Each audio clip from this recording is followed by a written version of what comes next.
I hope you're ready to go back to Canada with Laura in D2, the second of the D duology and third of the Laura trilogy. It's presented by Sega.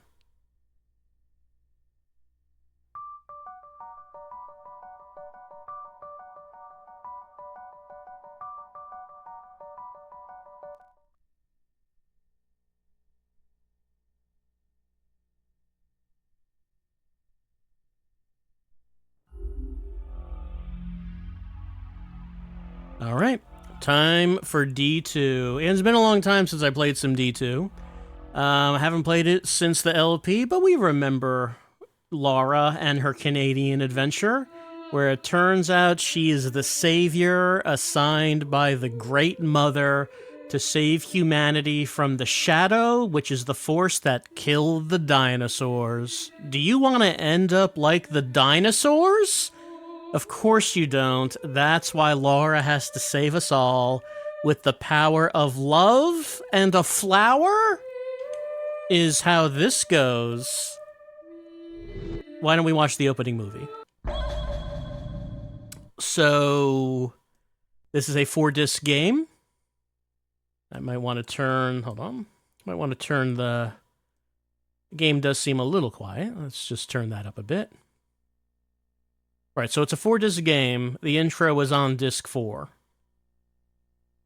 So, let us go. Change discs.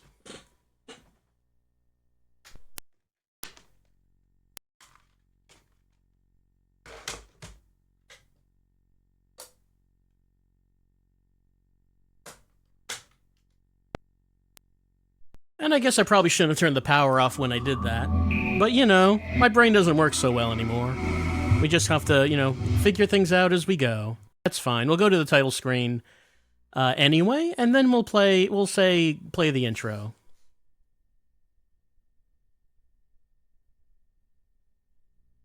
It's presented by Sega.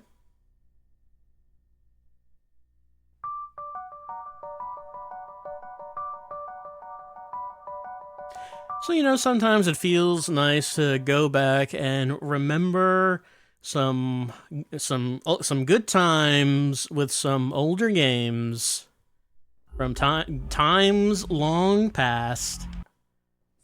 And also I do want to play this game again, as I enjoyed, you know, back then I enjoyed playing it. It's a bit chunky, a bit awkward, a bit complicated, but I enjoyed playing it. And also, it's kind of neat to, you know, on a technical level, to have it hooked up through the modern capture gear, as when I did the LP for this, the capture gear was, you know, much less in terms of quality. Now it's hot. Now it's more. It's higher quality is what it is. Let's watch the opening movie.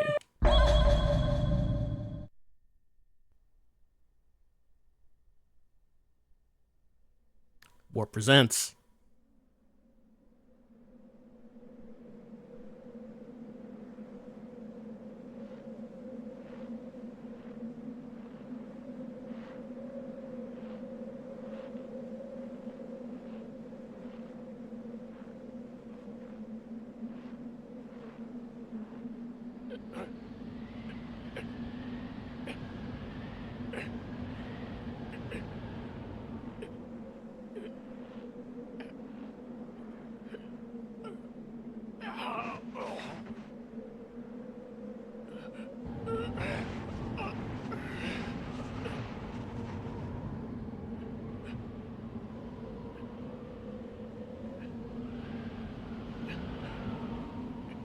Uh-oh, that blood is changing color.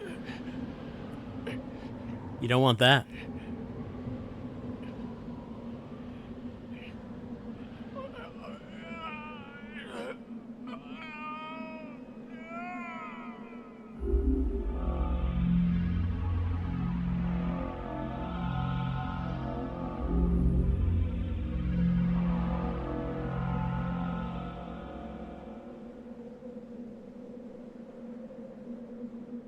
But before that,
the shield didn't get all of it. Some of it got through. You only need a little bit of shadow to get through.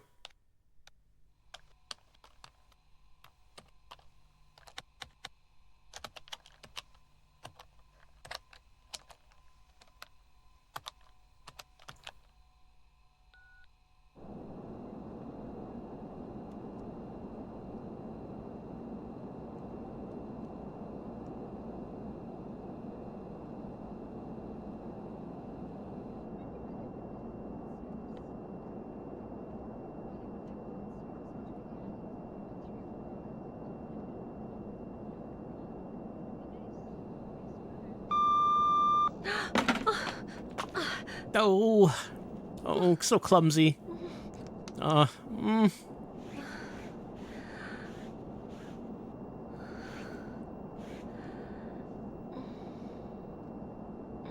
know, we never know what it was Laura was typing.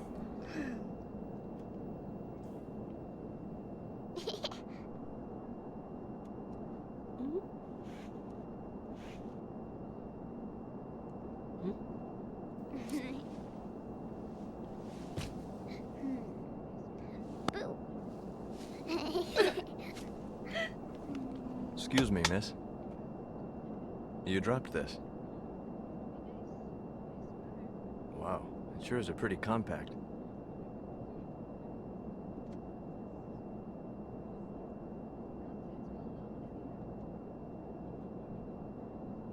You wouldn't want to lose it. It's from your mother, isn't it, Laura? By the way, were you having a nightmare or something? You were mumbling and talking in your sleep. Are you all right? Talking? That's not something I do. Well, I don't fly too well myself.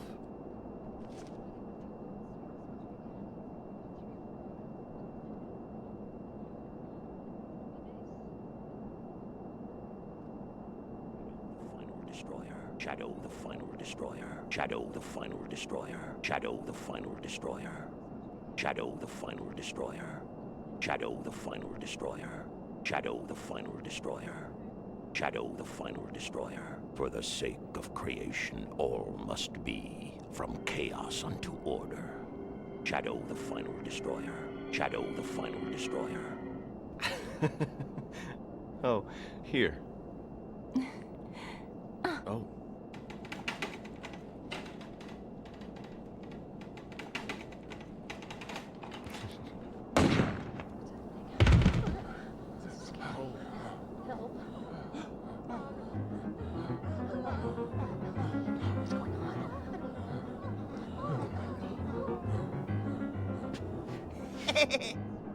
Shut up, I said, shut up.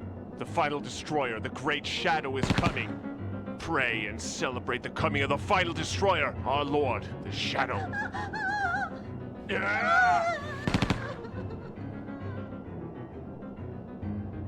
Shadow the final destroyer. Shadow the final destroyer. Shadow the final destroyer. Shadow. Be quiet.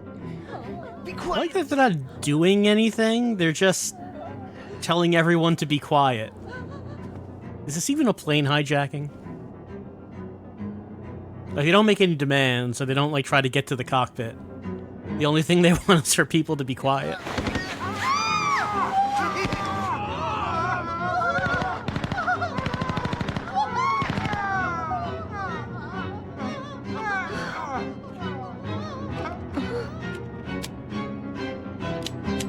Pray.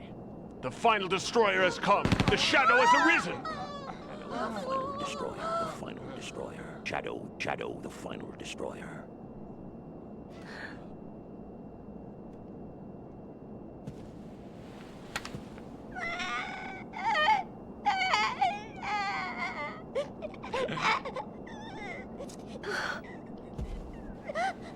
Shut up, I said.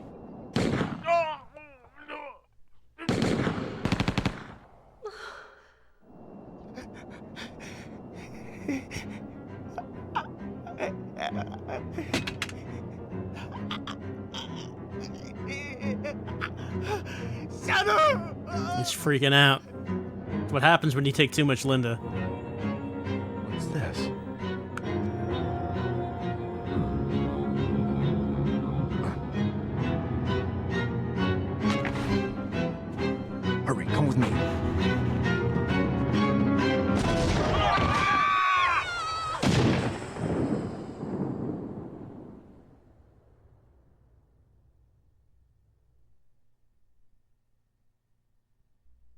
So that's a little reference to D1, in which you could use the compact to look into its mirror and get a clue as to what you should do next.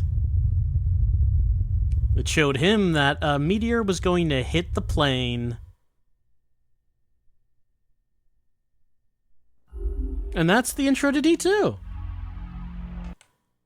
So, why don't we start a game? I'm gonna have to put disc 1 in. And don't turn the power off.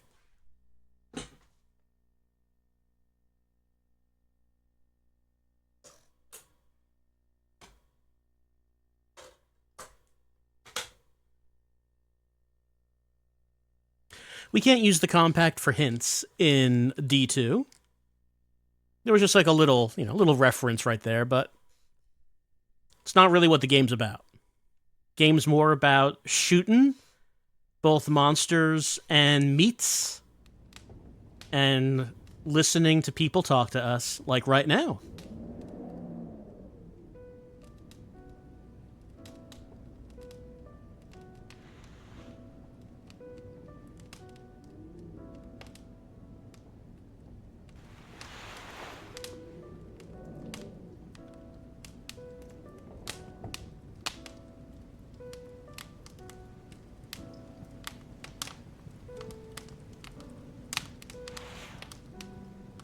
Good morning.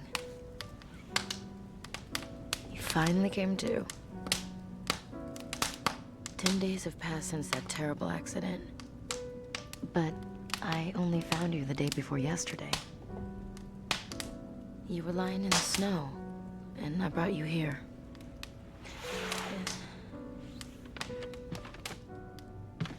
You've been asleep for 2 days, you know. I just can't figure it out. How did you manage to stay alive for 8 days? Looks like you were eating regularly, too. So strange. I found you pretty far away from the crash site. Do you remember anything? I see. I'm Kimberly. Kimberly Fox. I'll, talk to you more later. You must be tired. She sure will. Seems like you were having a lot of nightmares, too.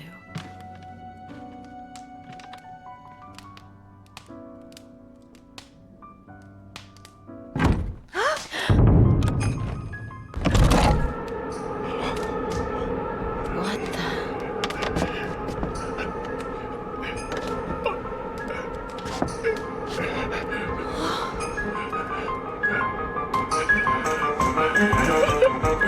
Not again. Looks like the nightmare isn't over. I'll take care of this.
Well, Laura's picked up the rifle.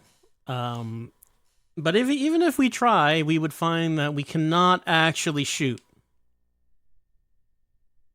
Because...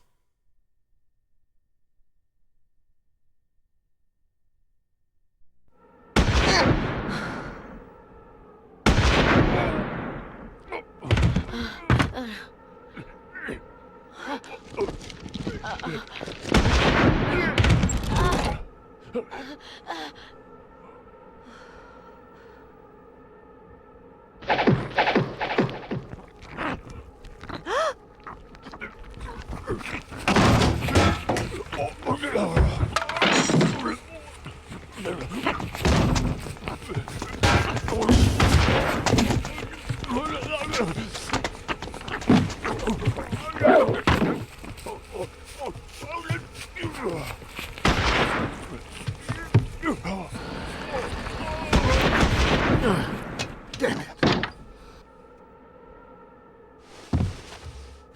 You all right? I'm Parker. Parker Jackson. You two must be survivors of that plane crash. Are you hurt? Don't touch me. Get out of here.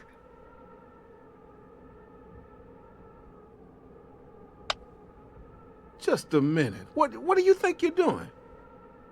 Get the hell out of here. Wait.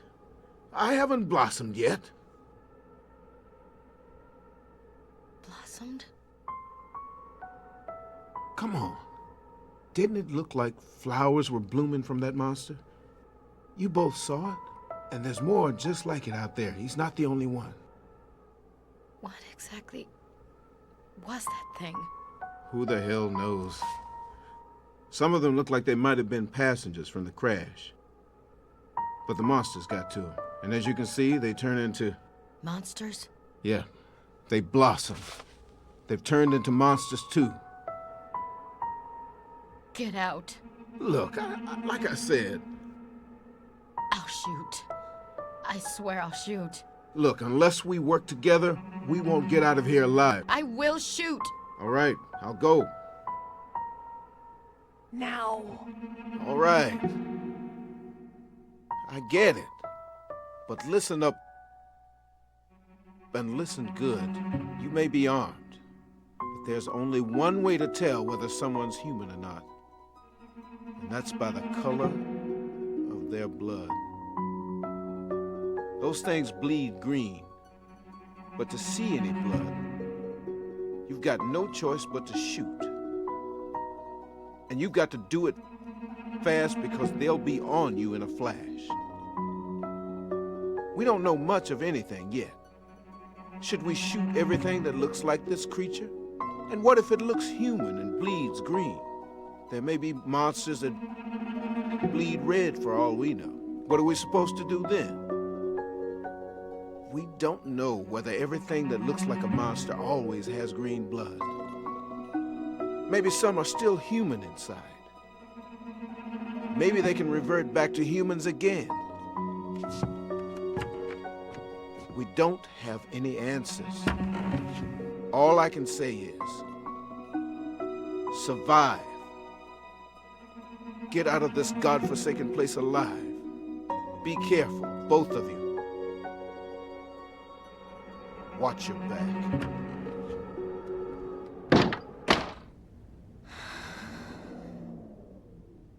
I'm sorry. I wish...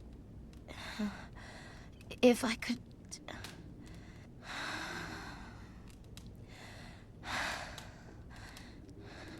Damn it. All right, we got monsters. We got monsters infecting people. Survivors of the plane crash and people who lived here before. I'm sorry about that. We're both in the same boat, I guess. I just don't know what to do or how to do it. Maybe that man feels the same way. Everyone who's survived feels that way. They had no idea what to do. Maybe you're better off than others, not remembering anything. Hey, do you remember anything about Janny? Janny, the little girl I found you with. You were both lying there, in the snow, and you were trying to protect her. I brought you both back here, but she wandered off when I wasn't looking. She may know something about you, and she may still be around here, just hiding. Maybe you could take a look outside.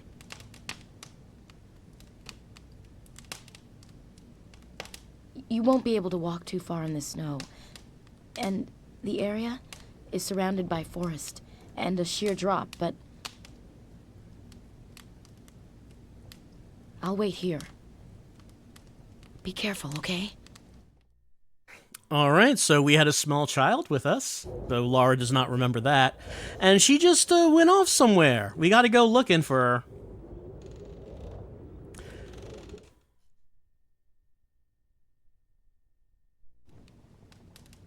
You really can't remember those 8 days after the crash? I wonder if Janny was with you the whole time. Well, I'm sure it'll come back to you in time. Be careful out there. Be careful out there. Right, so when you're inside, the gameplay resembles that of the original D, in which you can just kind of walk around a location, look at things, talk to people maybe? Well, I mean, D1 didn't really have people to talk to. You... Okay, I think she's just going to repeat what she said before. And we can... yeah. Got a first aid spray. And I did not mean to talk to Kim again. You... Right, so we can sort of have a... we can kind of look around in real time, like a little bit. We can't go that far, but some items we do have to look at them in order to be able to pick them up, like that over there. First aid spray.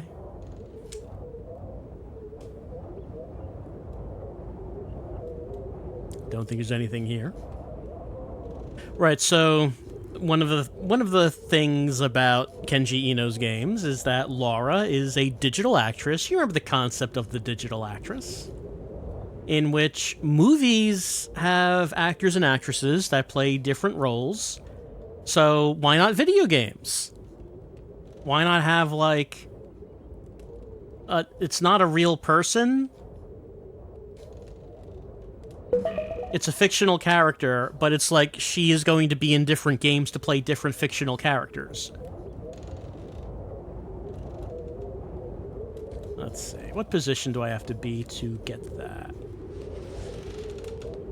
She's going over to the bed. Oh, we can just do this. Okay.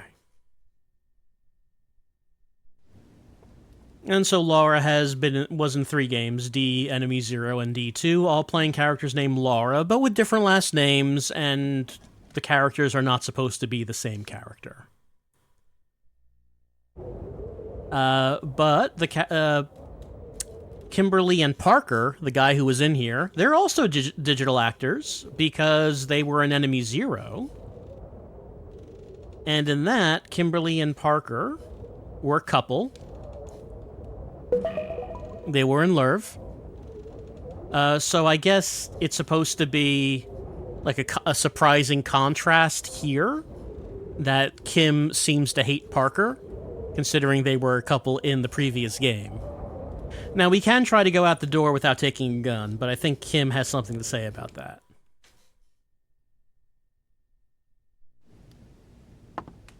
Wait. You can't go out like that. There's monsters all over the place. A rifle's not enough. Take the semi-automatic over there. One element of Laura is that she rarely ever talks. Well, in Enemy Zero, she actually did have voice lines when you loaded a saved game. Aside from that, she didn't really talk in the game. I don't know why that decision was made. But the result in D2 is that when we talk to Kimberly, Kimberly talks a lot, and Laura does not say anything. So it is these very strange, one-sided conversations.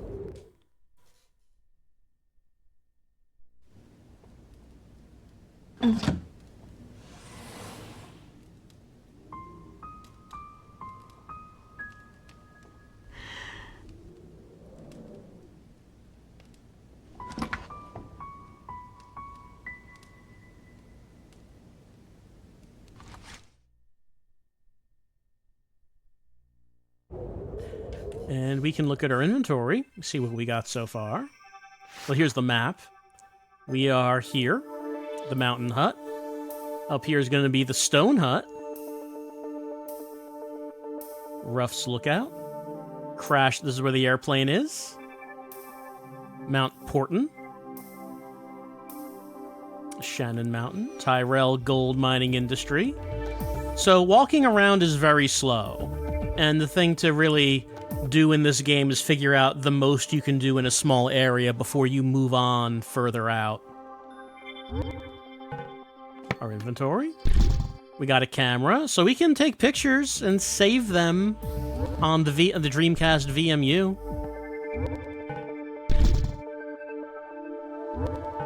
We got our first aid sprays. Hold on. Emergency first aid spray made by the medical company. It's just called the medical company.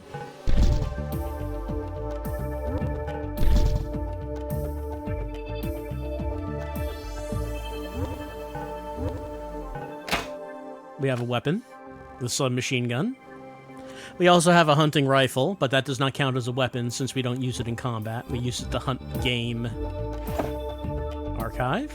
You want to learn about Canada? Or Kimberly? Or Parker Jackson?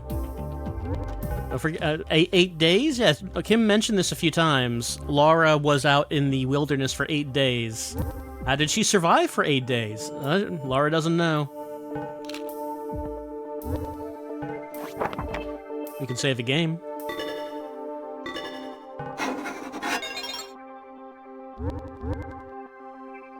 So I guess Laura's just carrying all this around with her in the form of 2 briefcases, but don't worry about that. That's not important. Alright, let's head on out. Is it time for some gameplay? Whoa! Hold on there, mister. This is a Kenji Ino game we're talking about.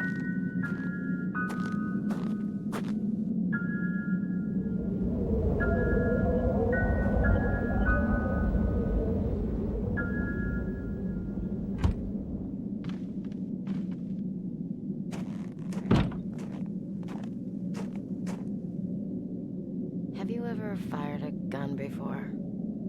Give it a try. Yeah, we have to learn about hunting. We need to hunt game to get meats. There is a rabbit out there. However, even if I try to shoot it, I cannot. Laura just can't bring herself to do it.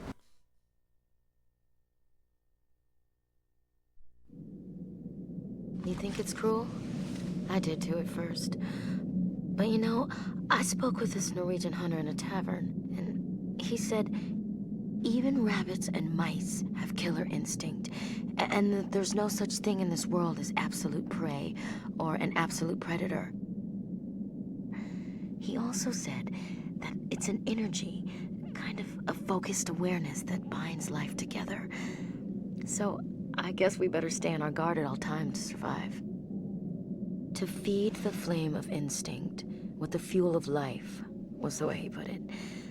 The reason why consuming meat gives the body strength is because the urge to kill and the energy of life embodies the flesh. Or something like that. Well, I guess what I'm trying to tell you is to eat a lot and get better soon. Come on. Aim straight and take a shot. We must engorge ourselves on rabbits. It's the circle of life.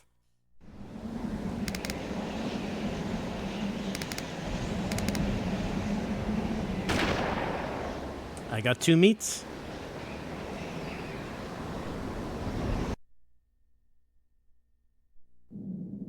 All right. You got it. Shoot that way.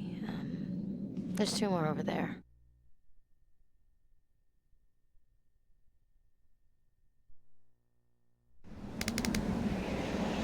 Pow! We can't get 2 at once, unfortunately. Can't hit 2 with 1 bullet.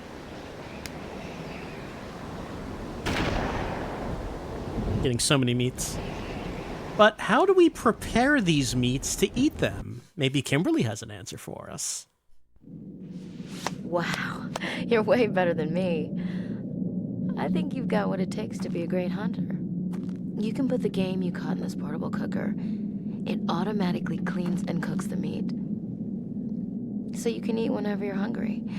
It's pretty good. Much better than stale bread. I'm gonna go get a little rest now. All right, we got a portable cooker. We're going to just carry around with us. And that will automatically prepare the food for us to eat. Look, Laura's not an animal. She's not gonna just, like, eat the rabbits raw. The portable cooker. It's produced by the Glovix Company. It automatically cooks game meat. Just open the cooker after a successful hunt, and the meat is ready to eat. Now, we could go off into the distance. I think we do have an additional scene if we go back in and talk to Kim, who's trying to take a nap.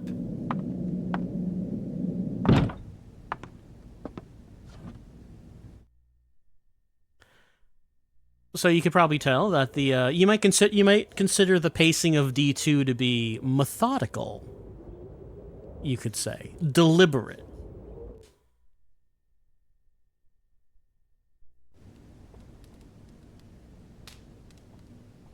I'm sorry. It kind of hurts where the monster got me. I just need to rest a bit. I'm thinking about how we can get out of here. Could you look for Jenny? No, I'm gonna go look for Jenny.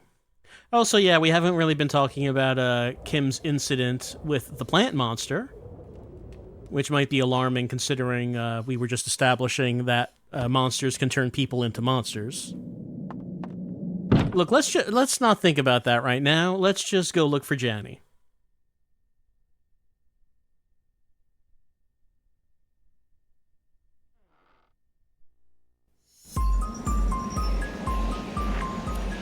So, let's go look behind the cabin, because I believe back here we can find our first Gabam.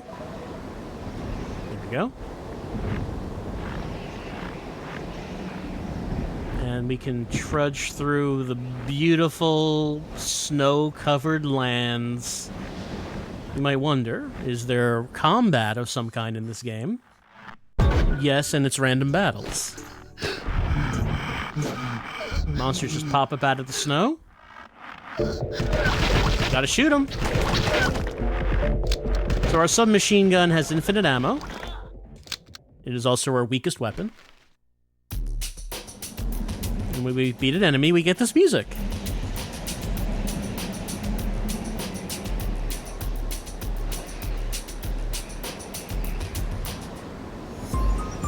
And we get experience points, and yes, we will gain levels.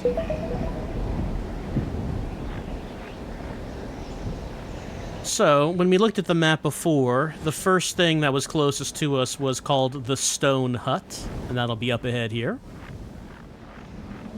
Don't worry about Laura getting cold. Her body temperature is always fine.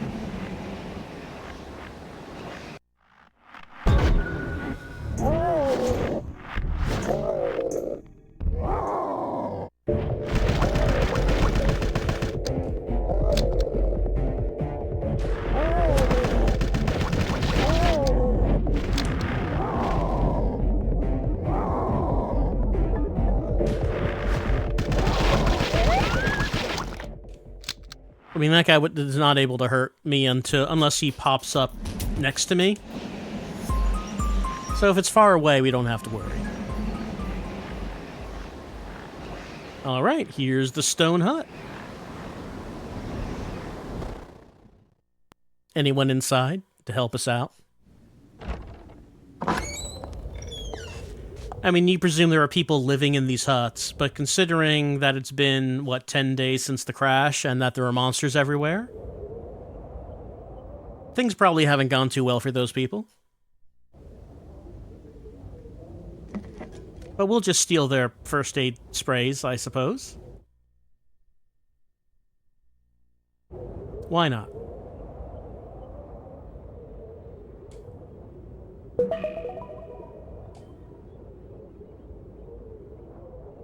Insert E-card key. I don't have one of those.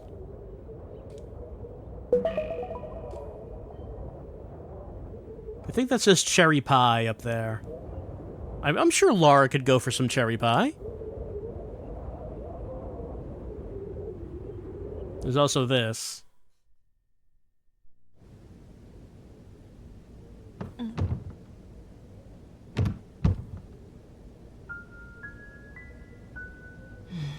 Laura's annoyed. How dare someone lock their cabinet so I can't get at their stuff? I need their stuff.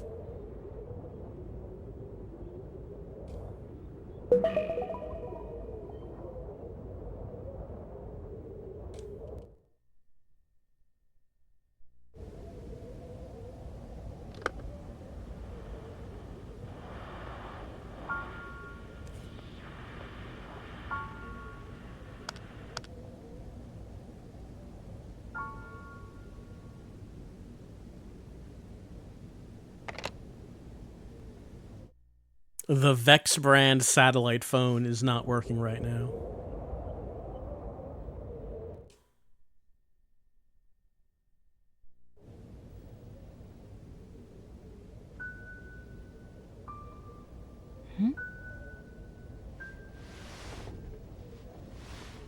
Happy birthday! Laura, please. Happy birthday to you. Happy birthday, dear Grandpa. Happy birthday to you. I hope you have a good birthday, Grandpa. Birthday? I can't wait to see you again this Christmas. I love you.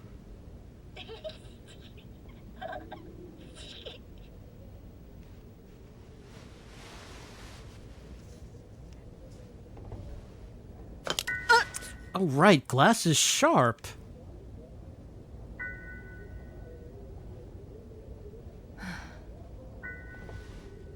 Mwah.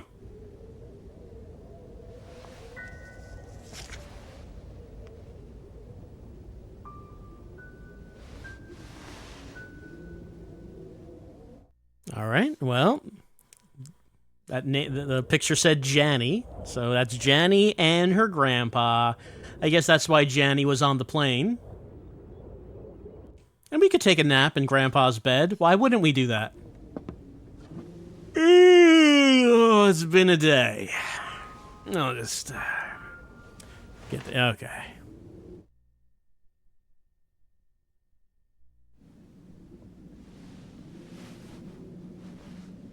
Grandpa's not here. He wouldn't mind. Probably.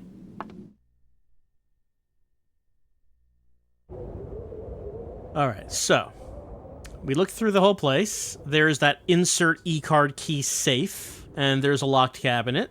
Can't get in there.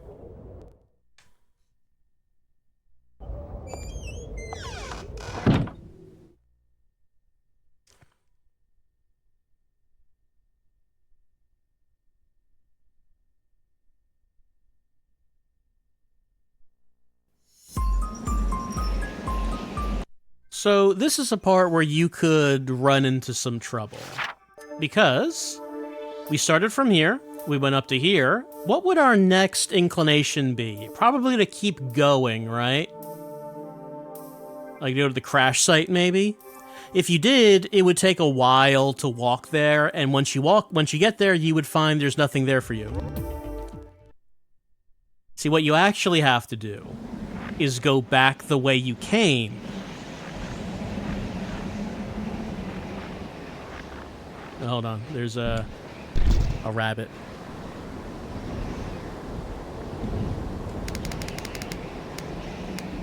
See, this is the kind of game where there are events at different locations, but if you go to a location before it's time for that to happen, nothing's going to happen. And that rabbit's just not stopping. That rabbit is not stopping. It's a hyperactive rabbit. Okay, it's gone.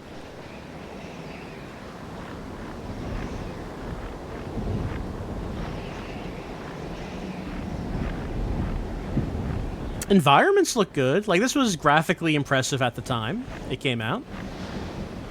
Especially when you see, like, the landscape, the vista from this perspective. But yeah, the frustrating part of the game is when you go to a place that you're not supposed to go yet, and it took you a while to get there, and it's gonna take you a while to get back.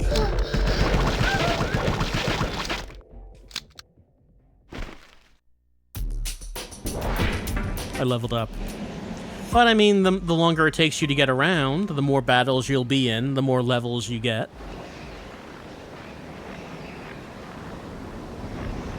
So there's that. So why do we have to go back to the first cabin?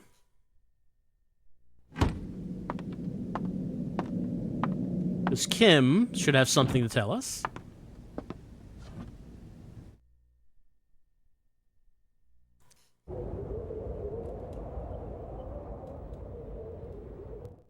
Kim, I went to the cabin, and there was no one there.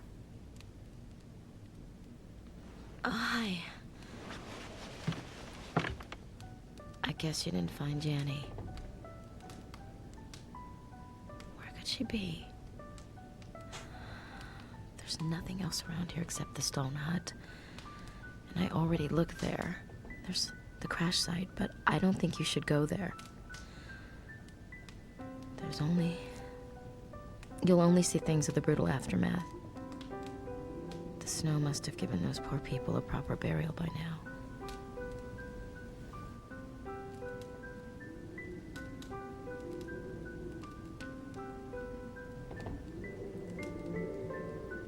If you are going to the stone hut, use this key to open the cabinet inside.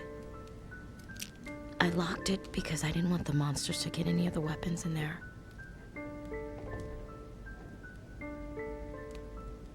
Be careful. I'm tired. I'm gonna rest a little bit longer. So yes, we do have to come back, so she will give us the key. She didn't want the monsters to get weapons. You can understand that concern. Help me. Mama. I'm scared. I'm so scared.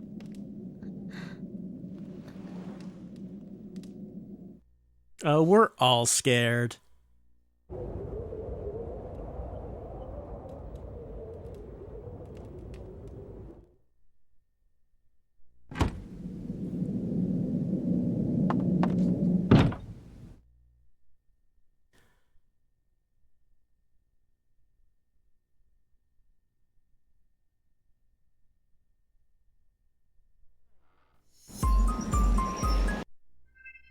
And let's just take a look. It's a key to a wooden cabinet in a stone hut. The cabinet contains grenades. Kimberly locked it to keep the monsters out. Imagine if the monsters were chucking grenades at us.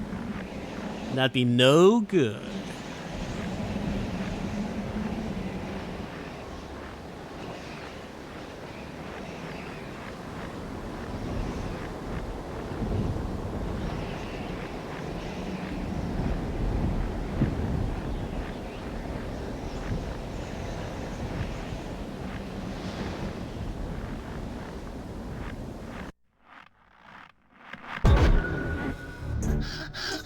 Oh, we got two enemies. So that's when things can get threatening. Oh, not that.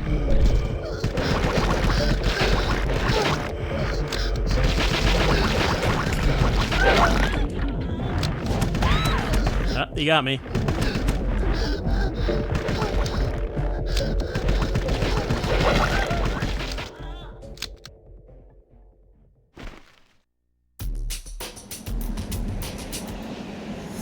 Right, so you can stop an enemy from hitting you if you're able to shoot him enough. But if you have two enemies, you gotta figure out which one you should be shooting first.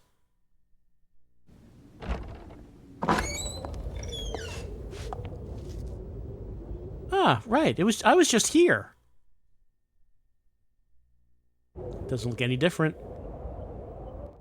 Alright, so we know there's grenades, but what else could be in here?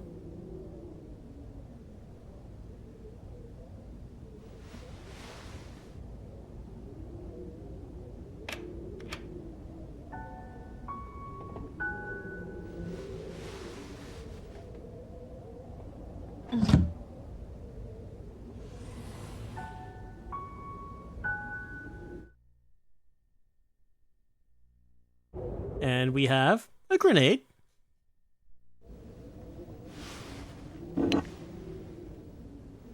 A kabomb.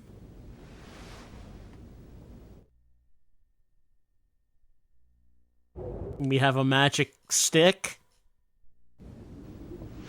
Look at this stick. You can do so many things with a magic stick.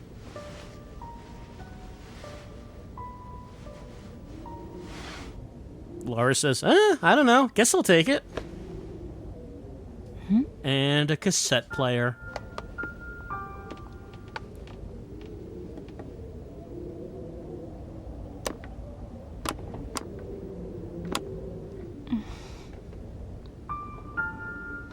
Huh? Buttons?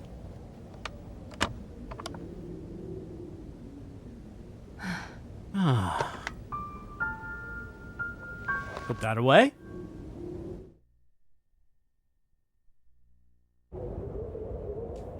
That's everything that's in there. And the reason I was calling it a magic stick is because that is exactly what it is. It's a wand found in the Stone Mountain Hut. It has a trick cylinder tip with the name Bob written on it. At first glance, it looks like a regular stick. When handled a certain way, a Canadian flag pops out of the end. The trick tip doesn't appear to work anymore. And the radio cassette recorder. Radio cassette tape recorder with tape playback function made by the Yokoi company, designed to function normally in cold conditions. Alright. So we open that. We still do not have a key card for the other safe. Now you might say, now that we've done that, should we advance on further into the snowy land towards the plane crash?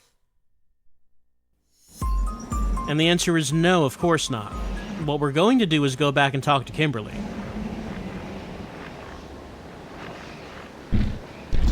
Maybe we can shoot a rabbit on the way.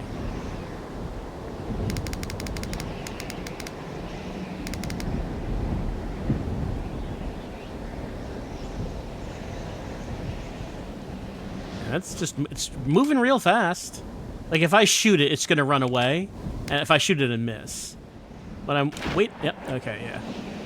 But I was waiting for it to stop, and it is not stopping. The tutorial rabbits are much easier than the ones that are, like, when you're doing it for real. There are other animals, aside from rabbits. But those are the ones we're seeing here.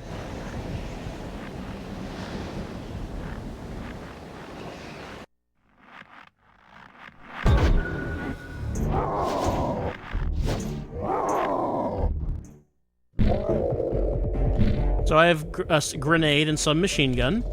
So I don't want to use grenade now. I shot its eye out. The eye was the weak point. I don't want to use the grenade now. The grenade just hits all enemies all at once for big damage. So we won't be using that for a bit.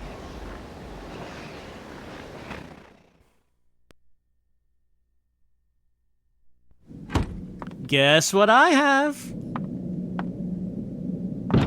Who wants to see a magic trick? No, actually, Kim's not interested in the magic stick.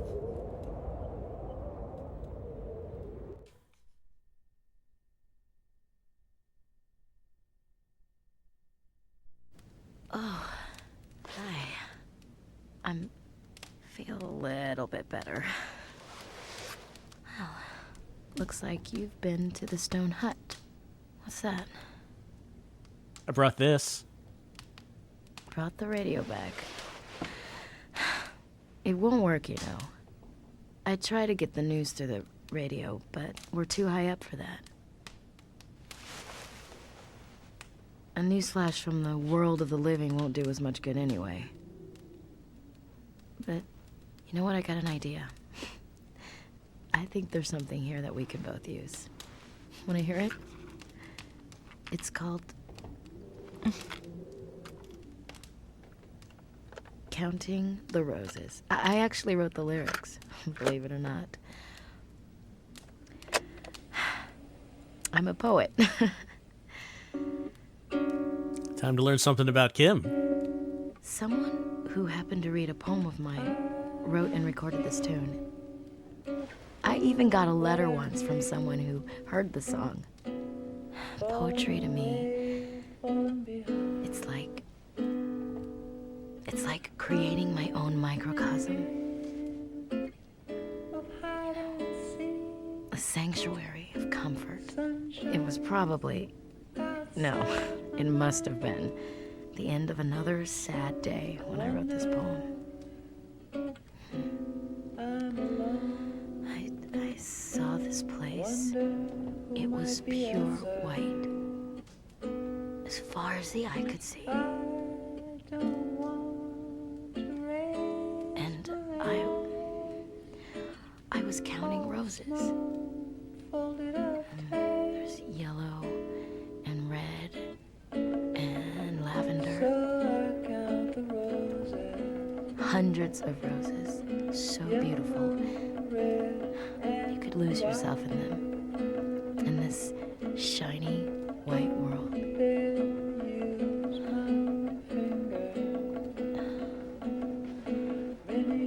I wanted so much to go there. A warm, gentle place. Silly, huh?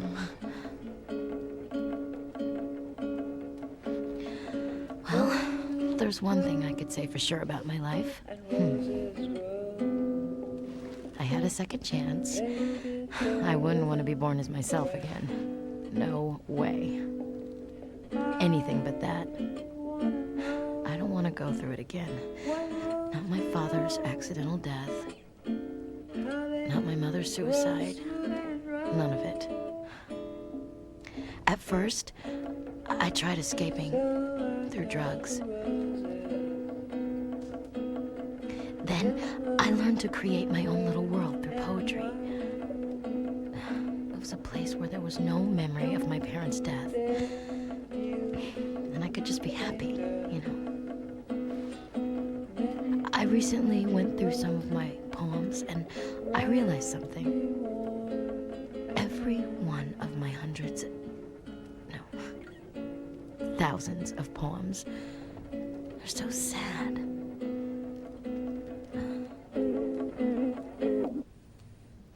Oh, no. The player ate my tape. Great. We can't listen to the radio, and now we have no tape player. Here. You can have it.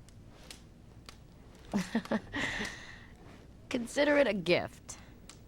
A broken tape player and a pulverized poem of mine. How depressing. And I thought a little music would be good for our morale.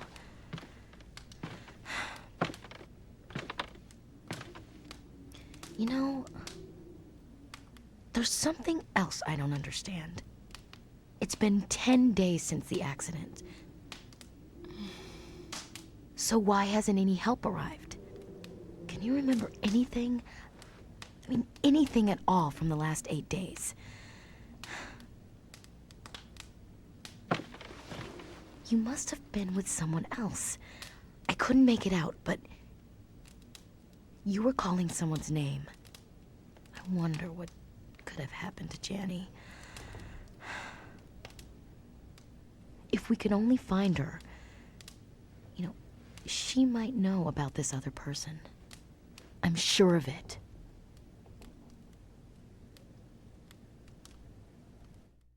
All right. So Laura was with someone else in addition to Janny. And what Kim just brought up, why hasn't there been like a rescue party or anything? I don't think that ever comes up, does it? I don't think like we ever come back to that. It's just there's no one here for some reason. No one's looking for the plane. No one's found the plane. Haven't heard anything.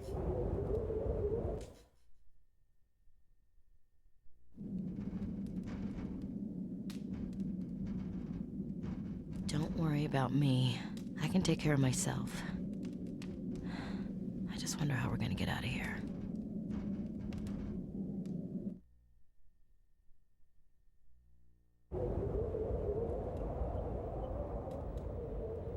We could take a nap.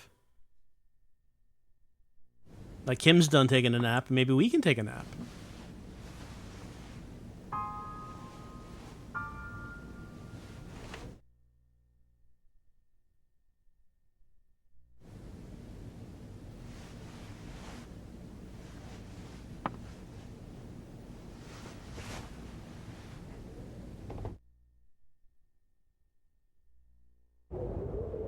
Yeah, she's still there. All right. Maybe let's head on out again.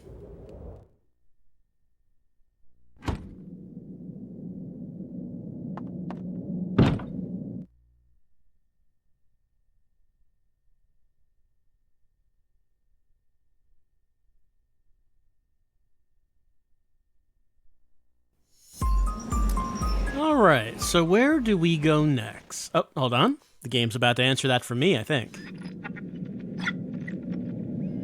This is Raw Airlines, flight 863. This is an emergency. We have crashed on a mountain north of Yellowknife, Canada. Can anyone hear me? Please, respond if you can hear me. This is Flight Attendant Kat. This is Raw Airlines, flight 863. This is an emergency. Well, a distress call from the crashed plane. 10 days after the crash. How strange. All right, we better head to that crashed plane. But as we looked at before on the map, no, not that, the map, it's quite a distance away. So let's get ready for a hike.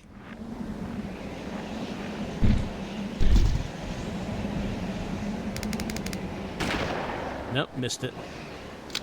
And if you miss it, well, there's really no point in trying for a second shot because it'll just be moving around.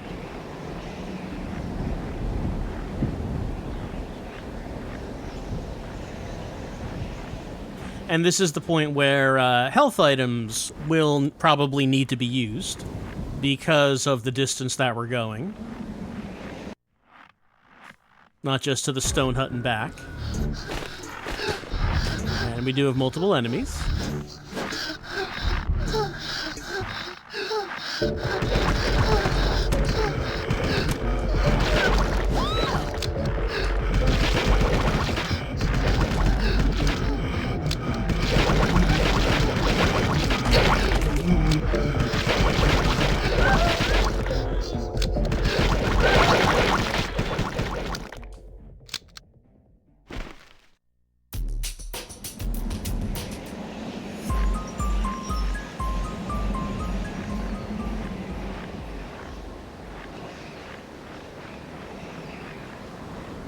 Going off beyond where we've been onto unfamiliar territory.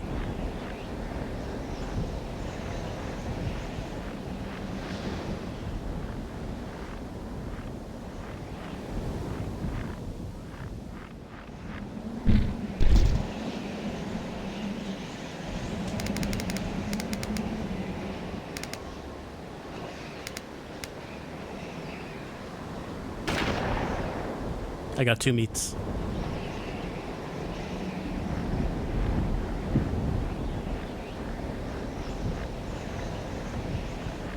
Heading into Kook Valley.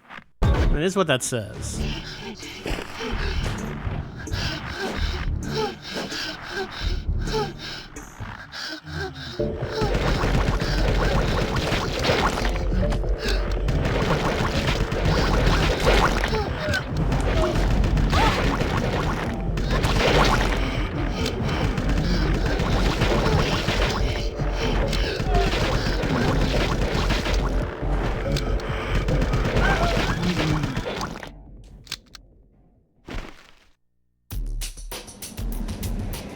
I am taking damage.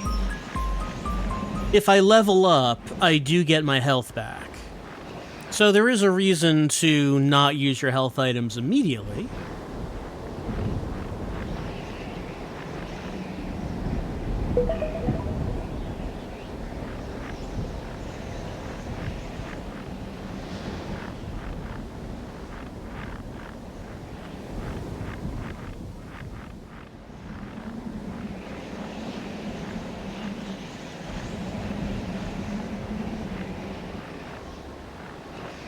Alright, here's a piece of plane.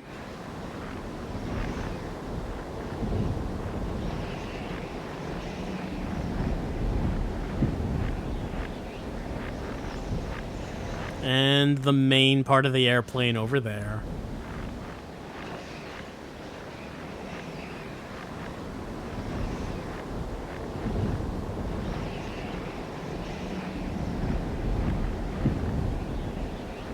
Yeah, there's sort of a relaxation, a sort of zen to the lengthy walking through the snow. There's something nice about it. Uh-oh.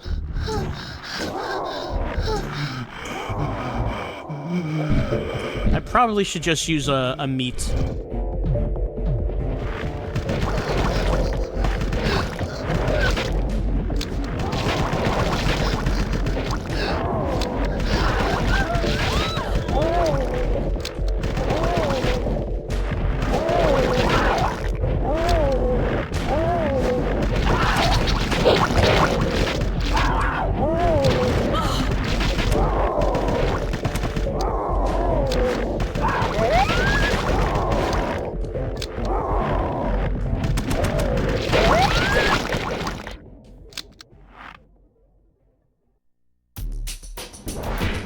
Okay, there's the level up.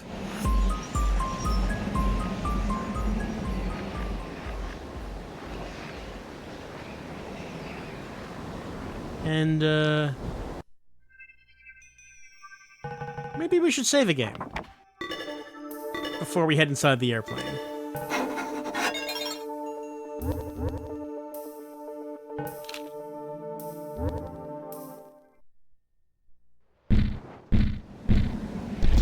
Also, you can use the camera to take pictures. Save them to the VMU. I mean, Laura would probably want to take pictures of the plane wreckage to take back with her.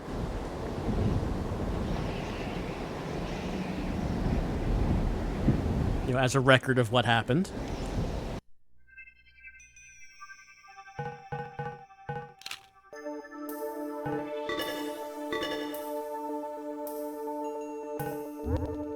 Nope, not that.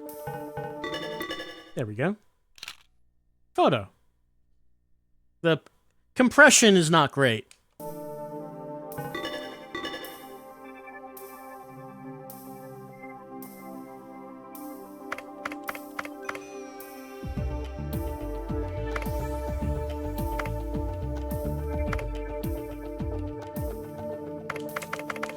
She's gonna make quite a bit of money selling these photos.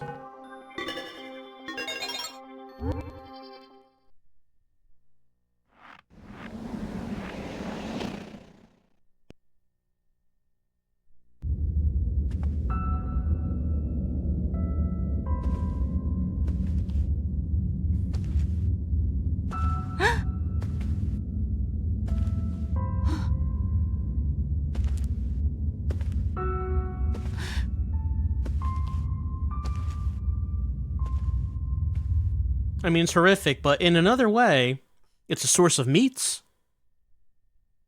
Yeah, you do what you have to survive. I don't remember if there was any... I don't think there was anything in here. Like, any items, I mean.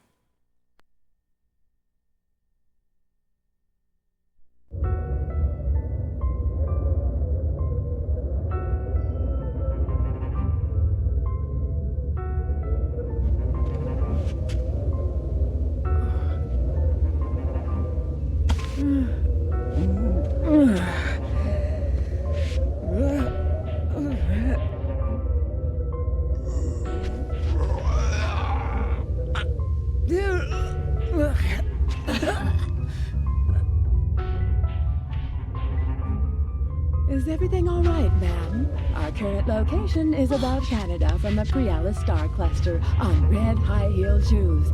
The turbulence is the original ETA at St. Charles. Autopilot engaged in the galley right on schedule. Please bring your seatbelts to the room. Right, Mr. Friend. Then I'll just be right in front of you.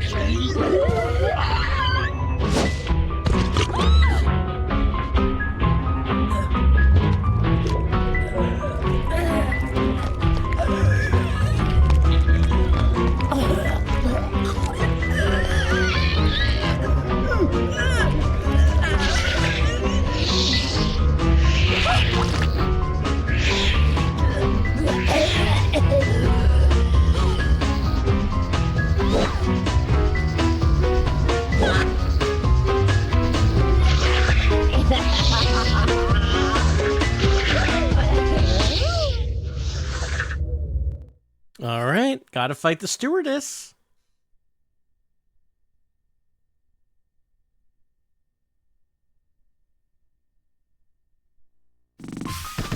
Also, there's a butterfly flying around. We're gonna get slammed into the wall.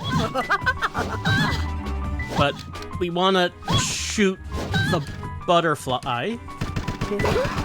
That's the weak point. Would you please sit down? Is there something wrong? Could you please sit down? Would you please sit down? Would you please sit down?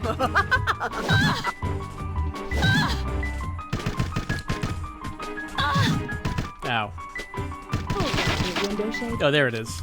Oh, it's on my gun. I can't shoot it if it's on my gun. Window shade, please. I probably should.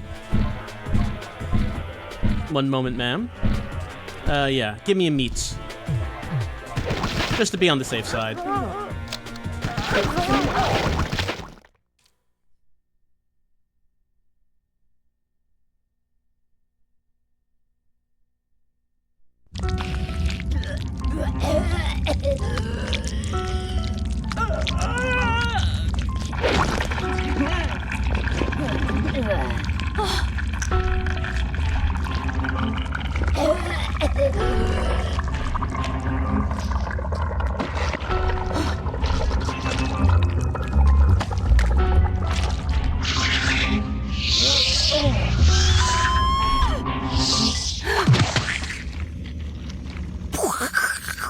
Some good sound effects.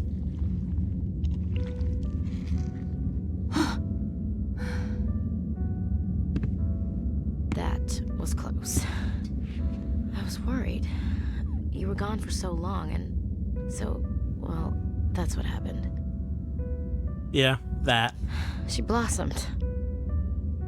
Hey, look. There's a butterfly.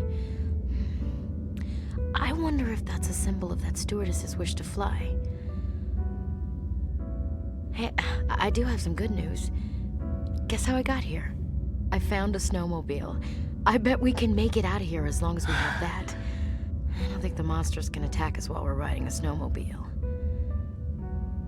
But we don't have much gas left. Just enough to get back to the cabin.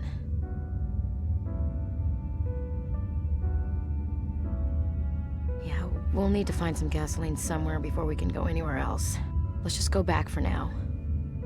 It's not much, but our luck is finally beginning to turn for the better. Right? Laura? Surprised? You never told me your name. But that must be your name. This is yours, isn't it? I found it by the bed. It's engraved, to Laura from your mother, Lucy. Does that bring anything back? Lucy. That's your mother's name.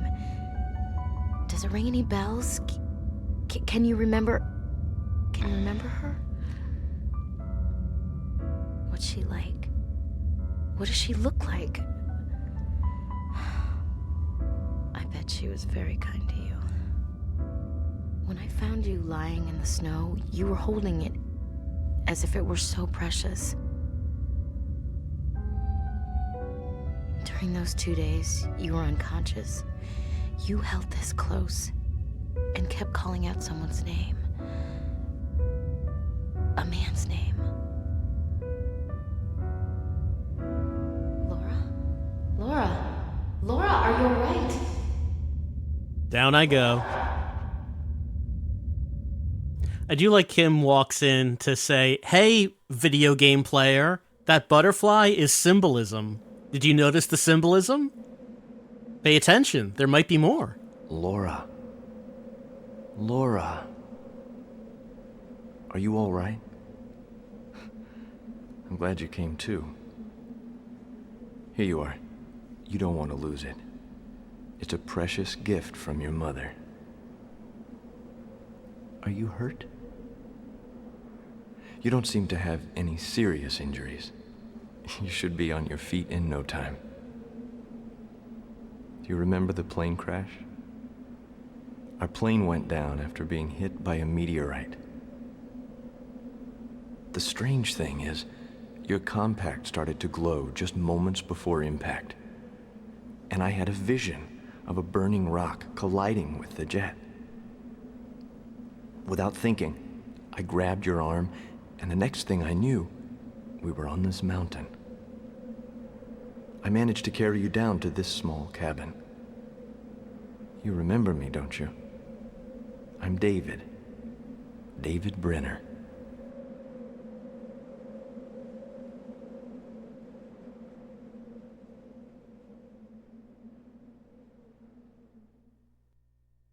Of course we remember David.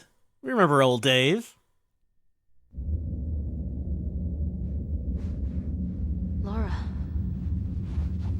Laura. Laura, can you hear me? Laura.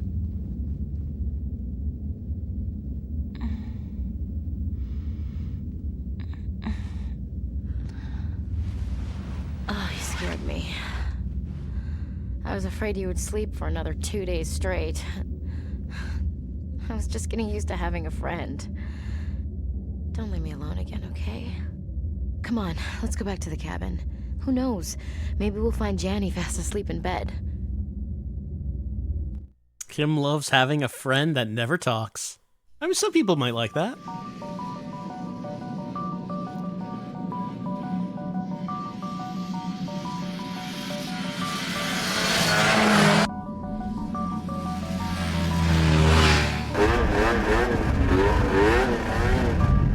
Hey, Laura.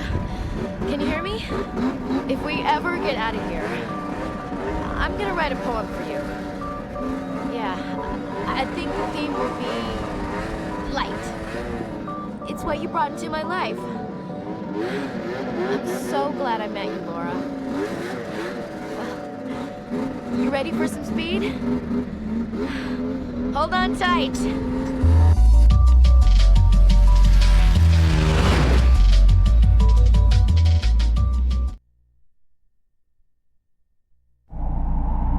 And don't forget this guy. This guy's looking for a friend too. But that friend is named Shadow, the Final Destroyer.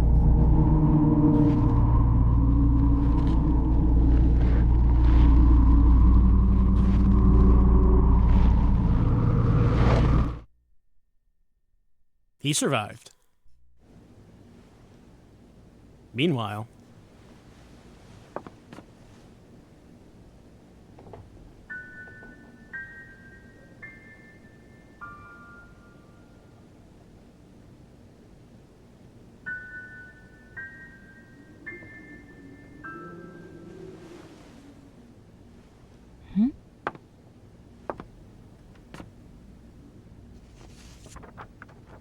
To Laura, the best possible friend gained in the worst possible circumstance. I'm feeling much better, thanks to you. I've gone to look for gas, hoping that you will recall your past. Very, very soon. Kimberly.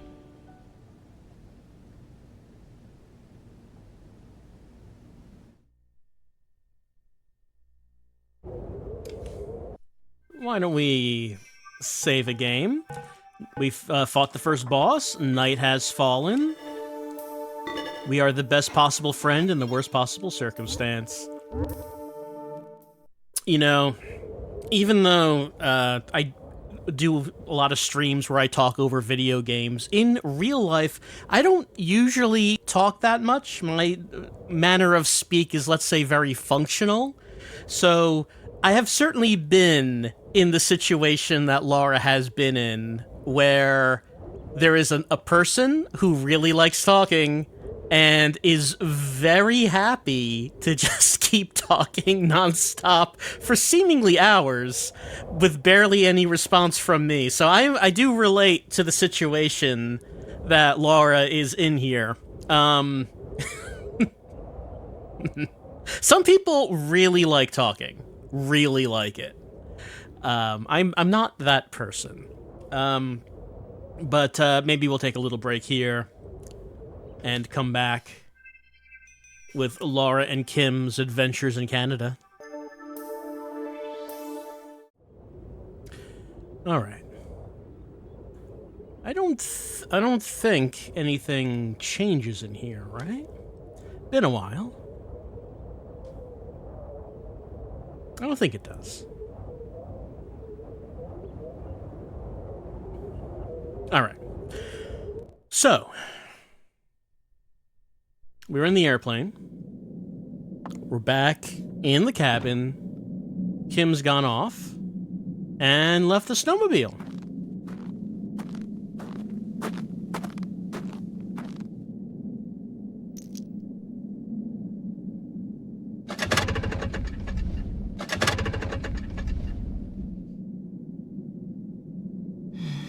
But we don't have fuel. So we'll take the key with us.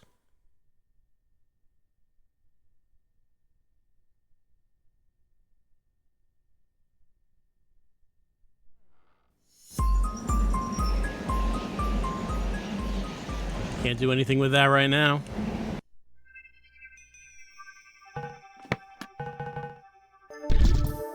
I mean, what if Kim comes back and she wants to use it? Also, there is, yeah, it says there's another key on it. Judging by the shape, it appears to be for another type of vehicle.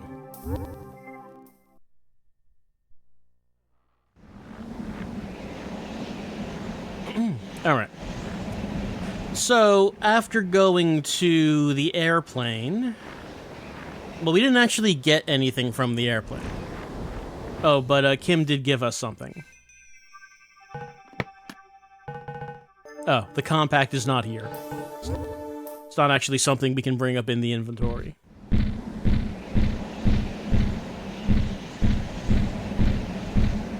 Yeah. That comes up at the end of the game, but the compact is not something that shows up in our inventory right now.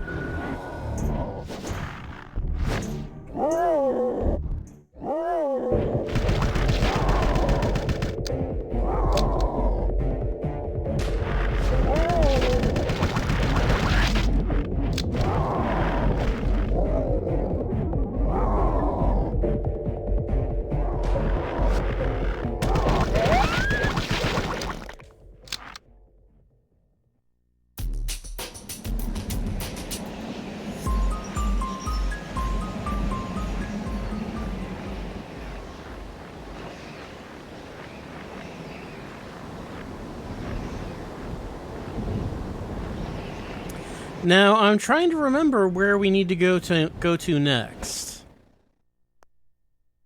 Kim's went off. We did not get any new key items aside from the snowmobile key.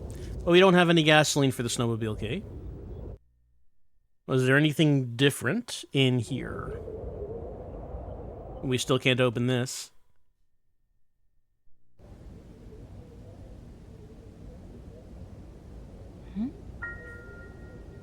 Huh? Huh.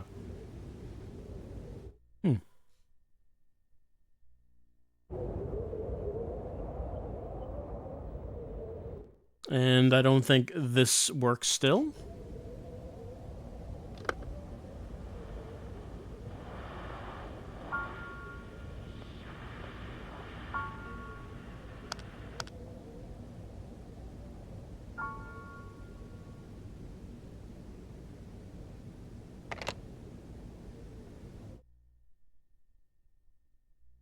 But I guess our quest at the moment is to get gas.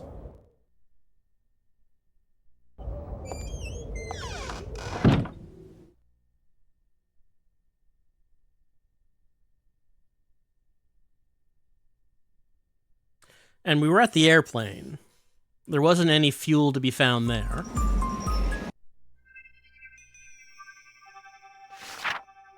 So the only other place to go would be around here to Tyrell Gold Mining Industry. I don't remember for certain if this is actually the time to do that.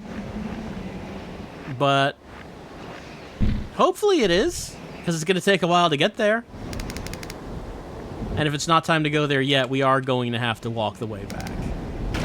But that's just the D2 experience.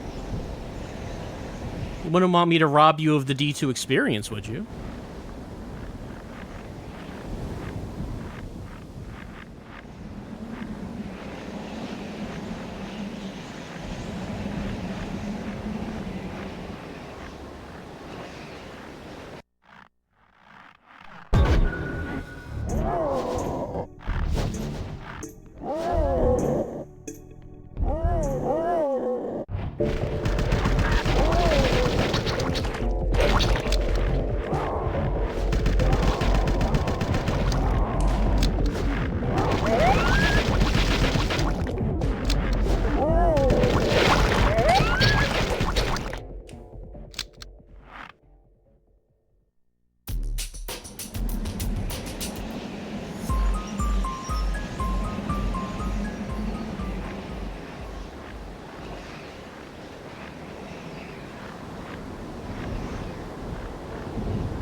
As we get further on, the enemies will become tougher.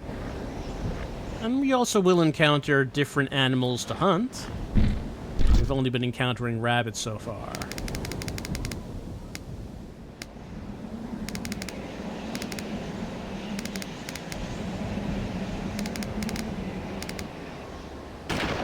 Nope, missed that.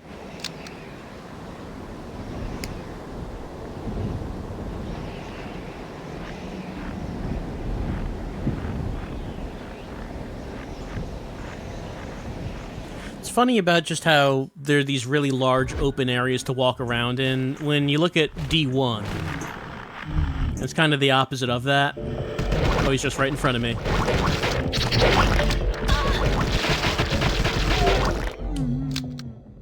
Like, D1 is it's a fairly small house. You walk very slowly, so it does take a while to get around in it, but it's a pretty small area. Enemy 0 is a fairly sizable... Is that a moose? Something like that. Maybe not a moose. Maybe it's smaller than that. We'll see if I get it. I did not get it. Enemy 0 had a pretty sizable spaceship. You could walk around in it pretty quickly, though you didn't because you had to be out. You had to be listening for pings because of invisible aliens. But still, you were, like, in hallways. Missed it. You were in hallways and small rooms. But now in D2, you have these just large outdoor areas that you are trudging through.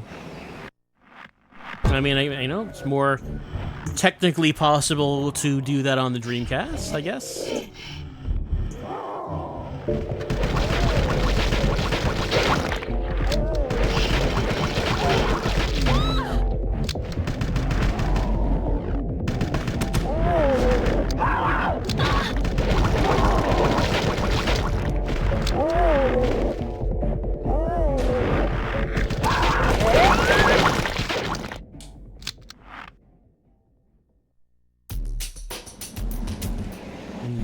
Low on health, so sure, give me a meat.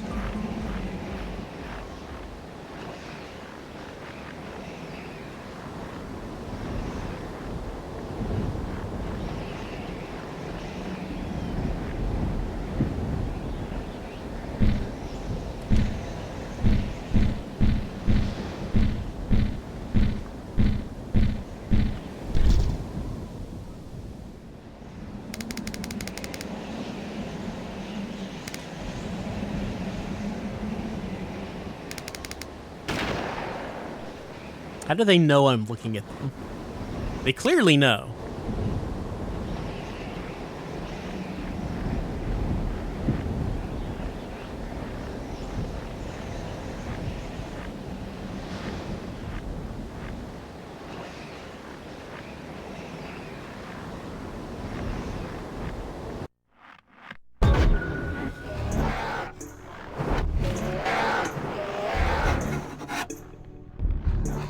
A different kind of enemies. We got some Tektites.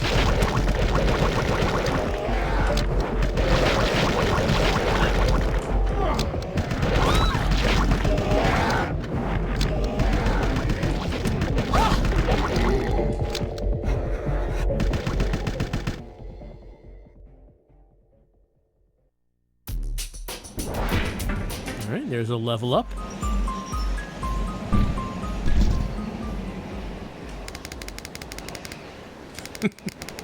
Just starts running the instant I start looking at him through the scope.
We got 3.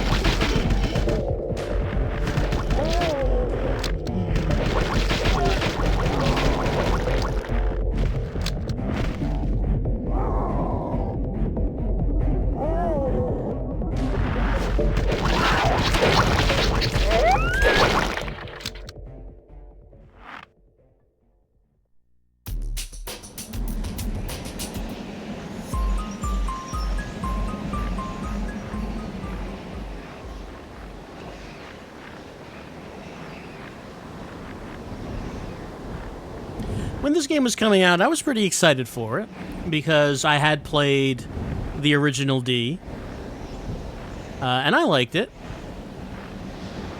And, you know, I had a Dreamcast and was looking forward to Dreamcast games, so hey, a new D, and I like horror games as well, so this was something I was very much looking forward to.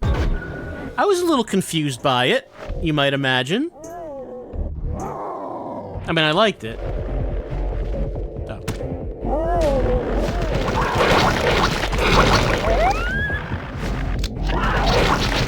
But it was certainly very different than what I had played previously.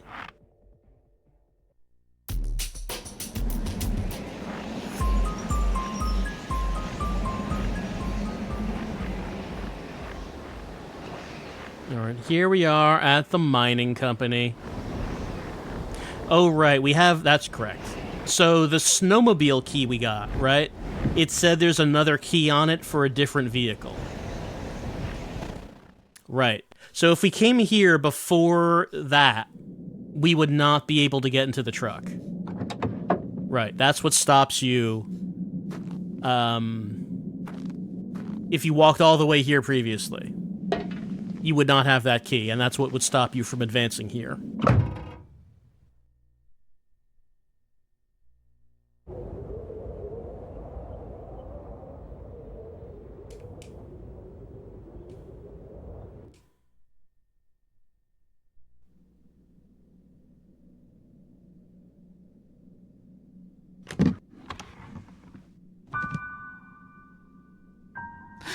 Ah.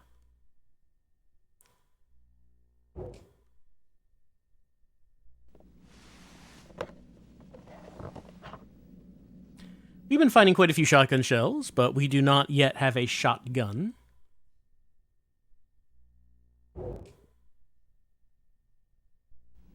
As when we do get other guns, those guns will have limited ammo, as opposed to the gun we have now.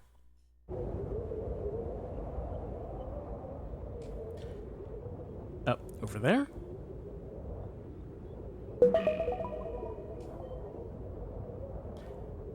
Anything else we can look at, just to make sure, before we do something with this truck?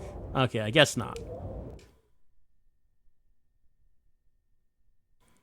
So, I want to ask you, what do you think Laura meant to do in this scene?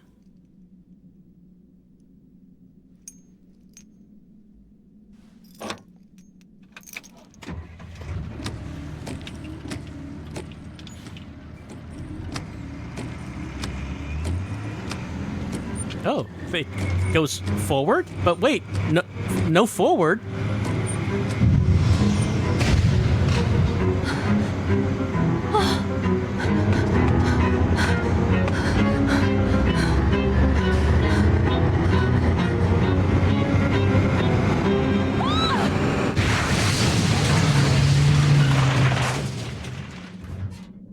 Alright, I did forget that it just showed her trying to brake. I just kind of remembered it as her just sitting in the driver's seat, confused as to why the truck is going.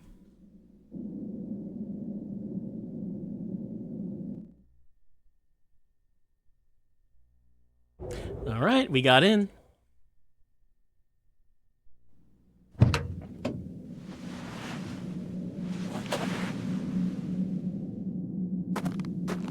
Well, no one's around, so probably won't be mad that we broke the gate.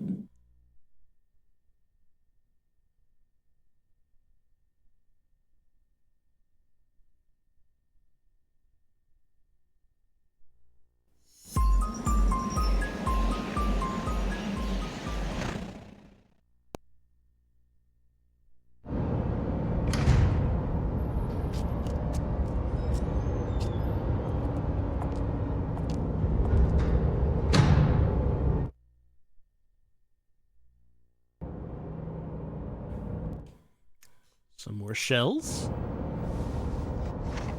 I like how many just bespoke cutscenes there are for Laura picking up a mundane item. Custom animated scenes for picking up that box of shotgun shells. Of course, not everything gets a cutscene.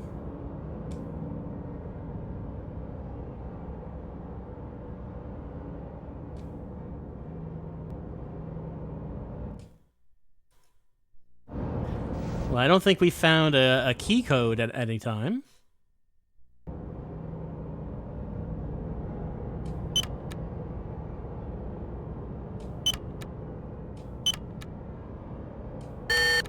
Oh, that Laura.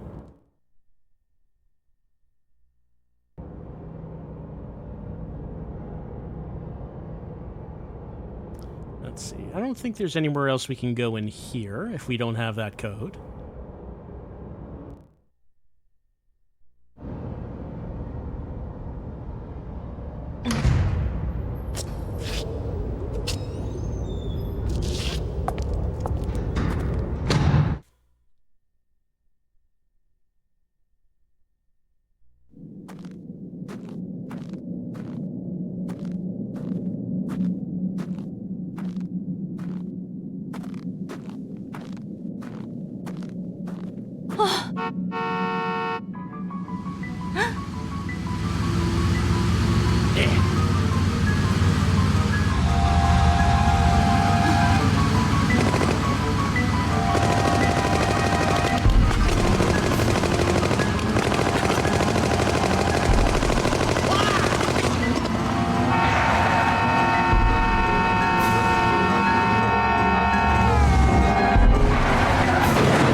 It's a good thing for Laura that blood was green. He could have just been a bad driver.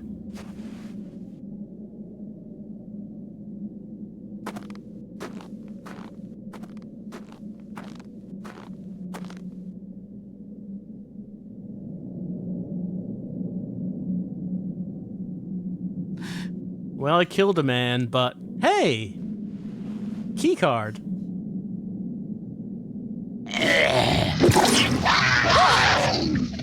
Always with the tentacles, these guys. Hi, Jenny. It's Grandpa. Do you recognize me? We can see each other soon. I look forward to Christmas. I'm sure you've gotten bigger.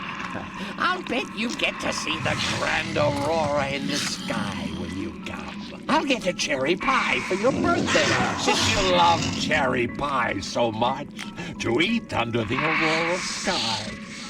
I'll be waiting, sweet child. Sweet, sweet child. Oh, that's why he had the cherry pie mix in his cabin. It all comes together. All right, next boss. It's Grandpa. And sweetheart, teddy bear, I got you for your last birthday. Yeah, that's right. His weak point is the tentacle head, I think. But it's moving around most of the time. So we want to get it when it's attacking.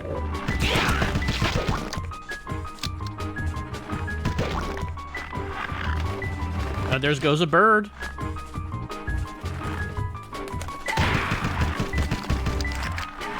The bird is very big. It does much damage to him. And sweetheart, why don't you bring that teddy bear I got you for your last birthday? Why? No. It's a surprise. I think you're going to like it very much.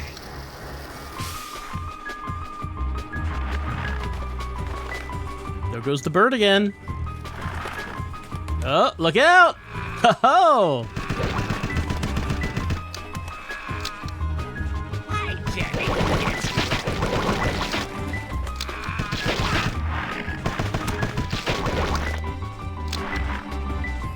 You know, Grandpa's got a new magic trick to show you. There's not much to do around here, so you learn to keep yourself amused. There he goes.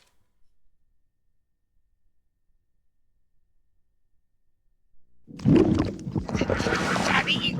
Jenny! Jenny!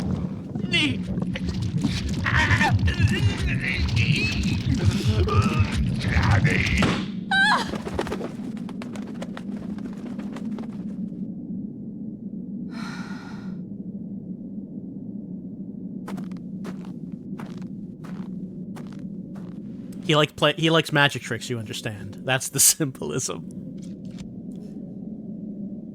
Also, takes Laura a little bit to realize something.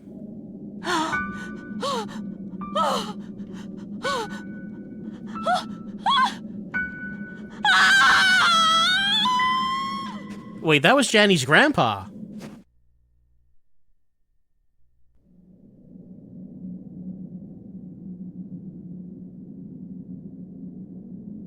Laura, looks like it's morning.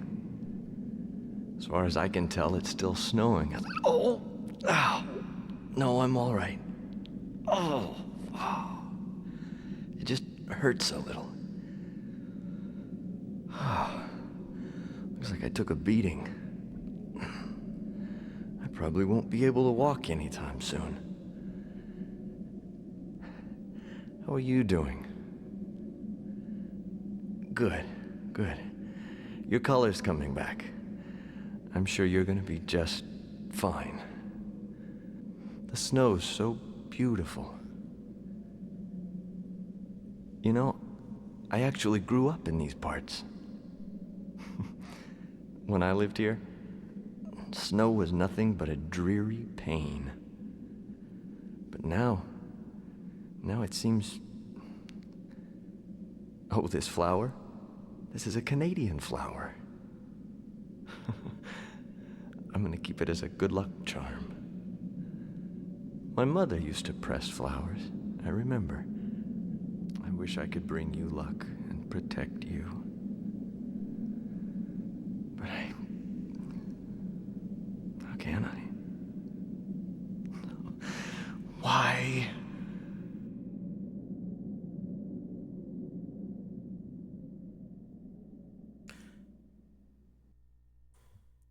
David's in his feelings about, well, dying.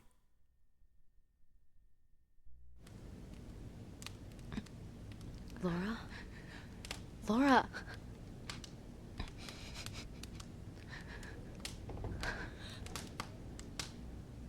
Oh, Laura. I am so sorry. I never should have left you alone. Are you all right?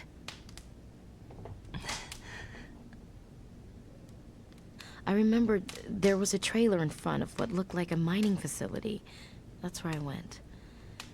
Unfortunately, the gas tank was empty. There was nothing left.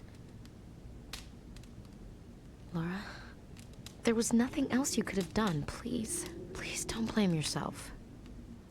It may have seemed that that thing was Janny's grandfather, but he'd already blossomed.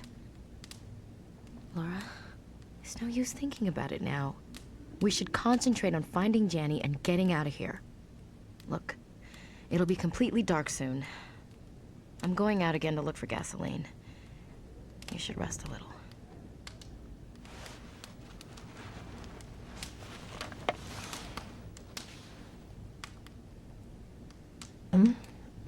Oh, this. It's medicine. Just medicine. Would you like some? It's called Linda. It's very popular these days. It helps me relax and somehow seems to make everything crystal clear. I guess it sort of frees you. Maybe it'll even bring your memory back. Yum, yum, yum, yum, yum. Can't live without this stuff. I'm a real mess, aren't I? I was so awful to that guy, Parker. And he just saved our lives. If we'd been with him, maybe Janny would be... Wait a second. That's his name. David. That's right. That's the name of the guy you called out in your sleep over and over again. Oh, yeah. I remember you saying, David. David, thank you so much, David. Does that sound familiar? Do you remember a guy named David? Maybe he's the one who helped you. Thank you so much, David. That's gotta be it. He must be lost along with the other passengers from the crash. He must be lost along with those 8 days of memory you've lost. You were with him after the accident. You got lost, so maybe he's still out there somewhere, waiting for you to come back. Was he your boyfriend? Your husband? David. David, thank you so much, David. That's exactly what you said. If only Janny were here, then we'd know something. Hey, don't worry. We'll figure things out. The first thing we need to do is find gas for the snowmobile. If you feel up to it, you can help me look. There must be some gas around here somewhere. Here, take this. It'll be dark soon. Use this to light your way.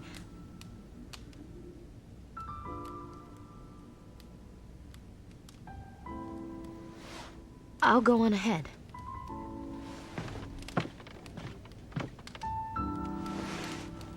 It would be great to meet David again, wouldn't it?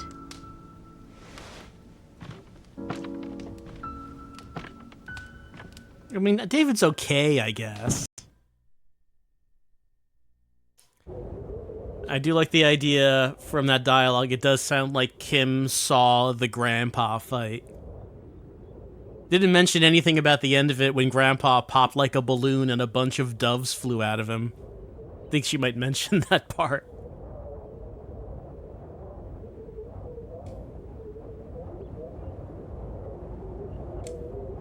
So, I mean, the symbolism there was that he liked playing magic tricks. Just like we had the symbolism of the butterfly for the flight attendant, because she liked flying. You have to be a named character to get a symbolism monster form. Well, I mean, his name was Grandpa. That counts. It's good enough. If you're not an important character, you only become like a regular monster.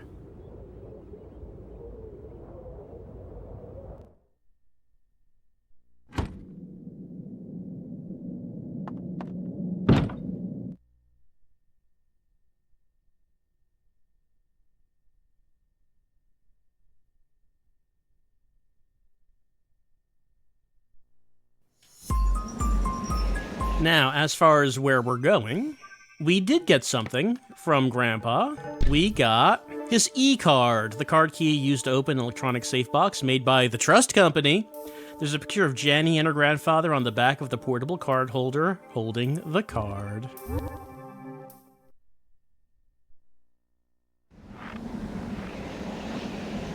So Laura's doing okay, but you know, I might recommend next time she sees a reckless driver, maybe just step out of the way instead of opening fire. I mean, it turned out fine this time, but still.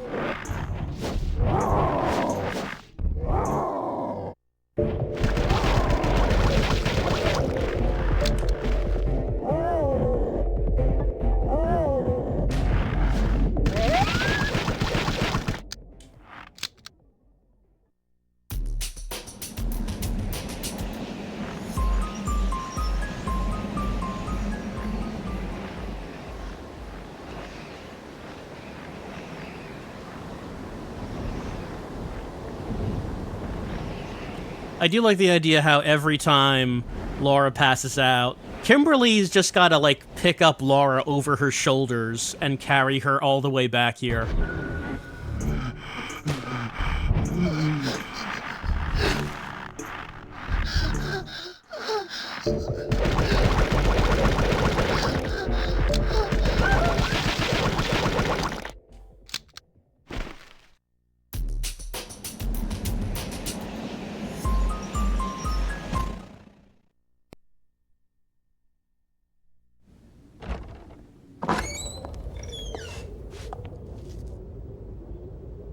Well, it's our cabin now, I guess.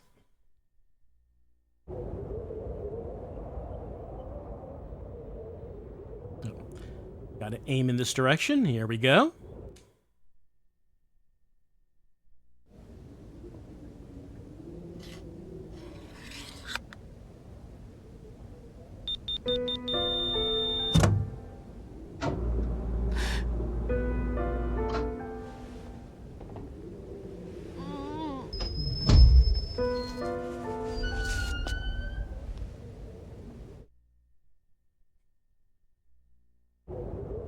All right, well, I will type down 2612, which is the gate key code. It's been a long time. I'm pretty sure that is randomized. If I remember correctly, it's not the same code every time, because they would want to stop you from being able to skip a fair amount of the game. Grandpa! Is that you? I knew you'd come, Grandpa. It's Janie. Can you hear me? I'm in the building with the big fence around it. I thought you were coming in that trailer, so I've been waiting. I'm cold, Grandpa. I'm so cold. Help me, Grandpa. Huh? Oh. Oh. Oh. Yeah.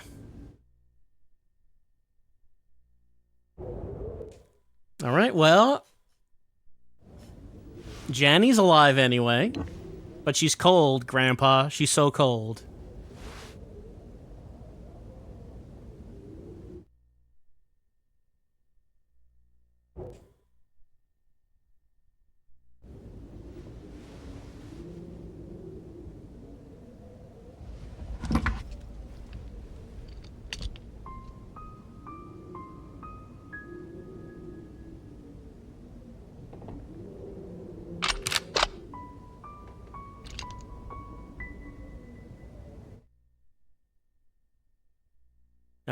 We got a shotgun.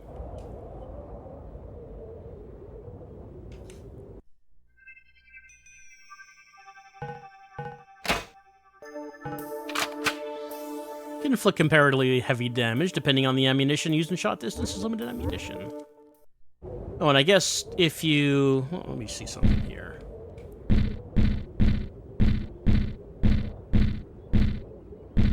I guess if you didn't have something to write a code down, you could use the camera, couldn't you? Look, we're using the game features.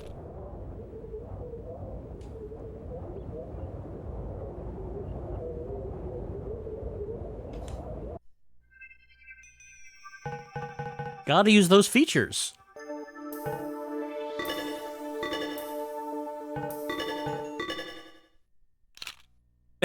Okay, it's not actually legible. I can make out the 6 and the... I mean, honestly, the first number I would think is 7. It's actually a 2. The 1 is pretty clear, and the last 2 is kind of clear. That first... Yeah, okay. It doesn't really work for this purpose. Like, I'm trying to use the game features. Okay. I said okay already. Get in there.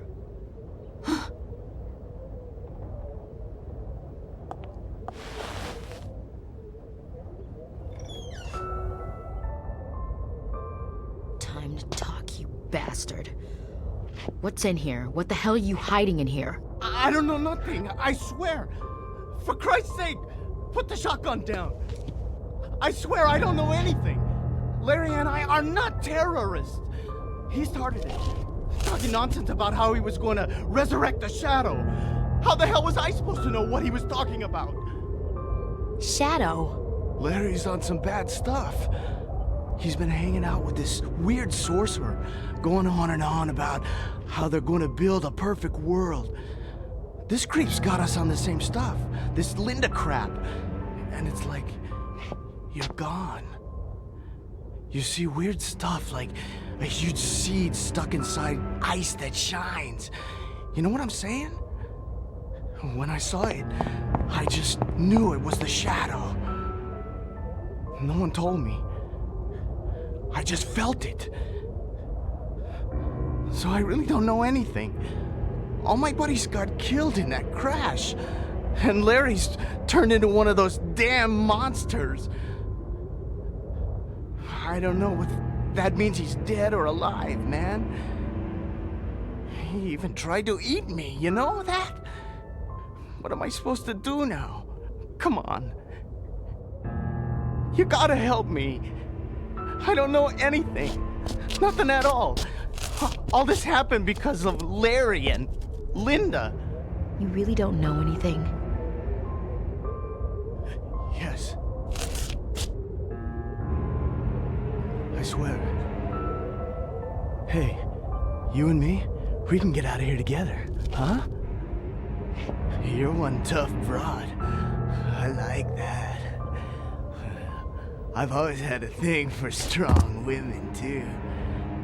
Hey, say, why don't we pop some Linda and do a little of this, huh? Come on. Satisfaction guaranteed. Ain't no way any monster's gonna eat me. But a good-looking woman like you, that's different. What the hell? You two? No. Come on. Don't. Please. Oh my God. No.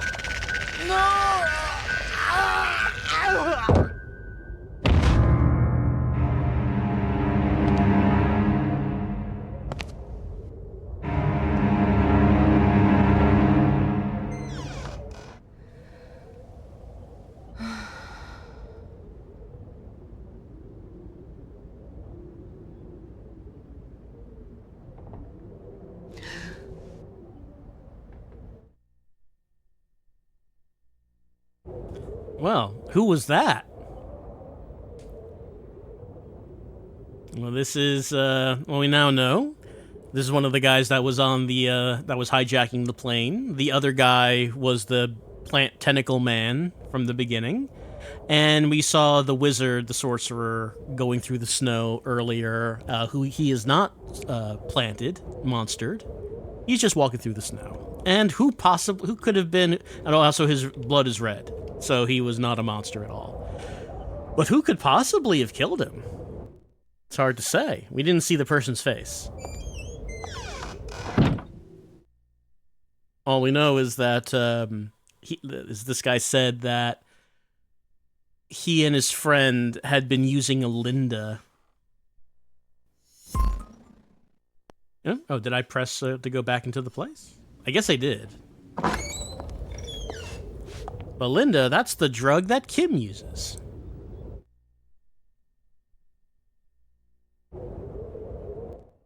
Is there a relation? Well, we don't know what Linda is. We just know that it makes everything okay.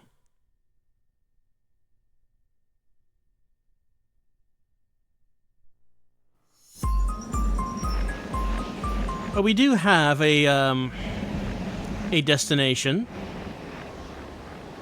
It's to go back to the mining company and find Janny.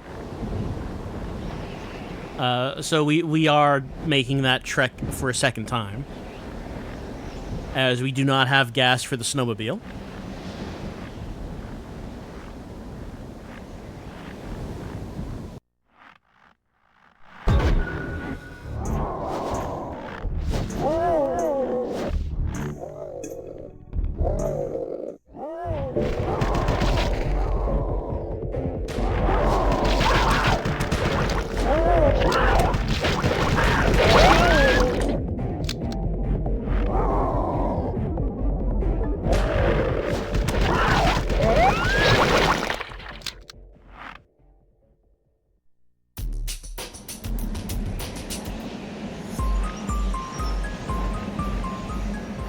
And we can just ponder events that have happened. Like, how do we break the news to Janny that we killed her grandpa? Well, I mean, technically her grandpa was already dead. It was just a monster in the shape of her grandpa, who was creating giant birds that picked his intestines out. I'm sure she would have loved that magic trick.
Nope, missed.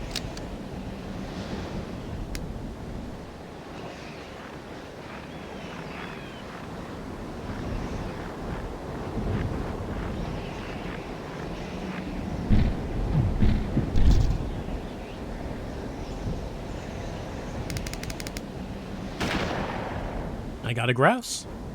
And a meat.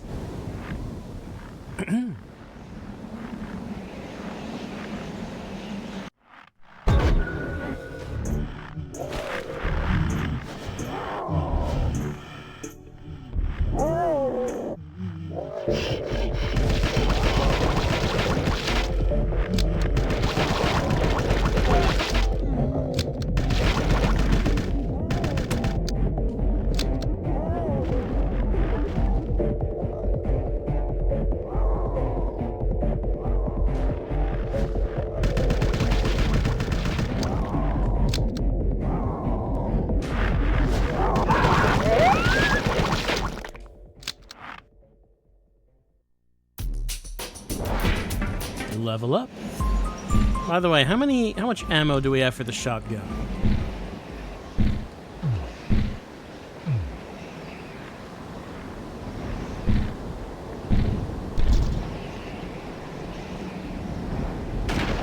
Whoops.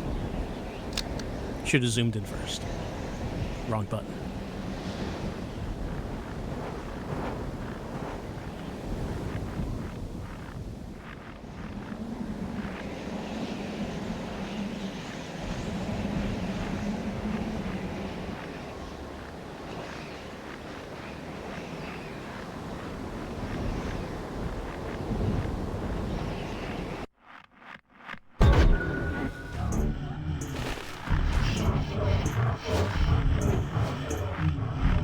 Got a bunch.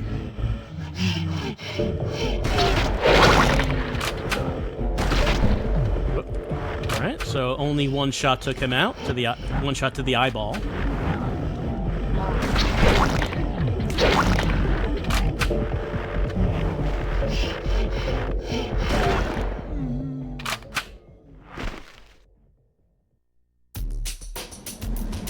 So the shotgun is considerably more powerful, but I guess we have to go up here to see how many we have. No. It says we have it.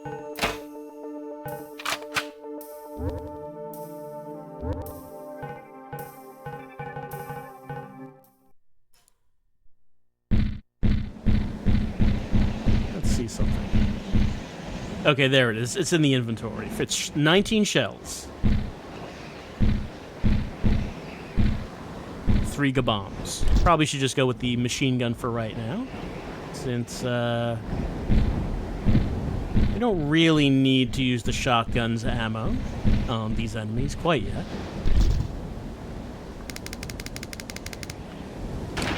Okay, finally. Caribou. That's what that is. Yeah, the moose is bigger. The moose has not shown up yet.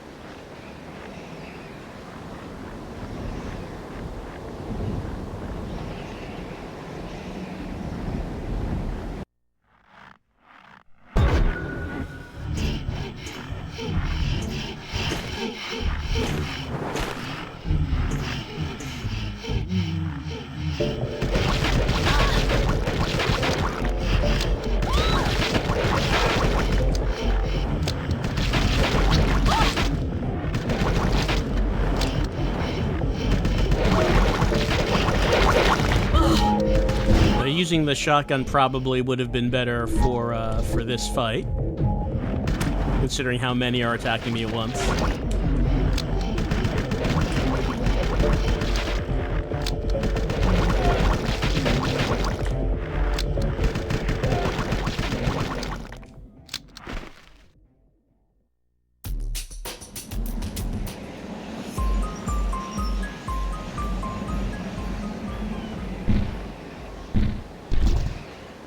We used a meat. Let's see if we can get it back. We did.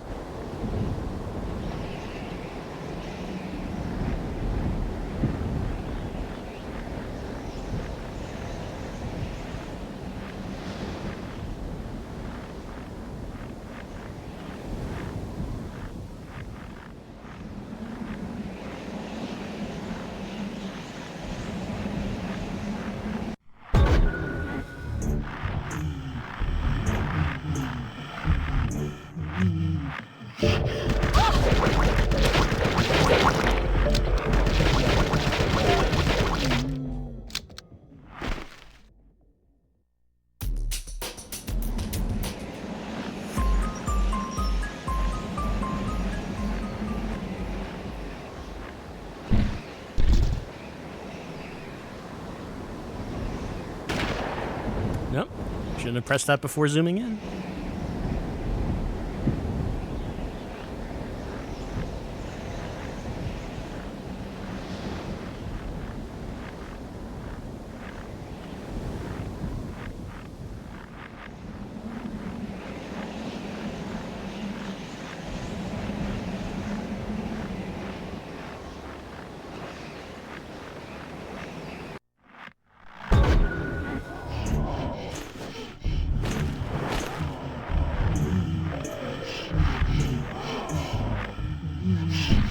Maybe we'll just change it to shotgun.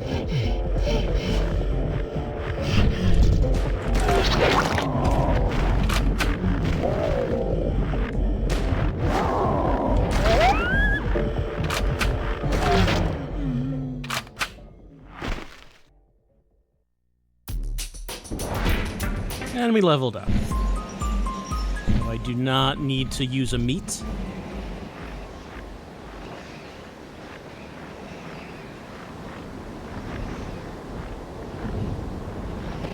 And we have arrived back. This time with the code in hand. No thanks to our camera.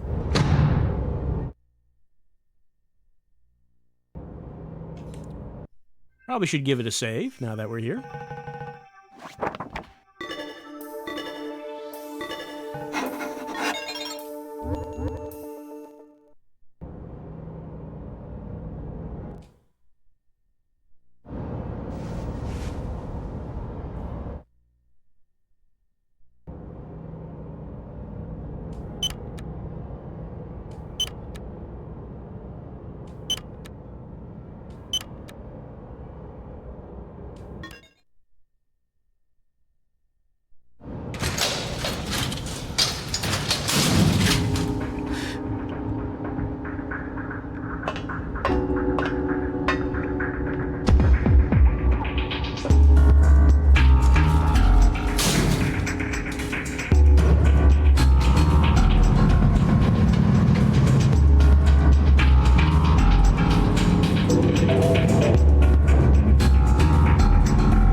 We get a neat little music track there for going down the elevator. I think that's the only time in the game that we get that.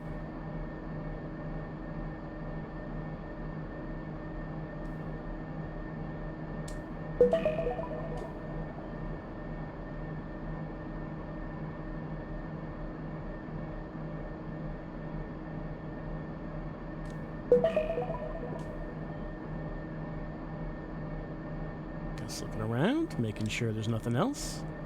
All right, let's head on in. How did Janny get here, do you think? Did Janny know the passcode? Did Janny trudge through the snow fighting the monsters?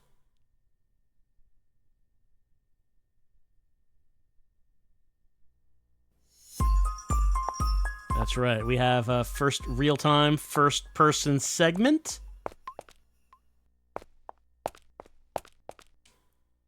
Which, you know, I wouldn't have known it at the time that I first played this, but I guess this is also maybe a little bit of a callback to Enemy Zero, in which that was a first-person game.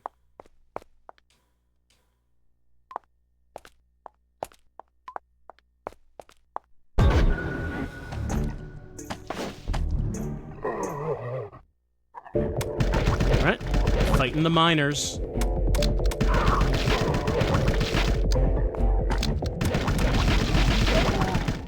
When I say first person, D1 wasn't first person, but Enemy Zero was real time, first person, going through corridors.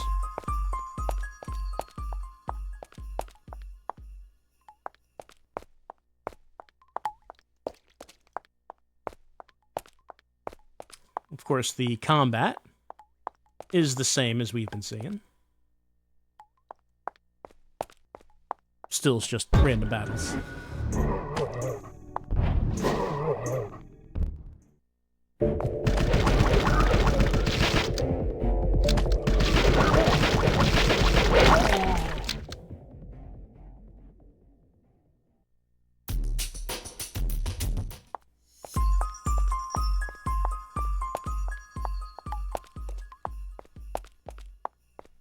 I was about to say, good thing Kimberly gave us that flashlight, but it's really not that dark in here. Speaking of which, I don't think we looked at the description of the flashlight. That's our flashlight. It's made by the Light It Company. It lasts up to 4 hours to 2 D-size batteries. The flashlight also has solar panels to automatically recharge its AA nickel-cadmium rechargeable batteries. We love products from the Light It Company. Also, this is a portable wireless transceiver designed by the Sugum Company for operation in cold regions. Switching on the transceiver enables a group member to communicate with other members. Uses an emergency device, can function with 68 hours with 3 AA batteries. I'm glad D2 is a video game that recognizes that batteries in a flashlight will last for hours.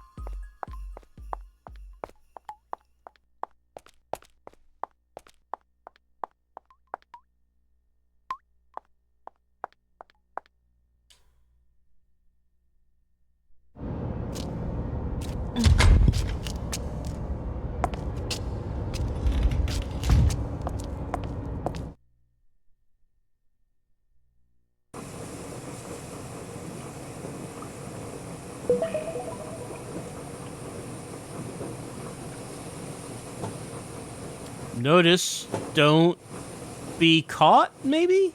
Is that what that says?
It is kind of odd that we do get some distinctive music during the cutscenes, but when we're actually in gameplay, the music stops.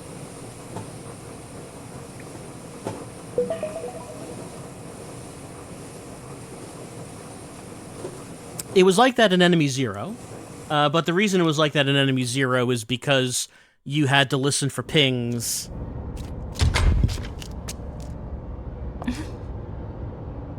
In this one, we just don't want music playing during gameplay for some reason. Alright, let's take a look at some lunchboxes. Well, first we'll pick up a bomb. This is Mercus's lunchbox.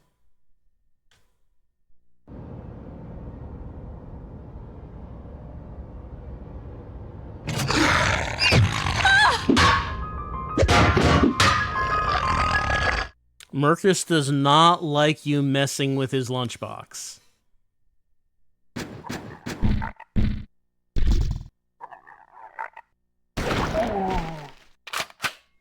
Sorry, Mercus. Yeah, that's optional. That's like the wrong choice. Here's George's lunchbox. And that's the right choice.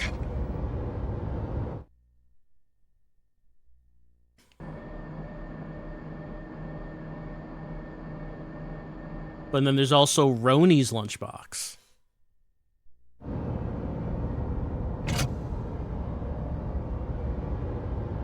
That is also the right choice.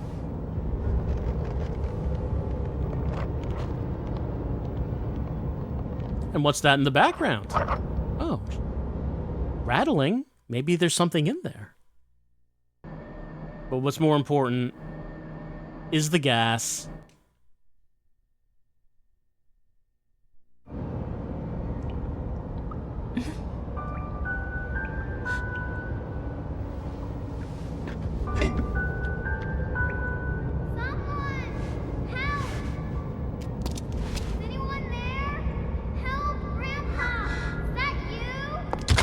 I'd answer you if I could.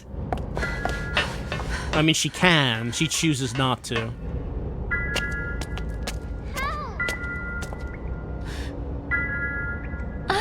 Who's there? Oh, Laura! Get me out of here, please, Laura! I was looking for Grandpa, and I fell down. There isn't much room down here, and it's scary. Help me, Laura! I find it hilarious that this is the use of the stick. This is what we use the magic stick for. We don't use it to cast magic tricks. You saved me, Laura. Thank you. Thank you. I knew I'd see you again. Where's Kimmy? She's okay too, isn't she? I wanted to find Grandpa, but I got lost. I'm sorry. What's going on? Laura, what's happening?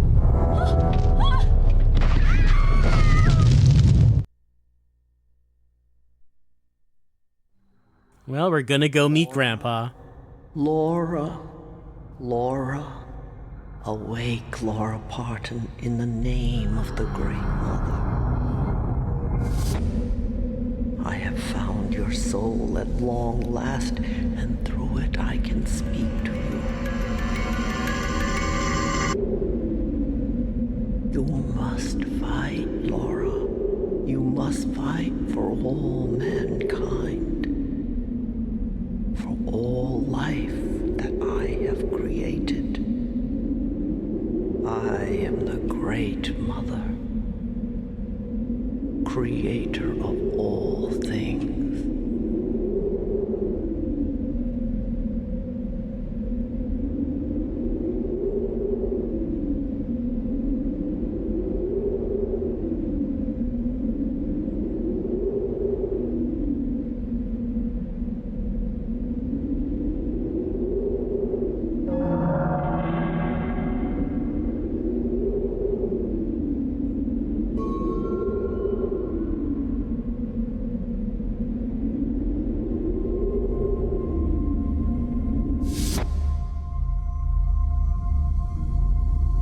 Dinosaurs, Laura.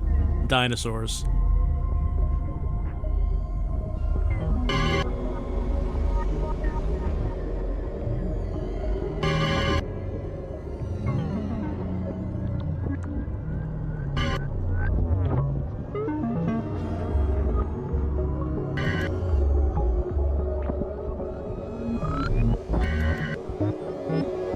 Hey, what's that in the sky?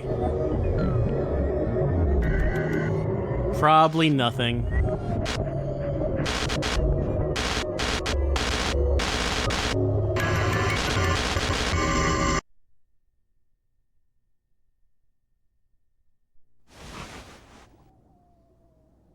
Laura, you're awake. Good. You're okay. Janny's okay too. What happened exactly? I was just sitting here worried because you were gone so long. Then all of a sudden, the two of you just fell out of the sky. A bright golden light lit up the entire room, and then boom! See? Look up there.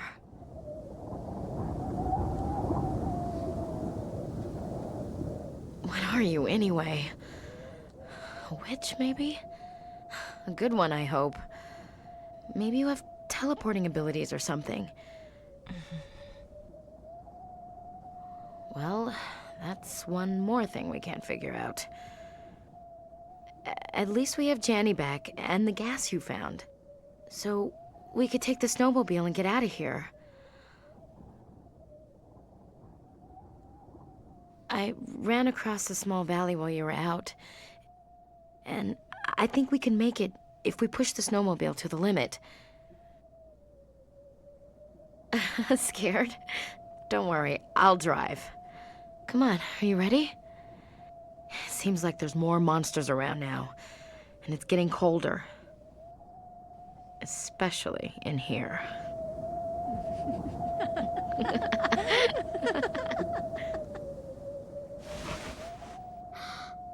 Laura! Kimmy! Where were you, young lady? Huh? Laura and I were worried sick about you. I'm sorry, Kim.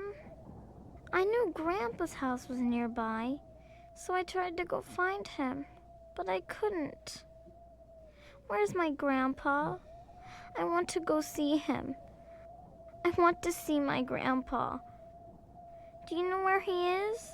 I promised I'd come see him, and he promised he'd show me the northern lights. And magic tricks. It's my birthday soon. I want to celebrate with Grandpa. Oh, Laura. Don't cry. There's nothing you could have done. You know how things are. You're not to blame. But what we are responsible for is making sure this little girl is safe. Right? Yep, we're your grandpa now, Jenny. Jenny? Jenny, do you remember the first time I saw you? Uh-huh, I remember. Jenny? You were with Laura, right? Uh-huh. Was there anyone else with you two? Anyone else? A man. No, no one else. There wasn't anyone else ever. After the airplane crashed, I was all alone for a long, long time. And then Laura found me. Was Laura with a man? Someone named David? Laura was all by herself, just like me. We were walking. Then Laura suddenly went to sleep. So I went to sleep too. Next thing I know, we're here with you. Oh, so when you woke up, you were here? Uh-huh, and so were you, Kimmy. So...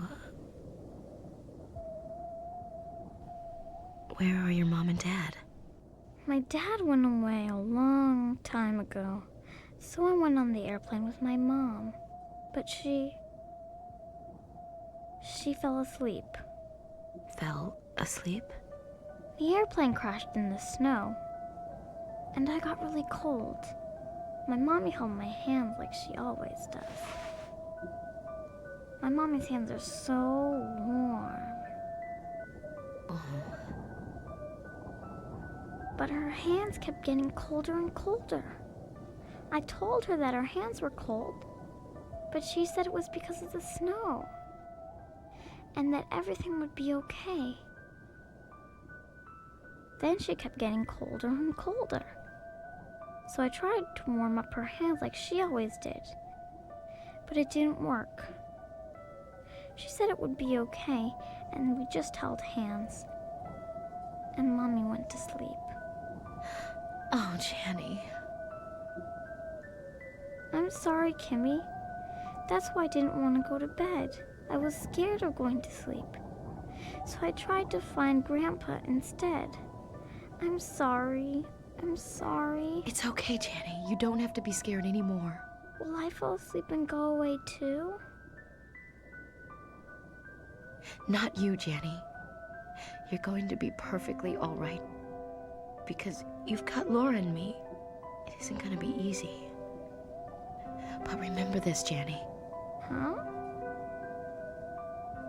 You can never give up hope. Hope? Yes, hope. It's the most important thing anyone can have in life. To believe. To keep believing and never give up. Not ever. To have a bright light burning in your heart. As long as you believe. That that light will grow stronger and brighter to light your way. Oh, I understand. Grandpa always says, Jenny, even if bad things happen, have faith in tomorrow. That's right, Janny. You're so strong. Uh-huh. Hope. I know about that now. Grandpa taught me a lot of things. Janny, you're a very smart girl. You understand, don't you, that you can't see your mother? Ever again? I'm afraid not. Your mother had to go to sleep to be safe so she could protect you forever. She was a wonderful person, honey. I know. You have to survive no matter what, Janny. For your mother's sake. Okay, Kimmy. Laura, Kimmy. Can I ask you something? What's that? Can I call you and Laura Mommy? Kid adapts quick. Sure you can. You're so warm. Come on, Laura, Janny, let's get going on the snowmobile. We have a valley to cross. And Laura has to find this David guy, and I need to apologize to Parker if we ever run into him. Let's go. Look, old mommy was fine, but we've upgraded to 2 mommies now.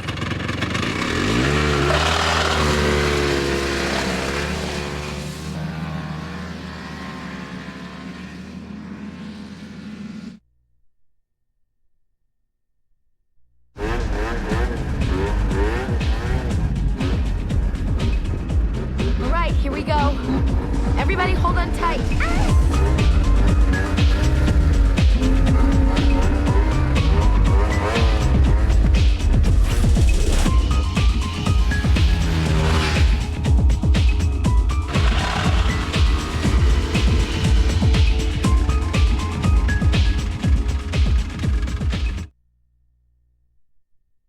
And I believe, yep, that means it's time to insert disc 2. We've reached the end of disc 1. We will not be going back to that cabin anymore. And we also had the first encounter with the Great Mother, in which Laura and Janny were just kind of teleported back to the cabin, falling through the ceiling. Let me put that disc in.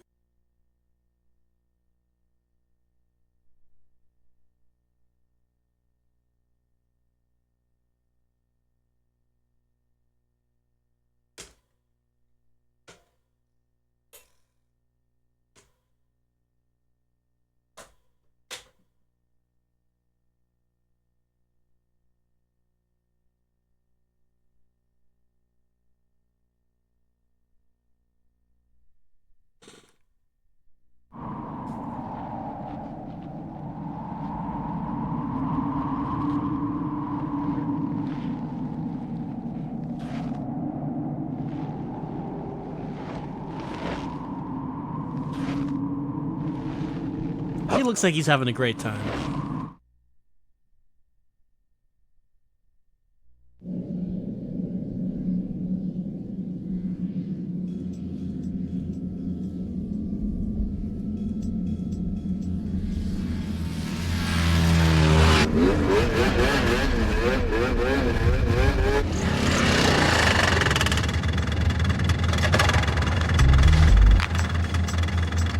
Hey, look. There's someone over there. Let's go check it out.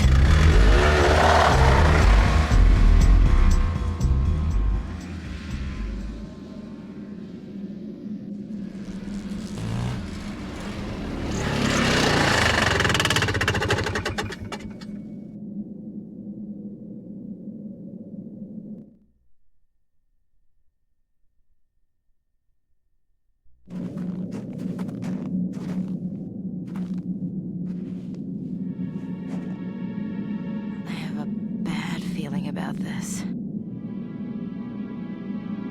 Hello? Hello? Doesn't look like anyone's home. Let's go in.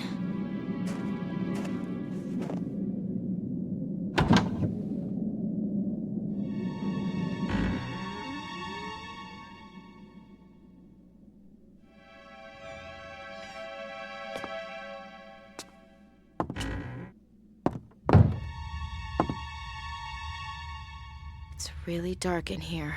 Can you find a light switch somewhere? Oh, here it is.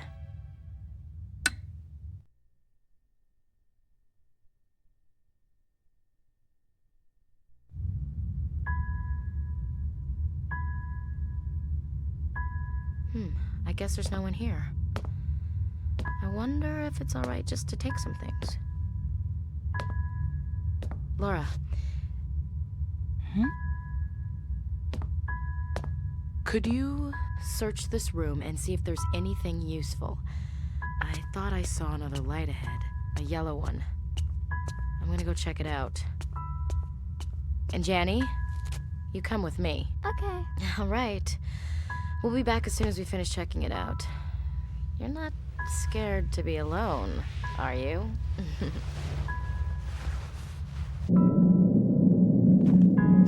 Well, I am heavily armed, so it should be fine.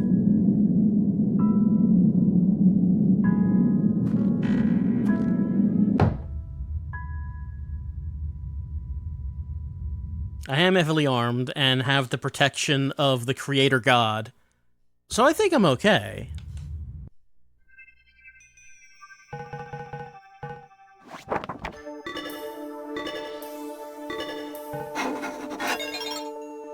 Alright.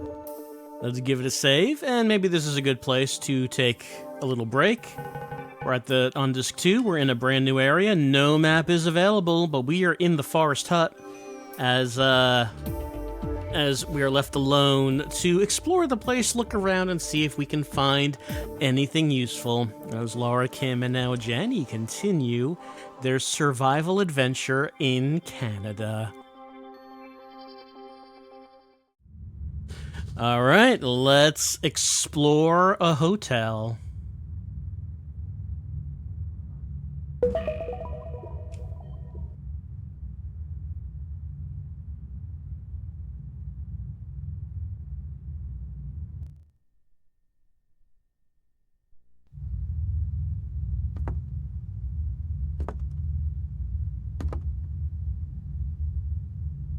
I like how in the cutscene she looks very nervous,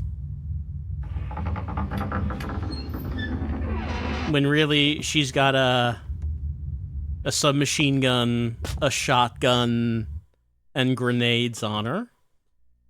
Like they could show that on her model in the cutscene.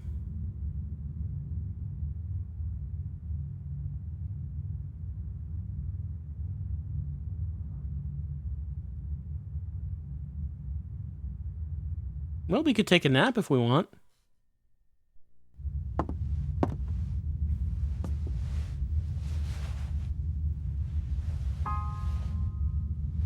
See how this bed compares to the one in the cabin, and the one in Janny's grandpa's cabin.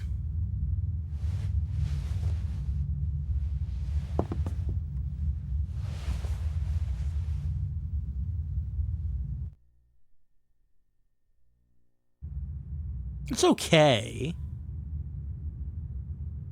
It doesn't smell like grandpa, though. It's missing the grandpa smell.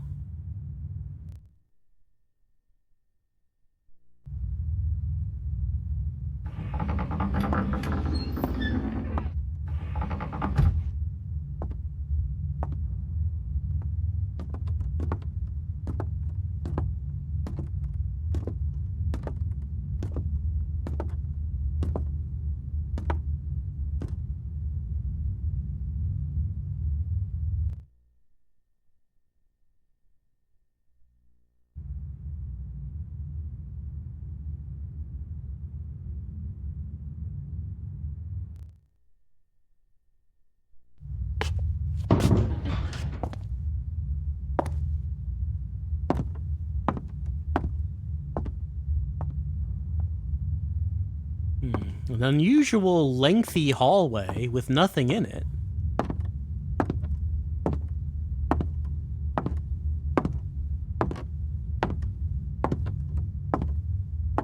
Except a door at the end that goes to the restroom.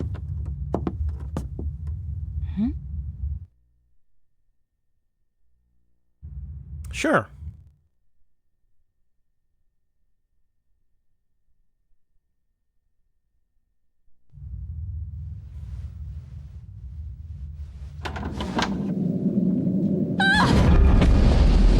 Oh, they got you. The guests here love that joke.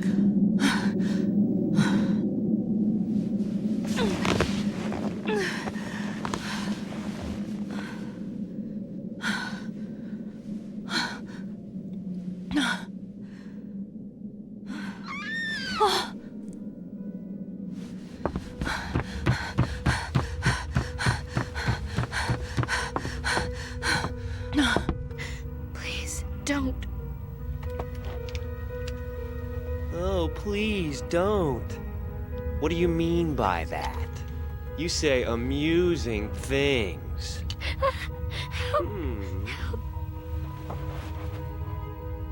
Help, huh? I bet all the people you victimized until now pleaded for their lives in the same way, huh? Stop, please, help! Pitiful. Help! Shh, you're hurting my ears. Shut up, will you? My head hurts. It's pounding. Don't shout. Do I have to beg, huh?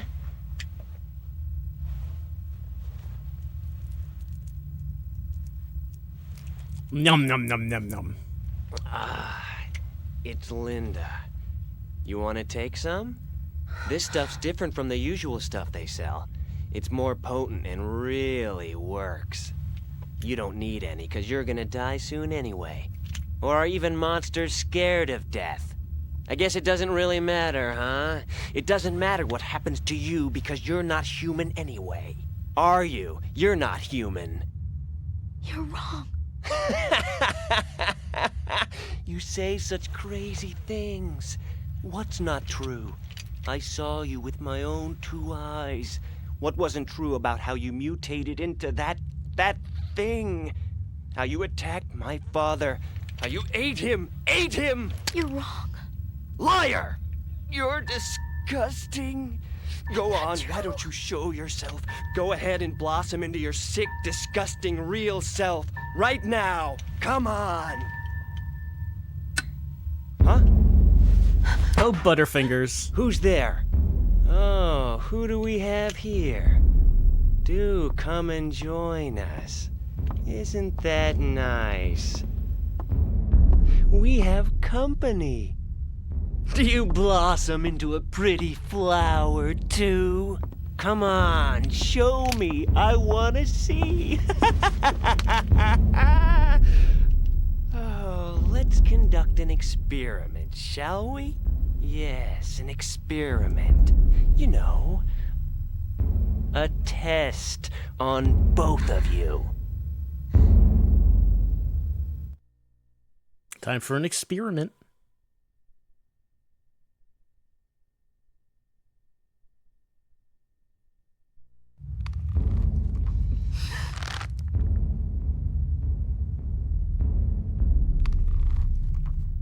Bang! Bang! Well, let's see. Who should I shoot first? It's really simple. See, I take this pistol and bang, I shoot your foot. Bang! And if I see green blood, you lose. Bang! If I shoot you in the head, you won't be able to move. And if there's red blood, I guess I'll just have to untie the rope. Red blood proves you're human, you see? But if you bleed green, you know what happens. Bang! I'm talking about you! Yes, you! Do you hear me?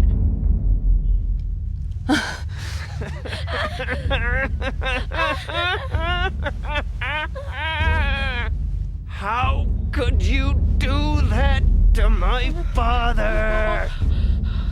That's not true. I saw you! I saw you! You took my father and... Oh, that's what too much Linda's gonna do.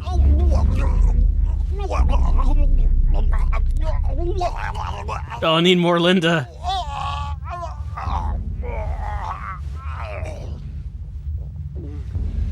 So that's why I'm going to experiment. Experiments are fun.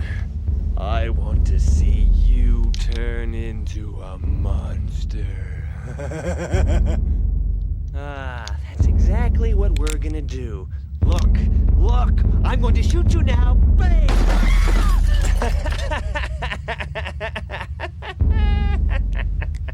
Just kidding. Surprise.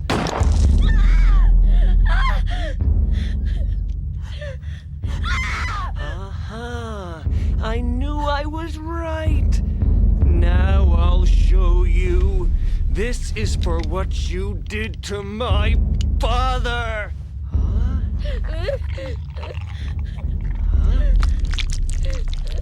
What the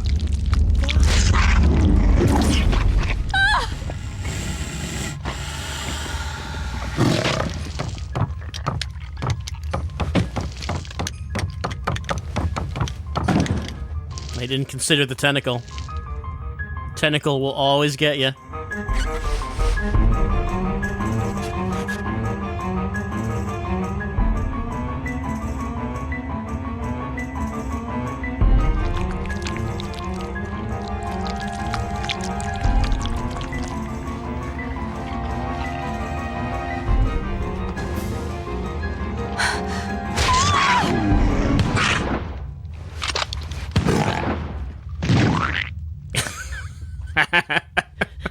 That sound is still great. Oh, God. This is so twisted. I mean, suicide and homicide are supposed to be totally different things. Why is this happening to me?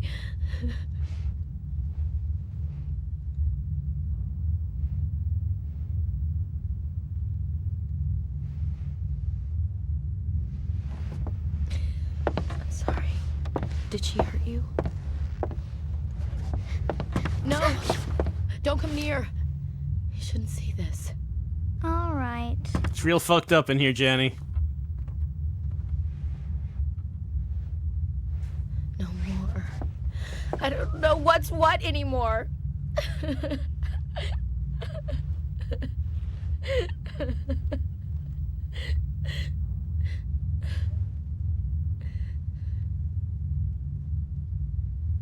sorry. It's just that I've never killed myself before. Laura, are you all right? I guess I'm over it now.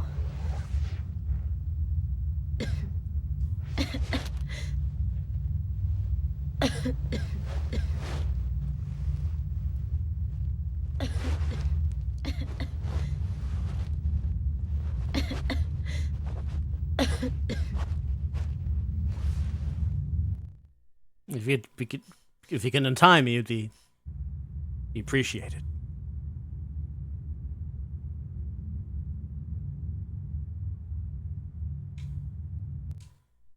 All right, that was an interactable scene.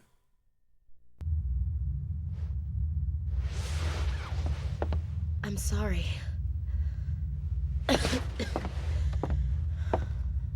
There was a storage facility just ahead, and I saw it there too. My own body. Talk about freaky. I mean, whoever really had to walk over their own dead body? I mean, I didn't think I'd end up killing myself, but I guess it's better than being killed by the other me.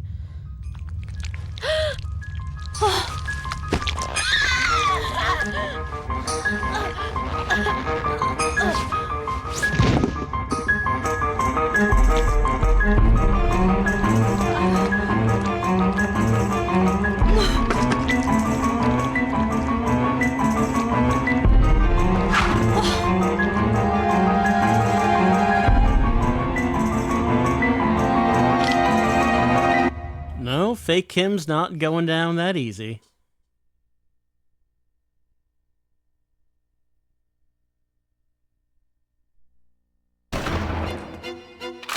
Why are you shooting me? I'm Kimberly. Why do you want to kill me? I'm sorry. I'm sorry.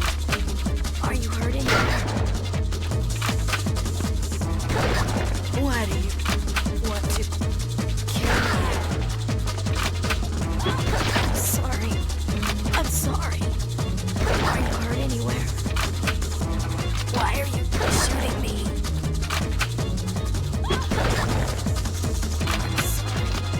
I'm sorry. Are you hurt anywhere? Why do you want to kill me? Better just use one just in case. Sorry. I'm sorry. Are you hurt anywhere? I'm Kimberly. Why are you shooting me? Okay, there we go. Got her in. Got a good shot there. I'm sorry. Are you hurt anywhere? Why are you shooting me? Why do you want to kill me? I'm sorry. I'm sorry. Are you hurt anywhere? Why are you shooting me? I'm sorry. I'm sorry. Are you hurt anywhere? Why are you shooting me? So we're out of that. Back to some machine gun.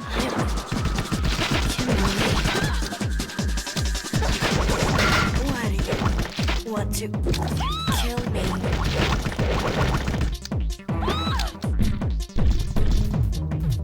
Why are you shooting me? Yeah, this doesn't have the stopping power that the shotgun has.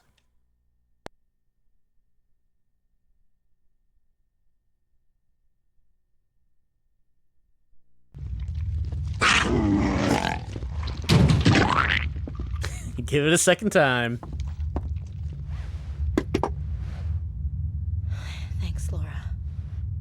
You saved my life.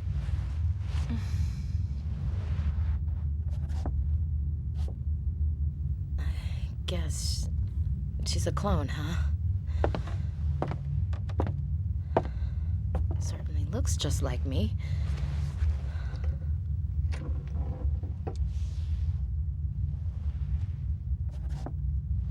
Gives me the creeps. I guess they have the ability to replicate the exact physical appearance of their victims. Oh. Do you think I'm... Don't worry, I'm human. You can't clone a person's mind.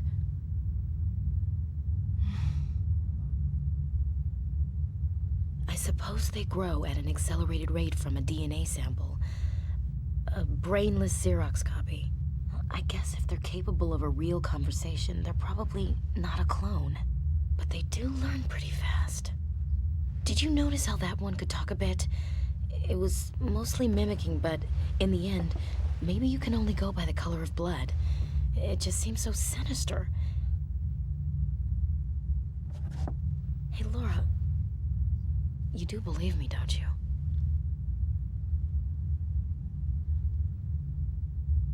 Can't say that I blame you. I bit the inside of my cheek. It's hard for me to even know what I am anymore. With all the crazy things going on around here. You end up suspecting yourself of the worst things. Gotta snap out of it, though. Come on, Janny. Let's go check out the next room. Okay. Yeah, don't look at what's in here, Janny. Just kind of block out what's going on in the main room here.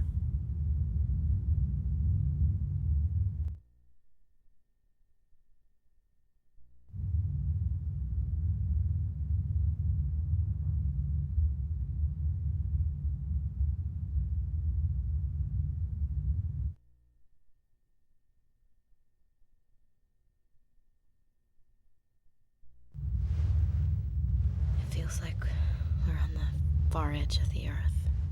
But I think we'll sleep well knowing there's 3 of us. It's tough trying to go to sleep by yourself. With no good memories to fall back on, it's like the night clings to you. The tides of night surging in, thick as tar, cutting you off from everything, leaving you all alone in the universe. Nights like that, I'd always take refuge with these drugs. To tell you the truth, the medicine is the reason I was on that plane. Go. The room was so thick with sticky, suffocating darkness that night. I thought I'd drown. I took my medicine, and that's when I saw it. It wasn't a trip. It was kind of a vision. A vision of a landscape.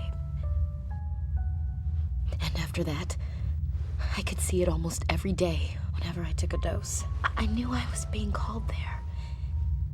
And then I saw the place where this drug originated from, in a newspaper. The article was about Linda, how it was extracted from a type of lichen only found in the tundra of northern Canada.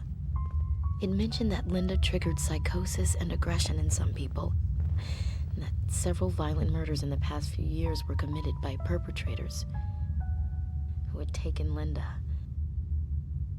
And that even many acts of cannibalism had been reported. The story went on about the relationship between human aggression and instinct, but I couldn't take my eyes off the photograph. I was mesmerized by it. It was exactly what I seen in my vision. The same landscape. And that's why I got on that plane. Of course, you know the rest.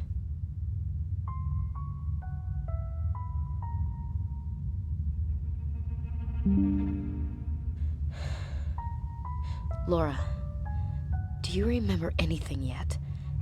Your mother and that compact? And that David guy? He could be out there, still waiting for you. That David guy. Do you remember anything yet? Laura, remember anything? Laura, anything? Anything, Laura? That's too bad. Anything? Laura, anything?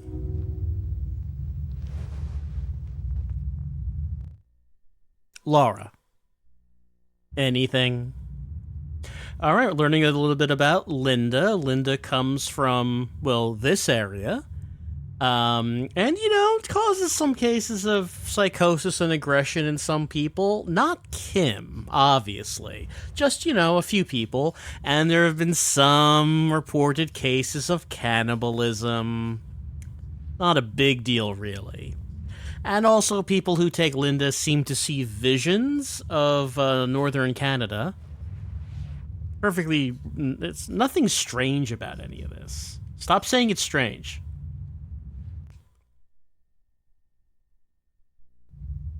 Hey, Laura. Do you think that guy Parker's still alive? It was so unfair to him. I'd really like to apologize to him. I misjudged him. Yeah, what about that Parker? We haven't seen him since the beginning of the game. Mommy.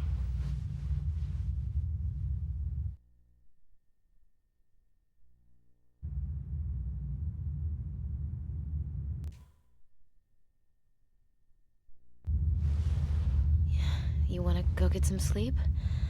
It'll be dawn in a few hours. And the days are very short around here anyway.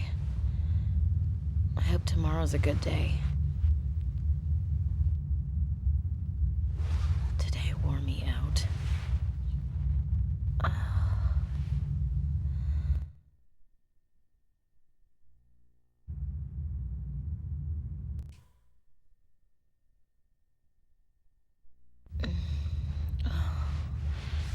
Oh, sorry. I guess I dozed off. Hey, you should take this. You'll need it if you're gonna go up to the other building. Just jiggle the lock a bit, and the door will open. There's some sort of storage facility there, but it's too cold to stay for long. Not that there's much there except a lot of junk and a hatch on the floor.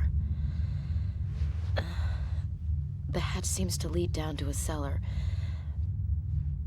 but it was frozen shut. The building's just up the hill. There's a large yellow lamp, but be careful because it's very dark along the way. Take the snowmobile if you want. Well, good night. All right, so we're going to go investigate the building that Kim and Janny went to. Anything else for us?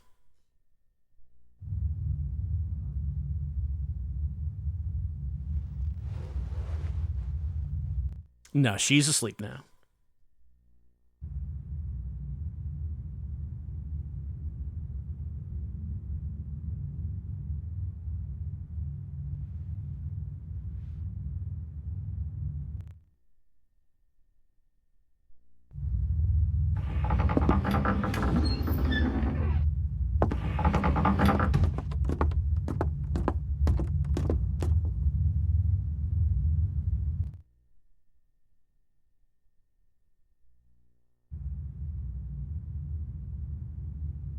And we still got these two here.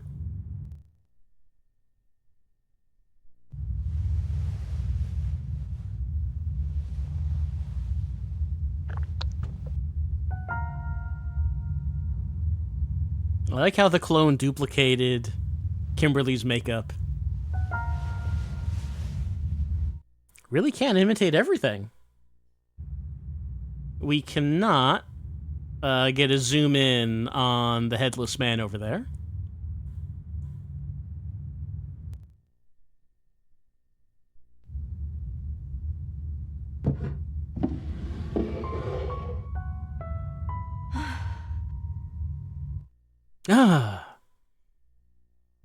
It's not that startling. Here's a map. It's good to have that before we head out.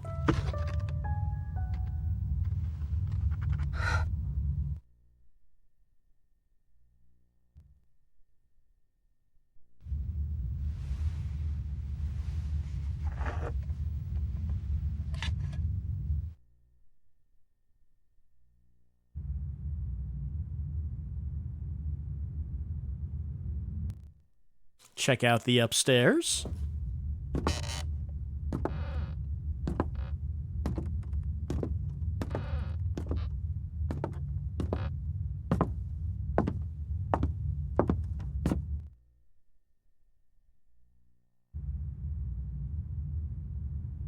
Interesting looking painting up here.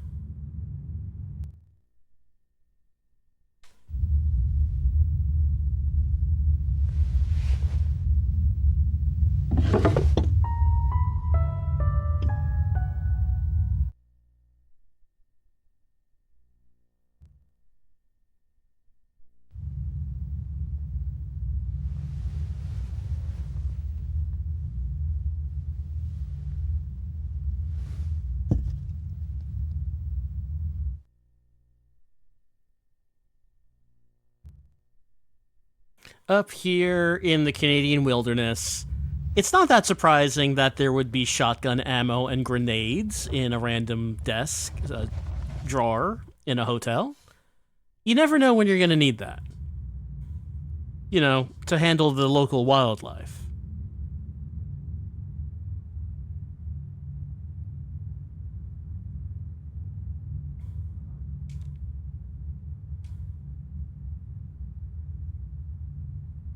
Can I look at that? Or maybe it's a cutscene.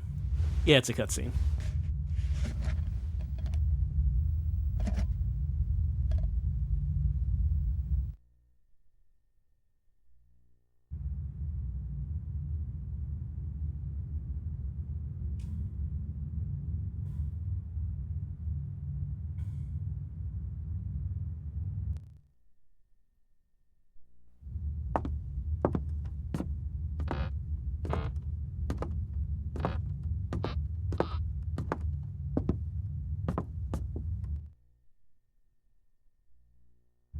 All right, so we're about to leave, but let's take a look at the map we just picked up. All right, here we are. The closest building is Brenner Pharmaceuticals, and we have heard the name Brenner, as in Laura's flashback. David did say his name is David Brenner. Then there's the tunnel. Here's a lake. Past the tunnel, there's the Weeping Wall, the Tunnel Mountain Road, the Yoho Basin, Kenny's Observatory. Everyone loves checking in with old Ken at his observatory. Also, I mean, we might as well save a game.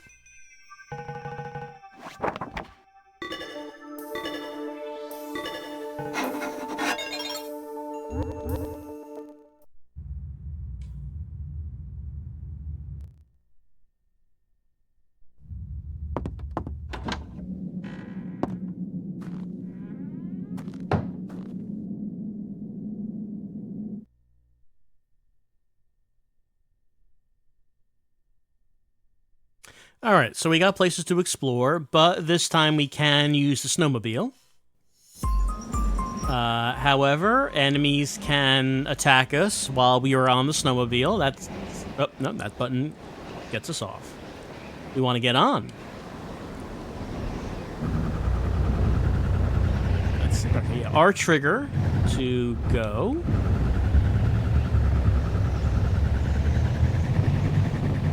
This building's real close.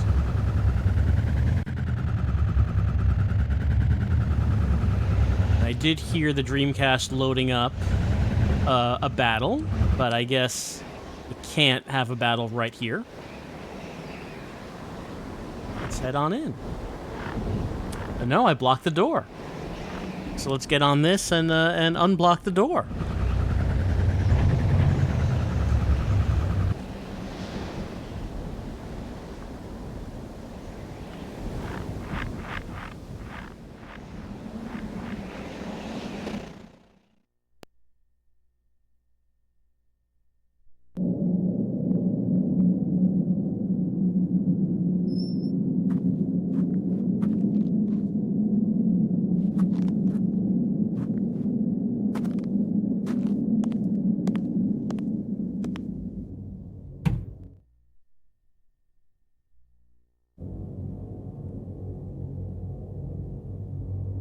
We can't look directly at the Christmas decorations, unfortunately. All right, we got a locked door. Got to figure out this difficult combination.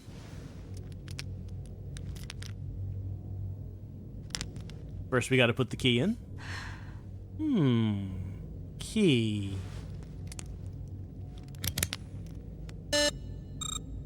Input. Well, there's 0 and 0. The key had 2 on it, right?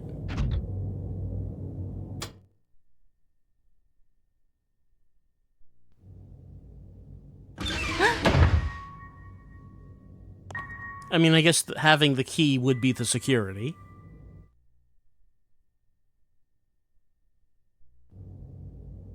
But I don't think the additional combination is adding too much to that security.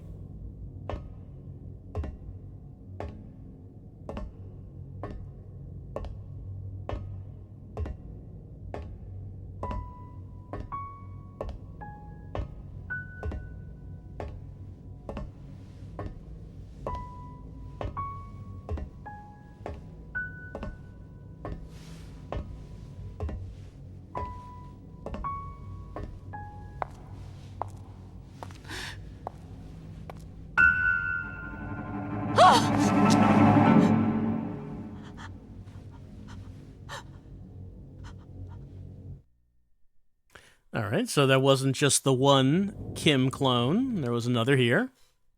And you might wonder, how are Kim clones getting made? Why do they have her genetic information? I don't know if that came from the attack at the beginning of the game.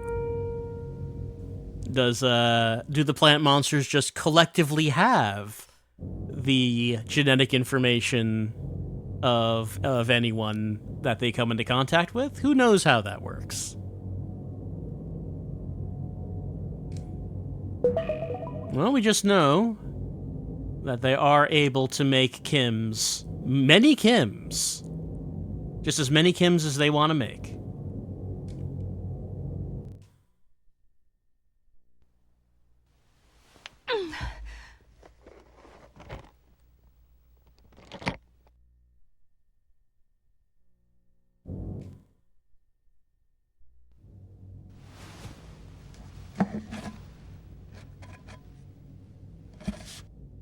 Let's hug that first aid spray. Haven't used any first aid sprays yet, but that's just because we have meats. I'm sure we'll have to use them as the game goes on. The game does get more difficult as we go. There's the frozen hatch she mentioned. Nothing that way.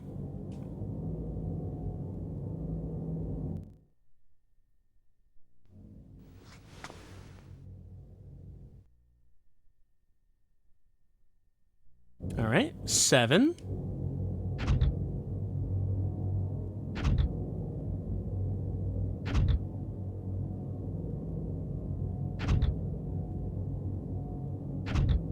No key needed for this one, I guess.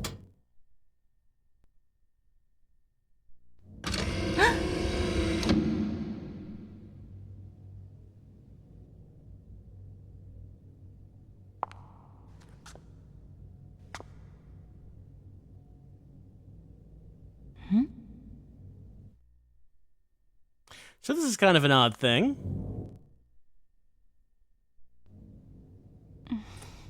Something you do need notes for. Because we're going to press this. And you can just press it and it'll be a different 6-digit number every time. But we need to leave it on just whatever numbers it's on. And that's going to be the passcode for something else in another building.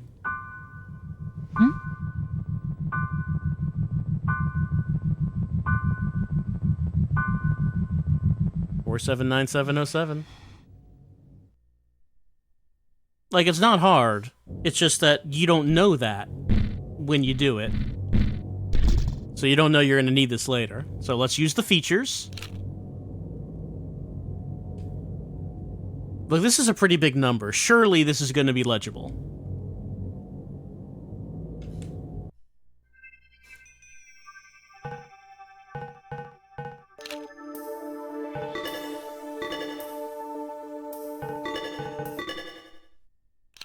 Yeah, here we go. We can see that. That's totally legible this time.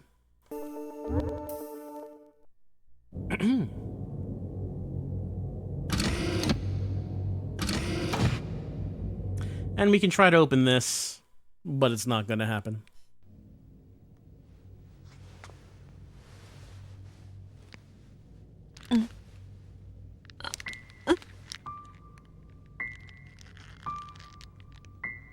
I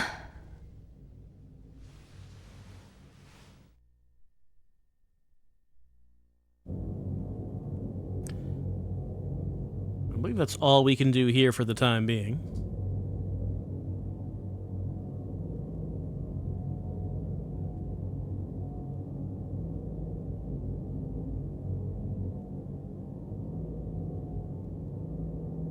You know, I don't remember if we can just move on or if we need to go back and talk to Kim again.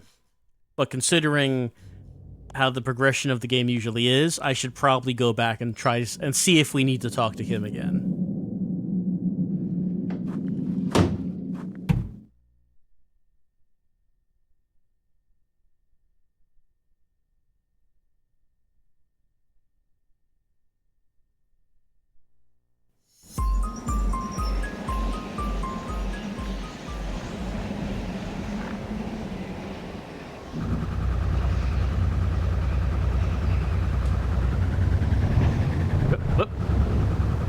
Let's see.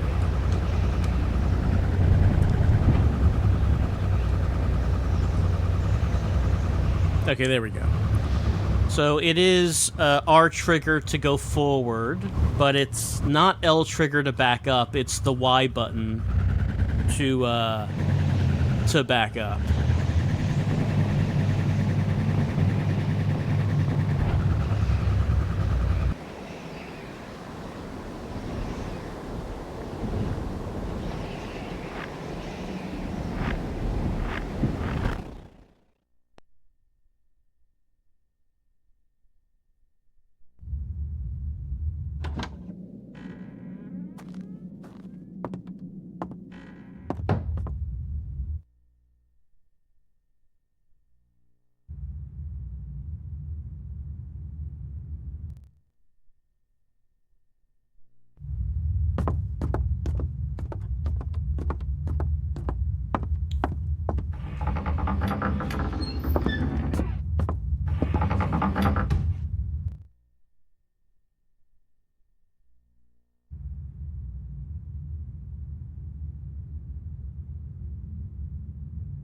Kim, got anything to say?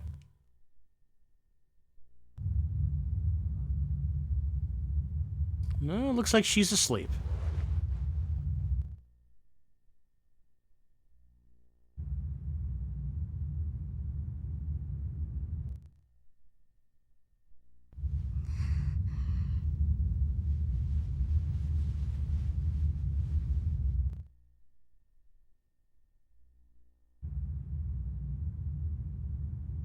We can go to sleep too. I'm just, just making sure that we do whatever we can here before we move on to Kenny's observatory, which is what that one passcode is for.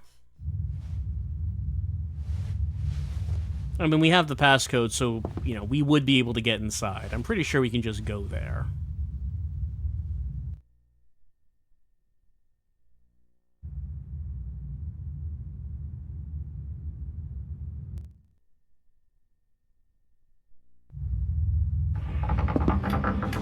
It is a bit of a trip to get there, and there will be enemies.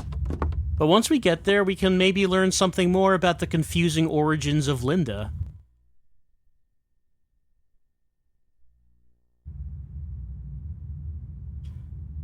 And by the way, I doubt Laura opens the restroom door again. But, might as well just see if she does.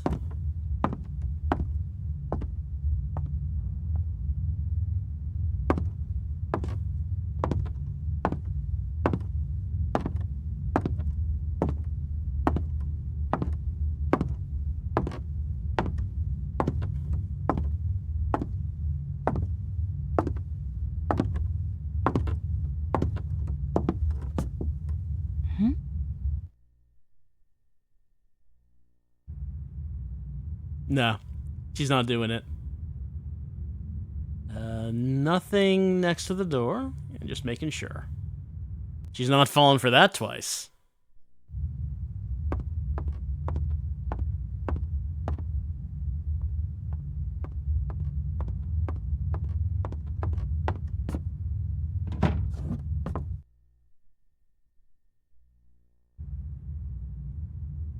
Pity we can't get a better look at the headless guy.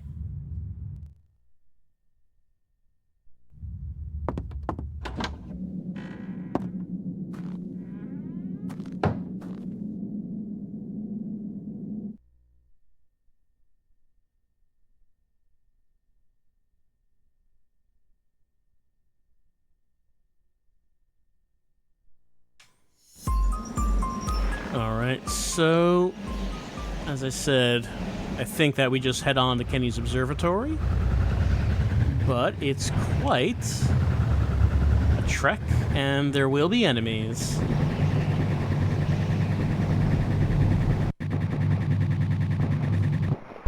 And we just get off the snowmobile when they arrive. Yeah, we got new enemies.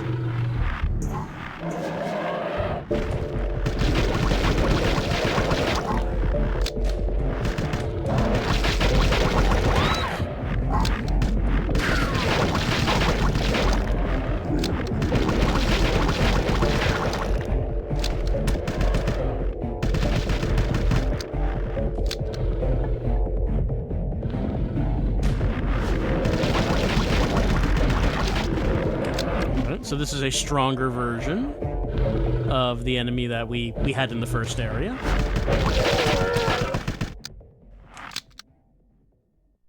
But of course the submachine gun does not become any stronger, so it now becomes more important to get ammo for the shotgun, as well as to go hunting, which we don't do from the snowmobile, but we will want to go hunting to get more meats.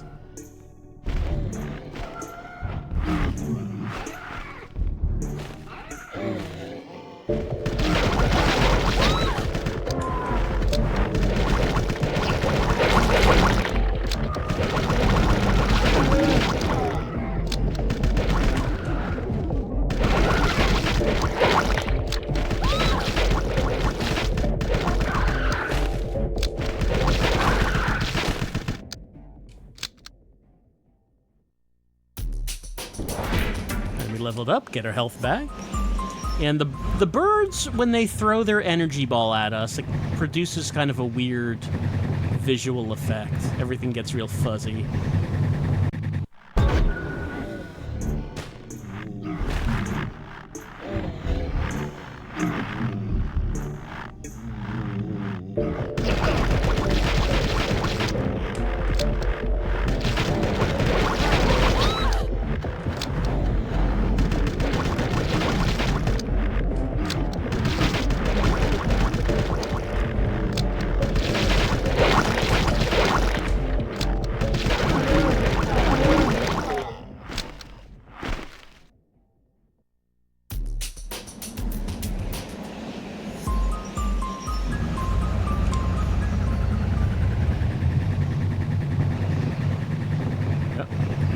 Well, I'm pretty sure I went past first aid spray in the snow, but maybe we'll get it back on the way back. Oh, a miner has left the mine.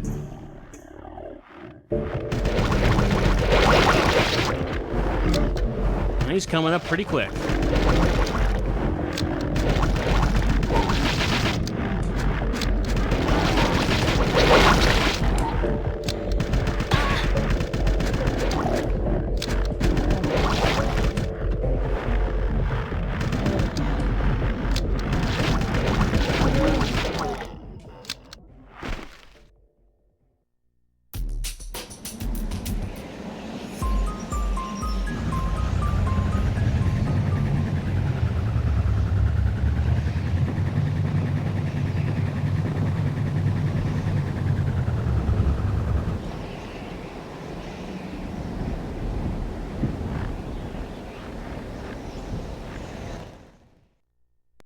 We made it to Kenny's observatory. Time to observe.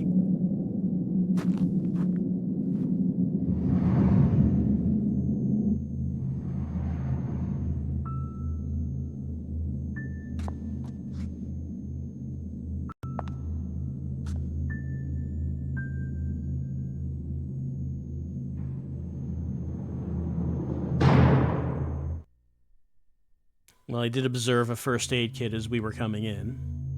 First aid spray.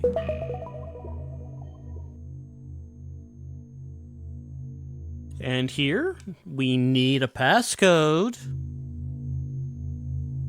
So hopefully you noted down what that passcode was when we were there. Otherwise, you're heading back to go get it.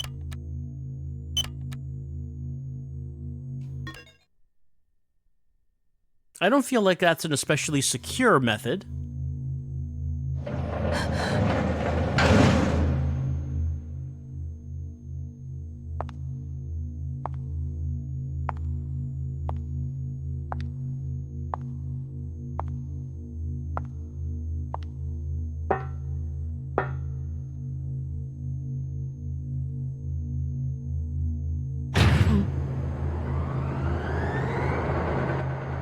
Ominous escalator.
Well,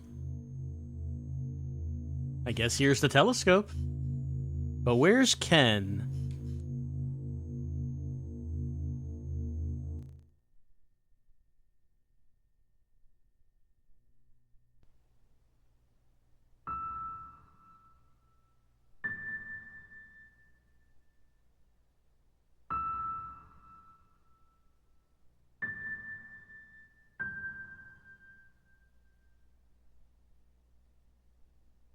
Oh, Linda. Listen. Do you hear that? Yes, dear. So, this is the sound of death. Oh, what I hear now is that faint whisper, the sound of all life coming to an end. Earth is dying. The sound is so bittersweet. I'm sorry. I don't think I really understand. No, dearest. You understand much more than I do about everything. If you say so. Linda, I'm so happy that the two of us can be together at this moment. Who's there? Is someone there? Is that you, David? No, couldn't be. So we have a visitor on our last night. I don't know what you want, but don't come any closer. Please. I don't want anyone to see me in this debilitating condition. You know what I mean, don't you? A monster has gotten me. Oh, I'm still alive, but I'm beginning to change. I'm transforming into a monster myself. Linda, this may be a suitable end for someone like myself. No matter what happens, you are still you. Linda, I remember everything so clearly about the night we first met. So do I, dear. The stars were so beautiful. As they are tonight. Ah, if I close my eyes, I can see the stars the way they were that night. How did I stray so far from that to become the madman that I am? You are no such thing, my dear. Yes, I was mad to have turned you into this. No. I'm very sorry, but please, keep your distance. This is how I want to meet my fate with my beloved wife under the stars. All right, but we can still talk to him.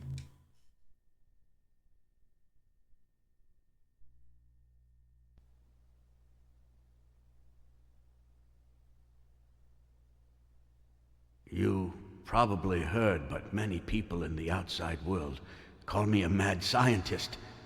It's true, but only insofar as this planet itself is mad.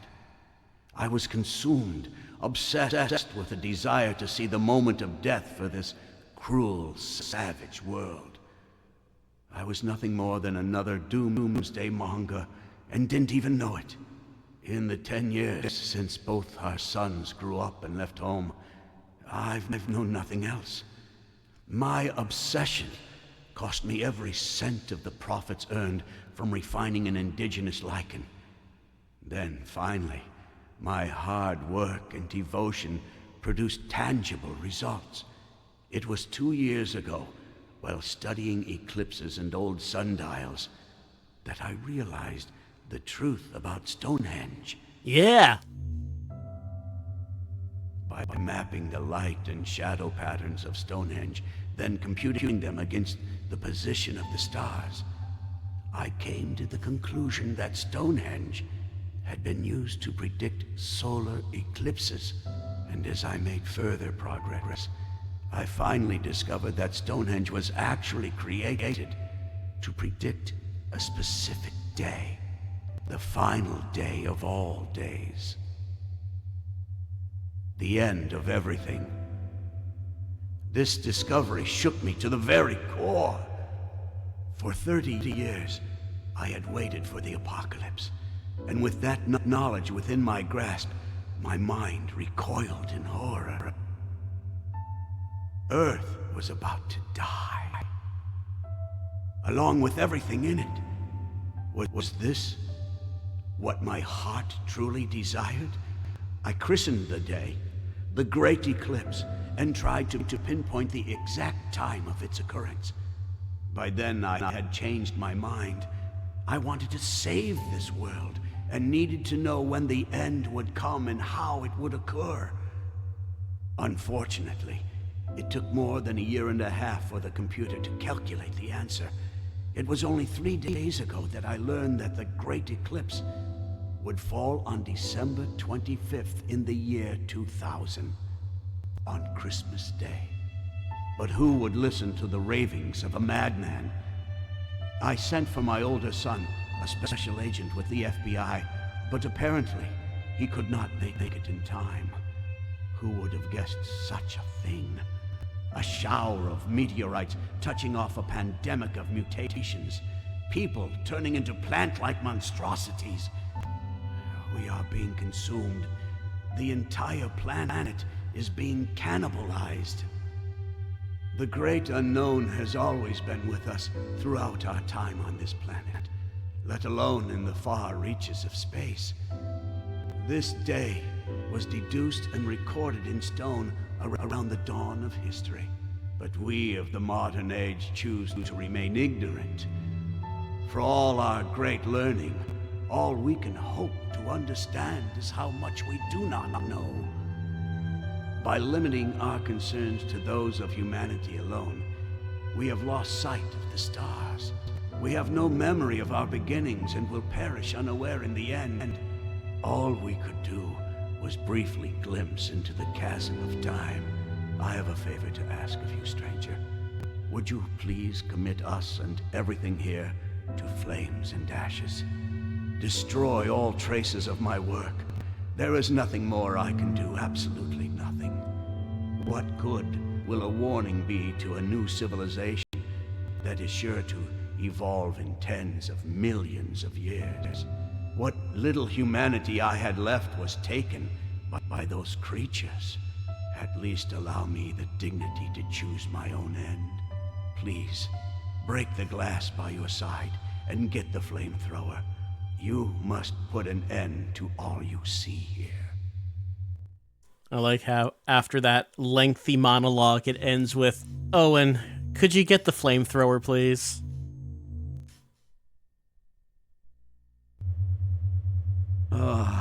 I have done everything I possibly can. I leave the rest up to you and your generation. I also see that my copy of D2 still has trouble with this monologue. The voice is still skipping.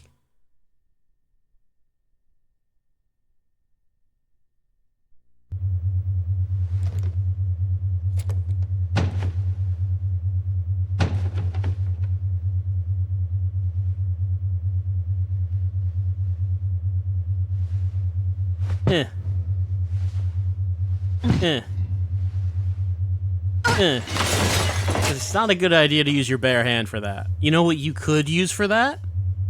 A magic stick.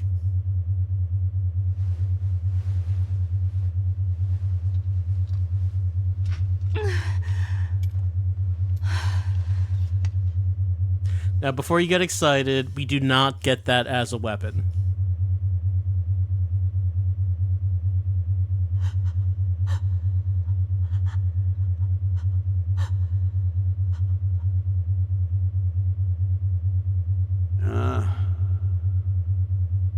I'm ready.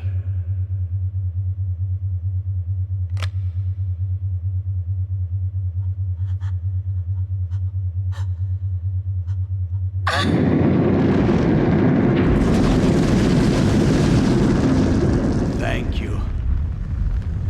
It was my mother who gave me life, and it is you who gives me the fate that I must face. Thank you, stranger. If ever you come across either of our boys, David or John, please tell them for me. that we died in peace with ourselves. John works at a nearby pharmaceutical storage facility. He may be able to help. And David should be on his way here as well. Ah, Linda, I can hear the end coming. Can you hear it? I'm so very sorry for everything I put you through, my darling. Linda, you stayed with this foolish man till the very end. And all I can do is say, I'm sorry. It's all right, dear. I was always happy being by your side.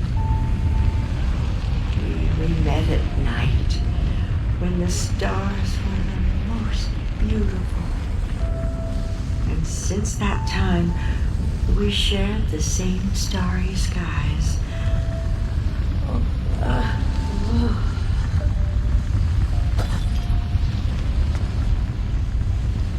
You know, after all these years watching it, I still don't get what the deal is with the wife. He said, I'm sorry I turned you into this, and when we finally see her, it's in a glass cylinder as a flower. Did he turn his wife into a flower? Why is the drug named after her? I'm all right. Did he make drugs from her? I was just thinking about my father. He works in an observatory near here. I was going to see him. He wrote me a letter out of the blue last week. And for the life of me, I cannot figure out why. But I thought, this time I can finally do something for my family, you know? My father and I didn't get along. I've only seen him a few times since I left home. And I couldn't protect my mother. From my dad turning her into a flower. This is justice for being so damned selfish. And leaving my kid brother to face it all alone. Why am I don't know why I thought of him at a time like this. But I guess I may never see them again. Not like this. Not in the condition I'm in.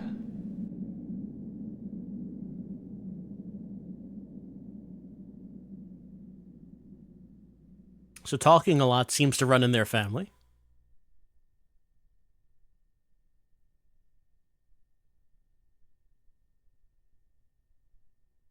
So we know David is that guy's son, and he also said his other son, John, works in a nearby pharmaceutical storage place. And, well, we met someone who works around here, and he said that the fake Kim ate his father, and we know that this guy in here was attacked by a monster. So things are not looking too good for this family, is what I'm saying.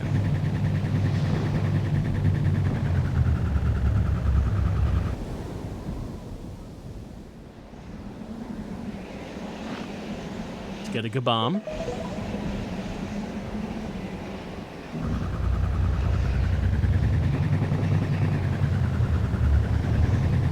So what did we get from all that? Well, we got a flamethrower. We can't use it as a weapon, but it is an item.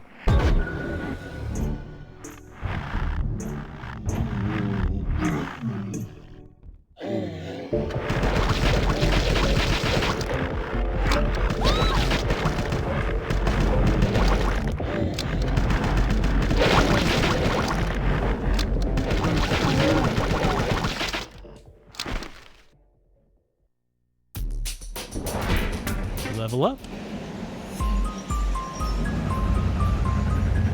Yep.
So he's slow but strong, and his weak point is in his mouth.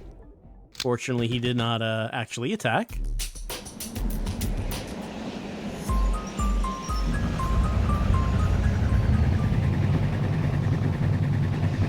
So there was a whole lot of information that we were given by that guy about Stonehenge and predicting the end of humanity.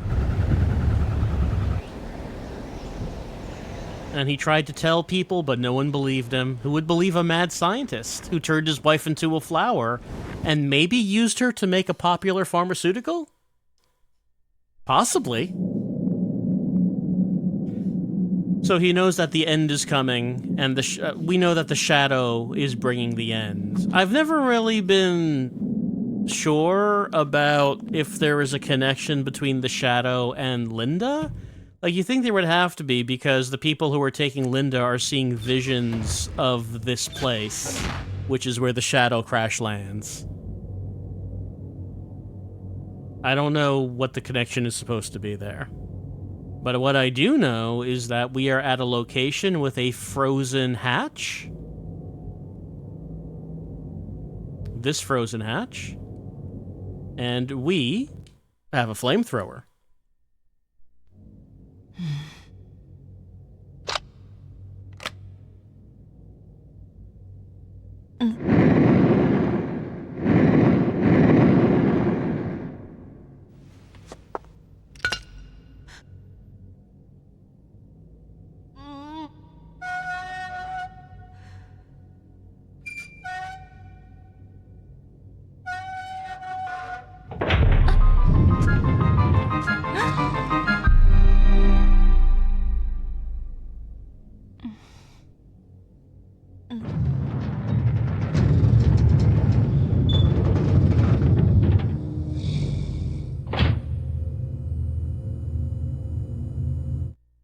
Well, maybe we can find something down here.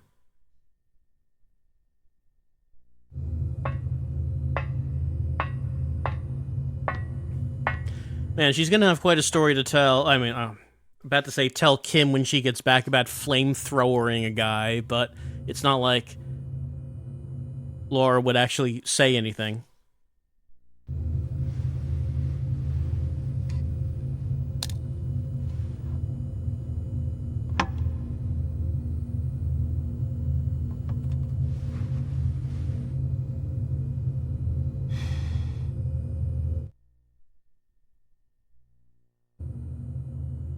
All right, growing some lichen, I guess.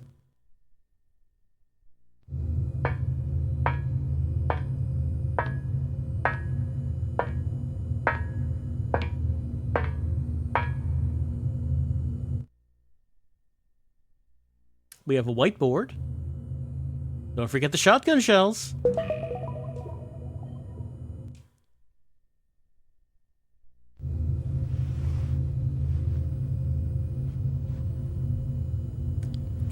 That texture is too low. I can't read what it says.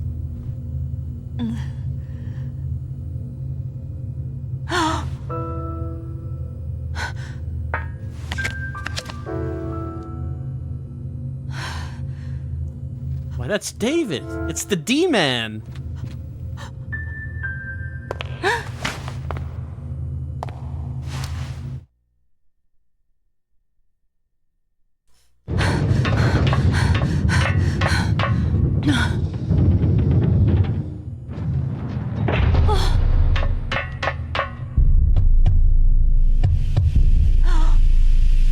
Being unable to open that from the inside seems like a real safety violation.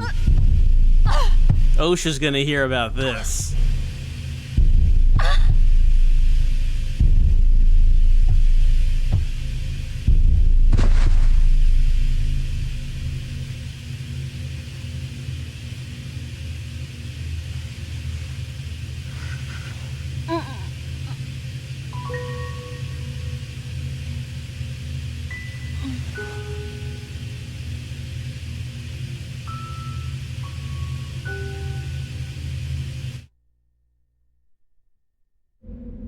Laura Parton. Died again, huh, Laura? I am the Great Mother. You must awaken and take up arms again, my child. Prepare yourself with renewed strength and courage for the coming battle between all mankind and the Shadow. I command you in the name of the Great Mother, the giver of all life, guardian of the earth.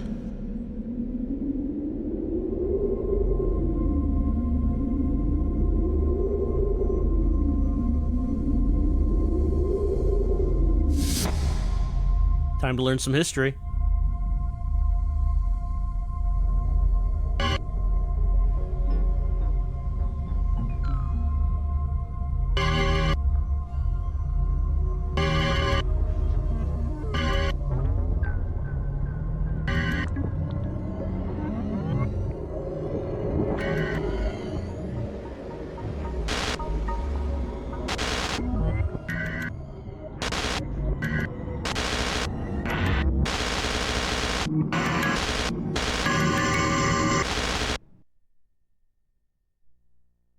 Disc 3.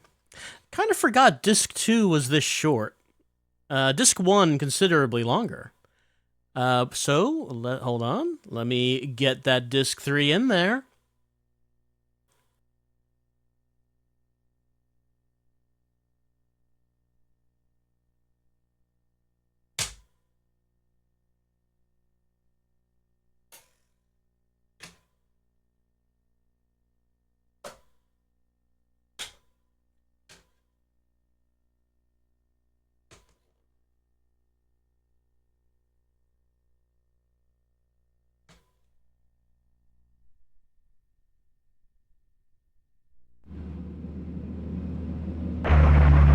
No man crossfish pie, really gumbo. 'Cause tonight I'm gonna seek my Jeremy old. Jambalaya, crossfish pie, Philly gumbo. Oh yeah. Singing about some jambalaya and gumbo.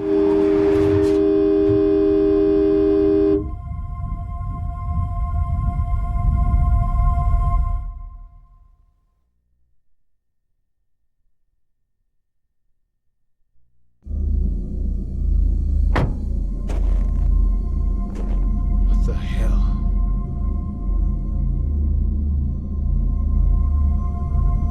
Man, it's hot. Hey.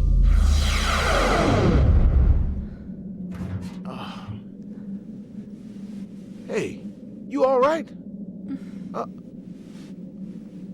Wait a minute. You were in that cabin, but you just fell out of the sky. What the hell is going on?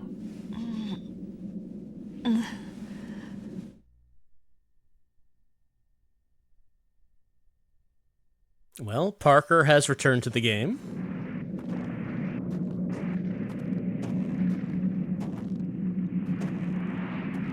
So that's what you've been up to.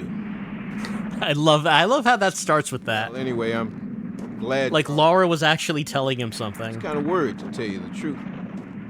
What happened to your friend, that pretty, rather strong-willed woman you were with? She hasn't, blossomed or anything, has she? Huh? Well, jury's still out on that, Parker.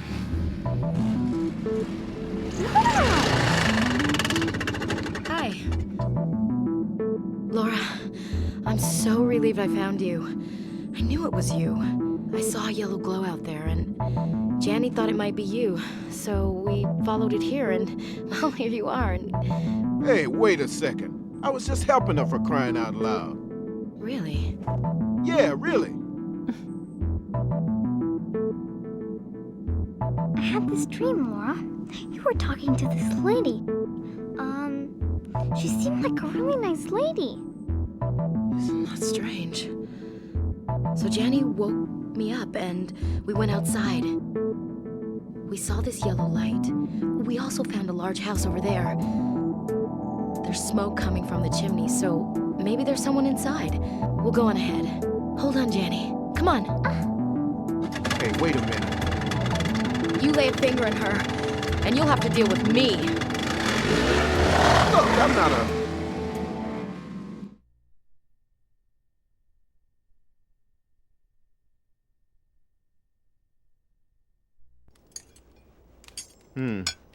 Laura, is that right?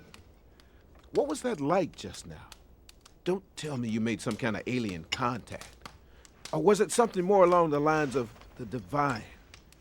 To tell you the truth, though, I was looking out the window during that hijacking fiasco, and... How could you admire the view at a time like that? Well, the sky looks so beautiful. Oh, please. You really thought that looking at the view from the window was more important than hijacking? Kind of. But the point is, I saw something a few minutes before the explosion. Saw what? A yellow light. The same light that Laura came down in, only much, much bigger. A huge curtain of light appeared from the other side of the ocean, then grew until it enveloped everything. It was almost as if the light was shielding the planet. Oh, spare me. You think you saw God or some planet-sized guardian angel? Actually, I work for a legitimate organization that studies things not too far removed from that. CETI, right? How'd you know? Center for Extraterrestrial Intelligence. It's pretty famous as far as bands of deluded UFO-crazed loonies go. You're, showing off one of their caps right now, genius. I'm not showing off anything. Besides, I'm an engineer. Speaking of which, I'm pretty handy. Like I didn't see you pushing that bucket of bolts down the hill. That's a different story.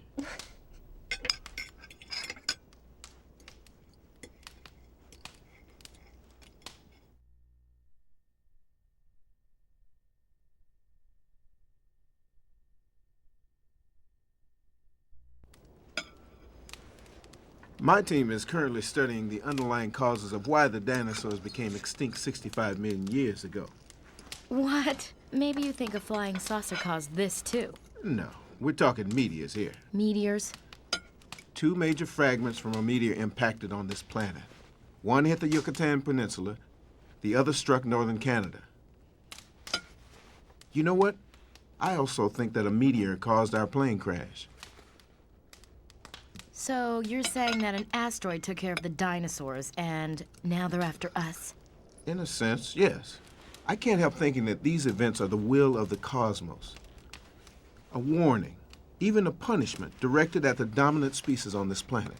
We're doing our best to follow the fate of the dinosaurs, and the powers that be are trying to... Kinda new agey, aren't we?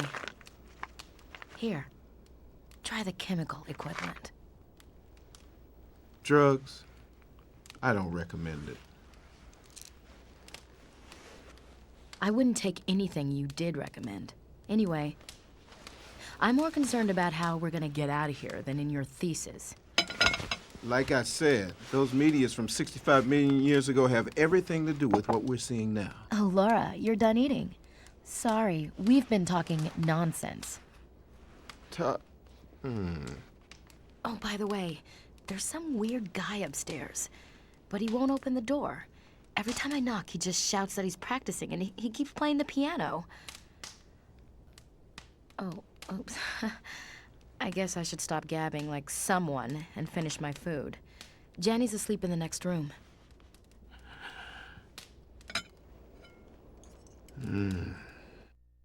I like how anytime we see someone take Linda, it's not like a pill, it's like 5 pills.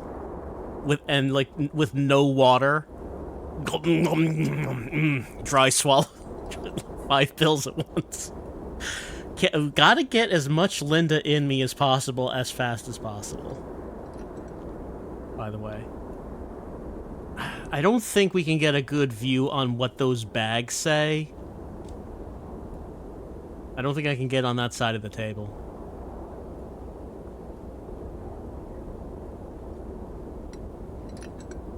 Oh, hold on. Tips. I think that's the best view we're gonna get of that. It's tips. It's some kind of Dorito-looking chip. This is very important to me. I gotta know what's on that table. Yeah, there's like a can, a big can. I don't know what that is. You see some open tins on the table. Yeah, I can't... If I look at her and then go over here... Potato. I think it just keeps saying potato. It's an enormous can of potato something.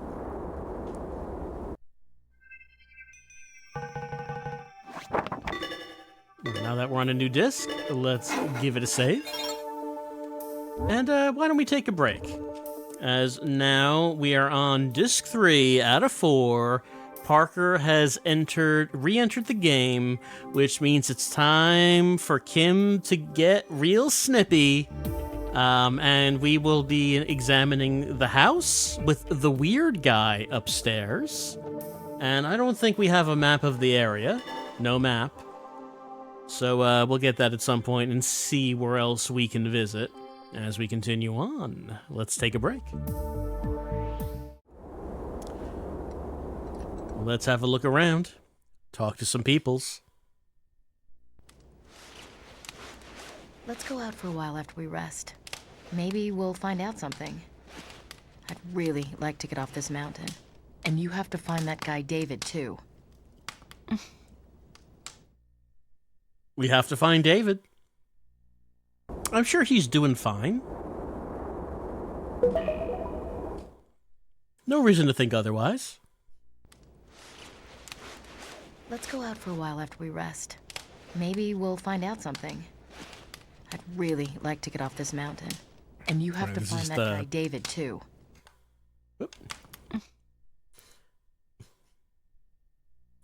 All right. And Parker?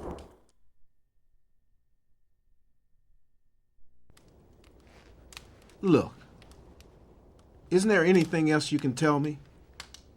You may be the key to uncovering the relationship between what's happening now and what happened to the dinosaurs.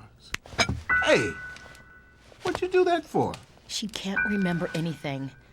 Why don't you just leave her alone? Sorry, I didn't know. If you like aliens so much, I can introduce you to some I know. My mother was abducted by aliens. Really? When did it happen? Was it an isolated event or were there recurrences? I was just kidding. Not too bright, are you? I got you bright. Come on, let's leave Captain Cosmos here alone and get some rest.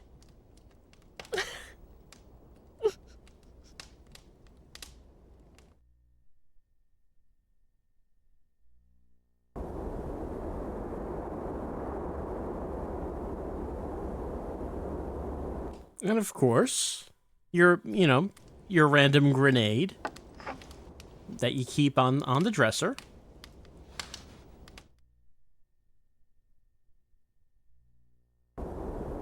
Oh, don't forget about your shotgun shells.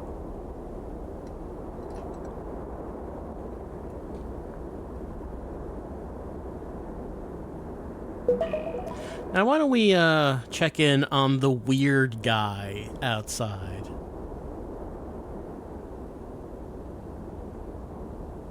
Sorry, not outside. Upstairs.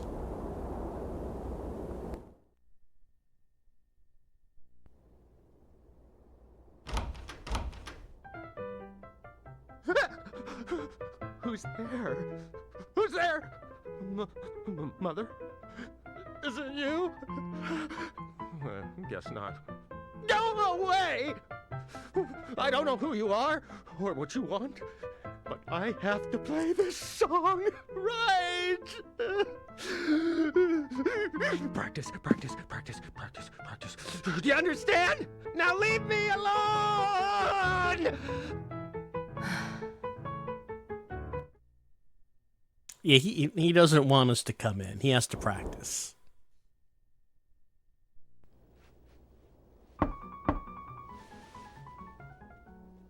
Stop it. Stop it. Just stop it! Why won't you leave me alone? Don't you understand? Every note has got to be perfect! You can never understand. Just leave me alone. Go away. Go away. Go away! Get lost! He's got to practice. Look, we just wanted to ask him if it's okay we eat his food. I guess he's okay with it. Just as long as we don't interrupt him. He even dropped a Gabam here. He doesn't care about that. He just cares about practicing. Making sure every note is correct. Mother would be very displeased if every note was not correct.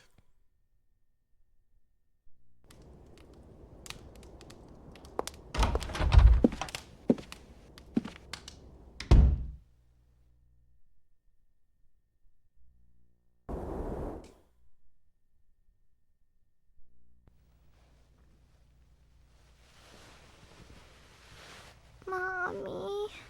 Yo, over here.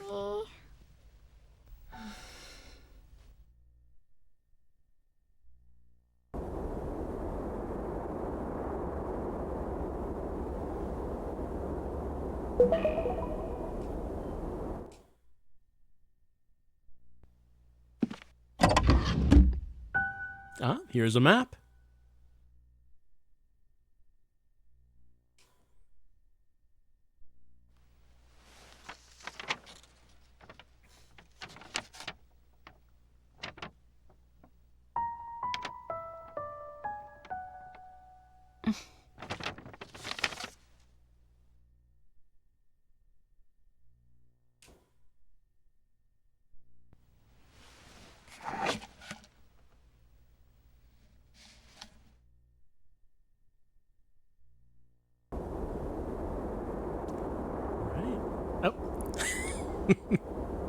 How could I forget the shotgun shells left by the sleeping child?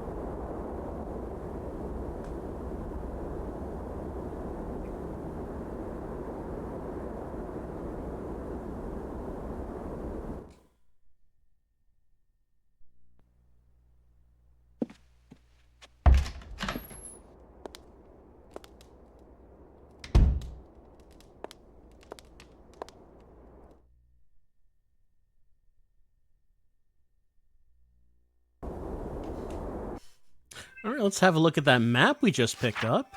So, this is where we are, the musician's house. There's a path going here to the priest's house. Then I think that is a dead end. But from here, like by the priest's house, we have a view of Death Mountain. Don't worry about why it's called that. We could also take this path over here to Martha's house. Could keep going around. Is that Lust Lake? We cannot go to Lust Lake. Keep going down around here to the stone bridge. If we were past that, we would get to the crater, and that goes to Death Mountain. Don't forget about the Lucy Parton Laboratory. You might notice that Laura's name is Parton, and that on the compact, it was a gift to Laura from her mother Lucy.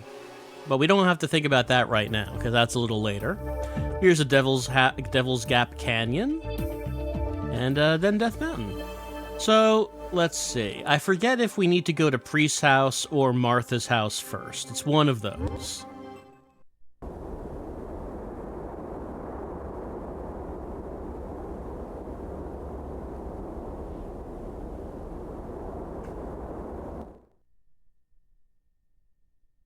But even though this is just a minute. Yeah. Why don't you just rest for a bit? Oh, I guess I could. Sure. All right. Don't go anywhere. Just, I guess we could do that. I was about to say, even though this is disc 3 of 4, this is our final map.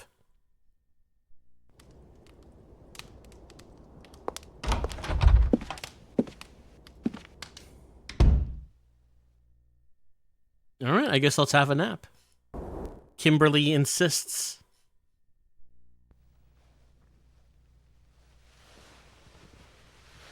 Mommy, help me.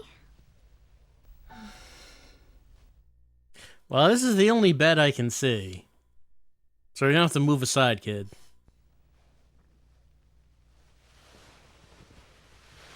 Mommy, help me. I guess not. Is there somewhere else we can take a rest? I don't see anything in here.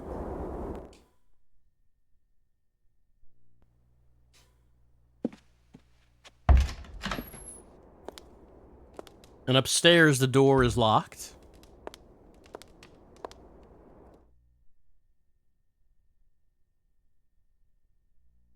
I don't think there was another room.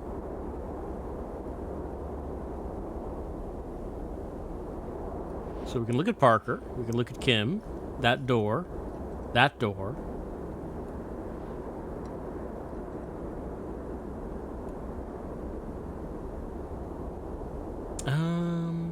Kimberly, where do I take a rest? I don't think I remember. That man upstairs. Not much fun to talk to, huh? I guess we should be grateful that he's letting us use his house. He must be tired. Try and get some rest. Okay, I probably had to have that conversation about the musician upstairs. Now I can probably get some rest. There we go. All right, get over, kid.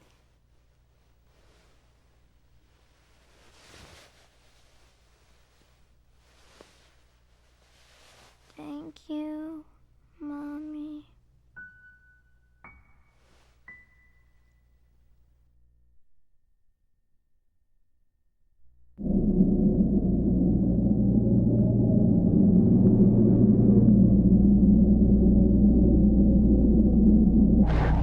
Yep, he's climbing that mountain. It's all about how much do you want it, and clearly he wants it.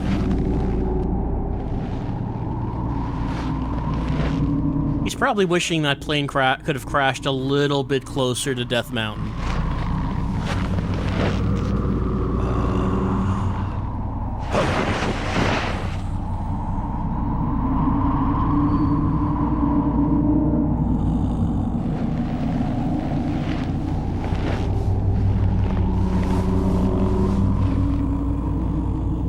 But he's almost there.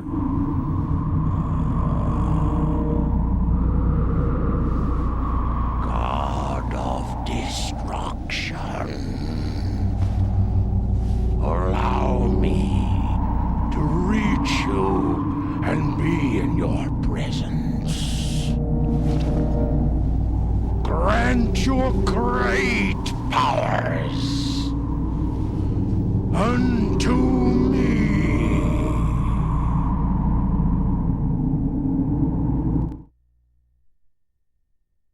He wants them powers.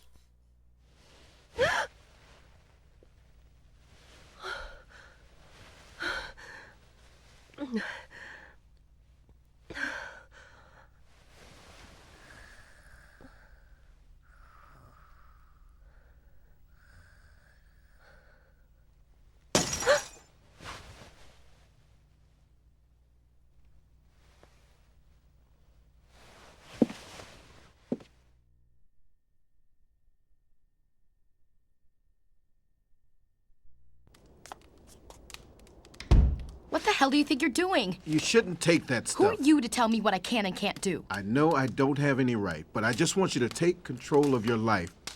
Spare me the speeches. You've got to understand, it's wrong to give yourself over to these chemicals. You won't be yourself anymore. As if anyone cares. Well, if it makes you feel any better, well, I do.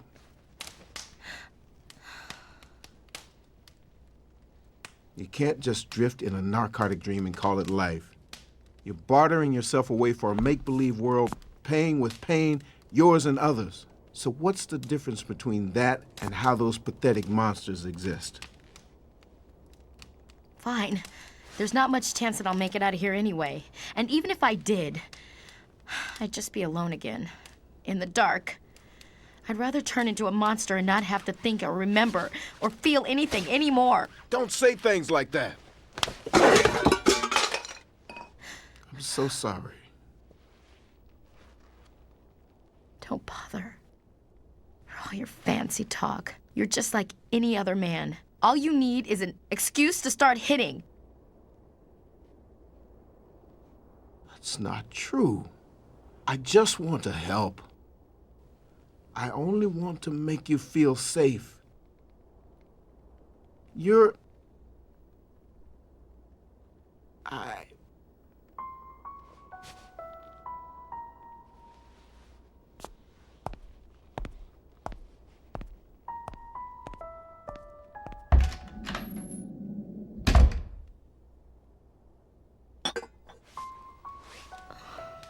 Morning.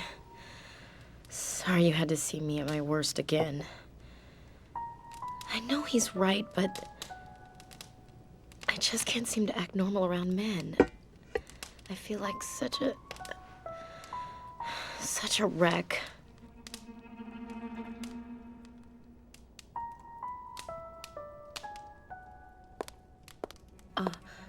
Are you going out too? Well, be careful. I'll stay here. Okay? Can imagine a version of that scene where Laura, in an attempt to smooth things over, pipes up. I bet the guy who makes those pills, he makes them out of his wife that he turned into a flower, I think. He's dead now. I set him on fire. I'm pretty sure Kim and Parker really have no idea about any of that happening.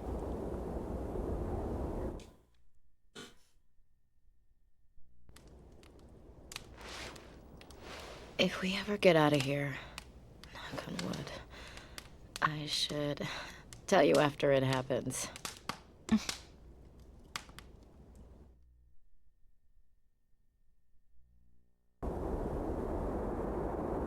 Kim, do you know the truth about Stonehenge? It was very interesting. Let's see. I don't think anything different is happening different upstairs, but let's check.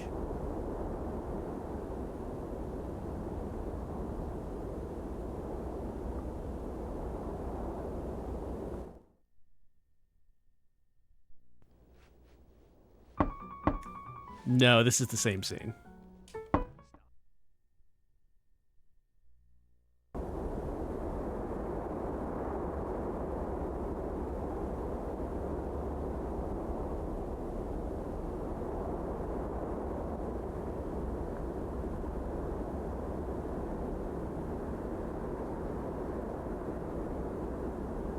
All right, so now we can go outside.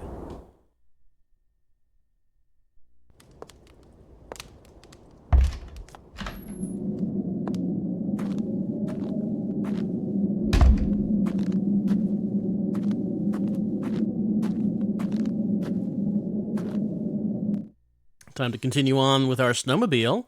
But since we are on disc 3, that will mean that we're going to get more advanced enemies.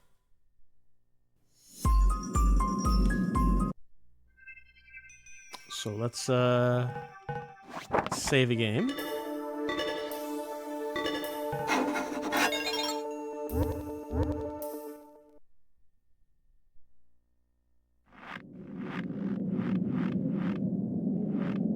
Let's see, where did we park it?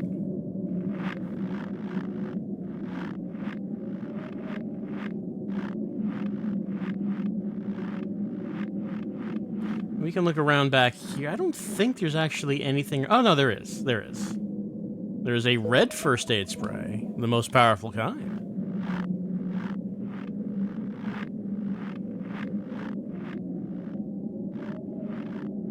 And shotgun shells. Just a couple items back here. I don't know. There's just something funny to me about, like, it's a walled backyard, but walled off from what? It's not adjacent to any other property. I mean, I guess you don't want, you know, animals getting in.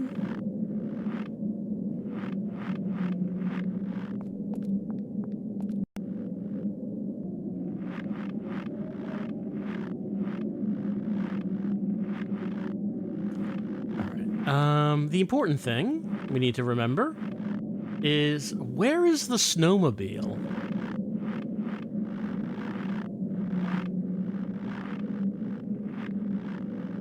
I don't see it around. Like, I thought we still used it.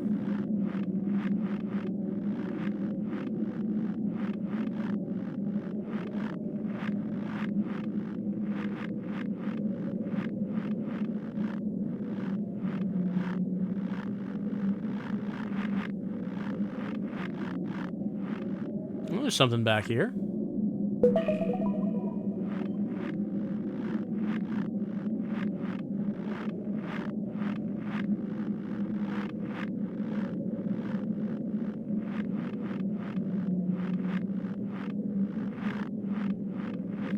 I'm not seeing it. Did we just not use it at this point? It's been a long time since I played the game. I thought we still had it.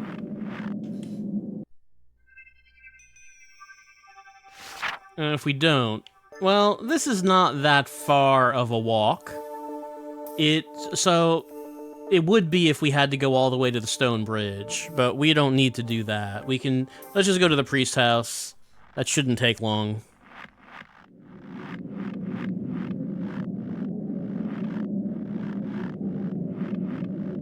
Maybe Parker took the snowmobile to the stone bridge.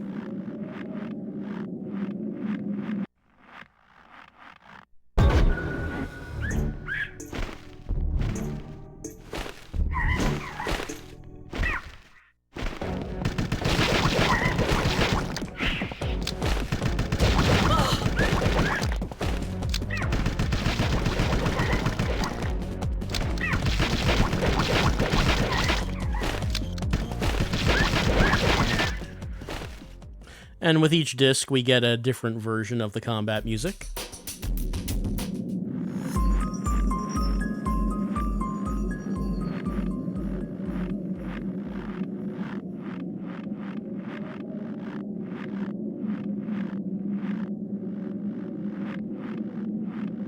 Yep, there was a rabbit, but I got too close to it.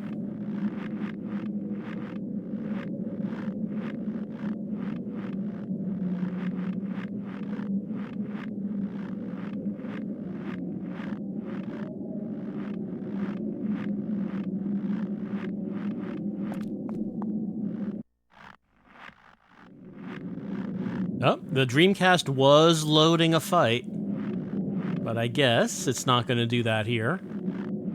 In the ruins of this church. There's like one enclosed room remaining, and we can find the blind priest.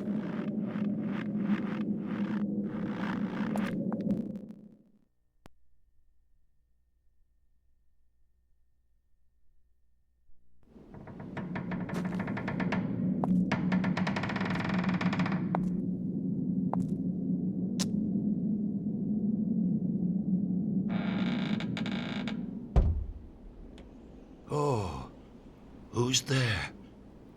I see. You're the final visitor prophesied in this book. Stay and listen to what I have to say about Knife's prophecy.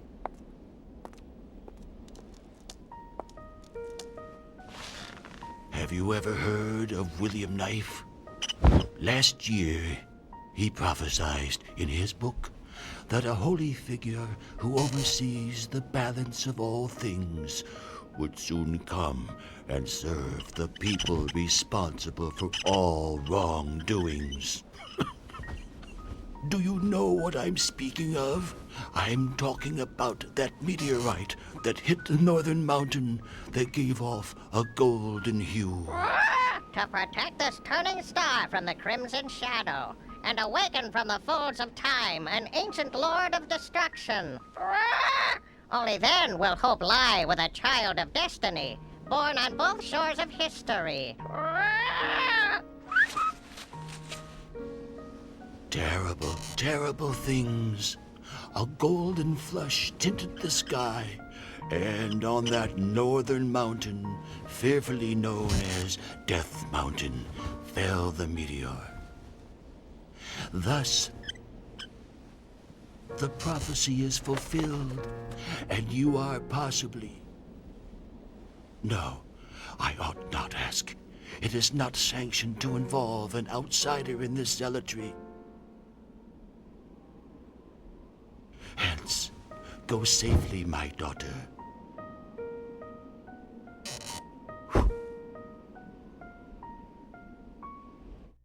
There's just so many questions about this guy. Like I love his squeaky metal claw.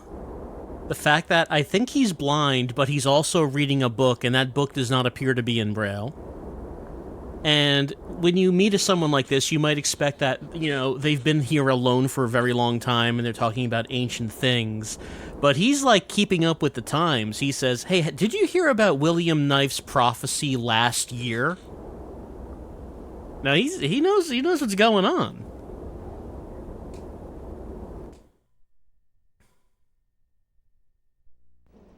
So a woman did indeed appear in the light of 3 remaining candles. 'Tis very fortuitous. Perhaps too much so.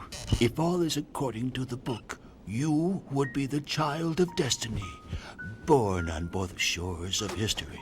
However, Destiny's child is she who stands before us, born on both shores of history and fated to be here at this moment.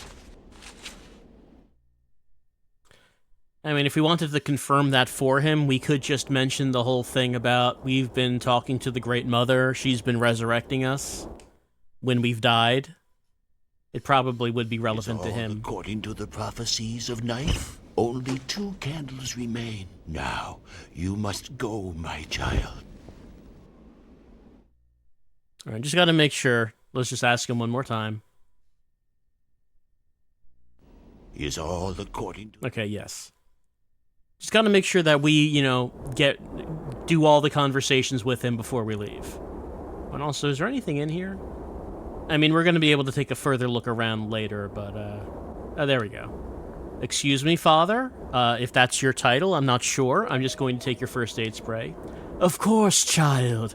The prophecies of William Knife did say that in the light of 2 candles, you would take my yellow first aid spray.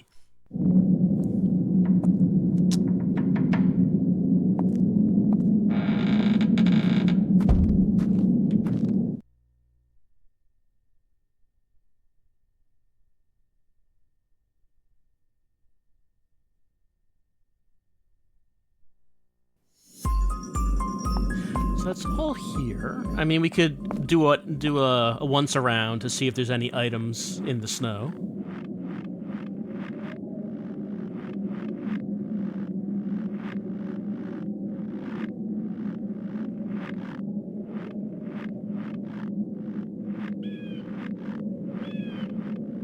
Oh, we could also go here, which is a dead end, but I do believe we can get a look at Death Mountain from here.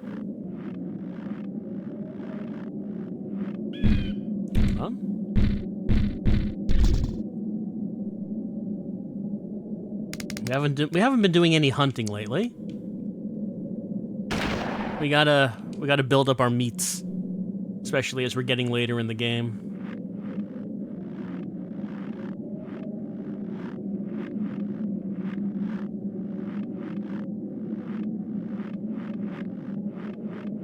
There it is.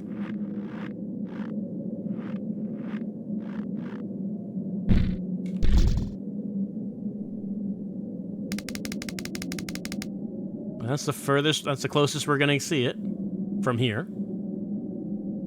And we know, we did see the wizard was right underneath that red light. So he's just about made it.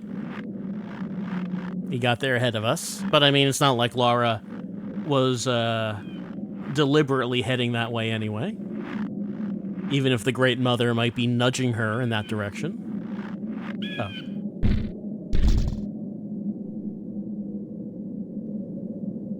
Laura's hands are so shaky. Oh. No. That was too close.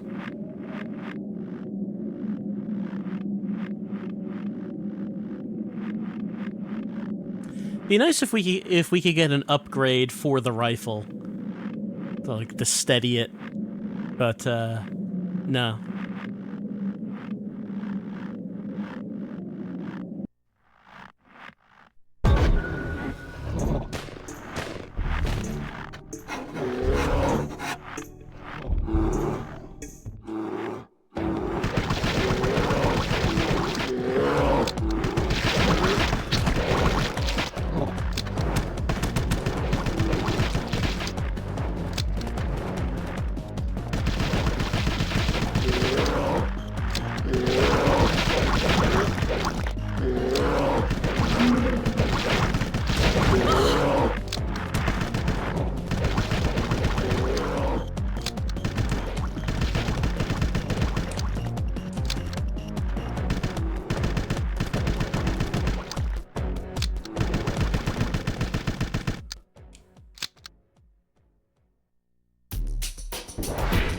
All right, level up, get our health back.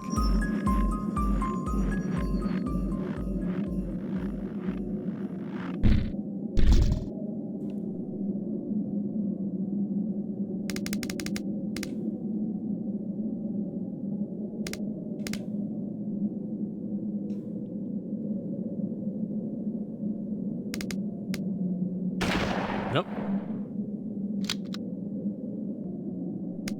So we've seen grouse, we've seen hare, we've seen caribou. I feel like moose is pretty rare.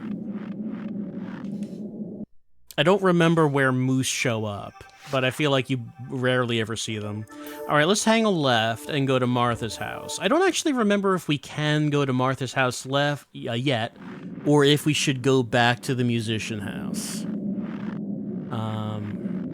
Let's just try Martha's house right now and see if we can.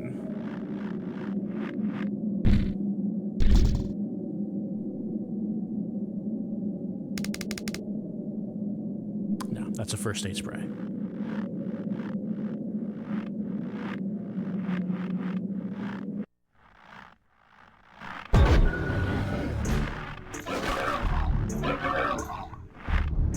This is a new type. They got a big eye, but also there's like a little bit of a shielding around the eye.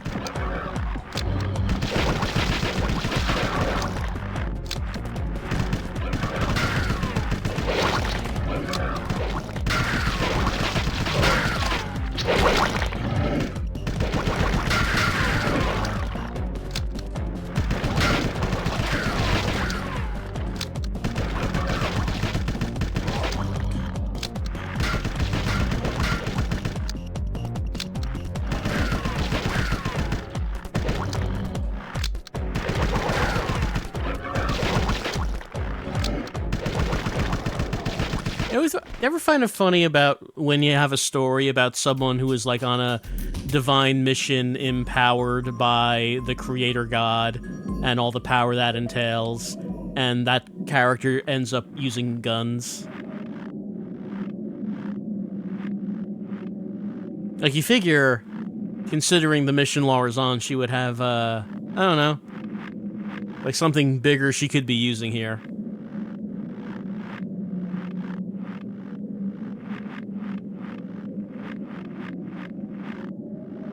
Laura, this is the Great Mother. I cannot provide you any better weapons because really, you guys got it. You have it, you got it. I mean, I can't come up with anything better than guns. I've tried. But man, you came up with some really good killing machines. Making like a basic, like a cylinder, and you put the piece of metal in the cylinder, and then you cause like a little explosion which propels the bit of metal out of the cylinder. I can't top that. I've tried.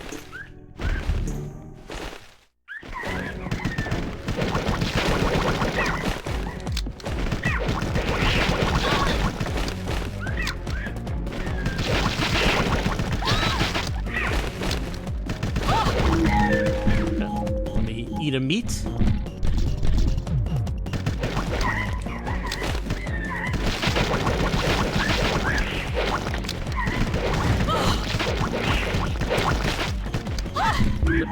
Need more meat. I'm getting taken it to me here by these flyers. Probably should use the shotgun for them.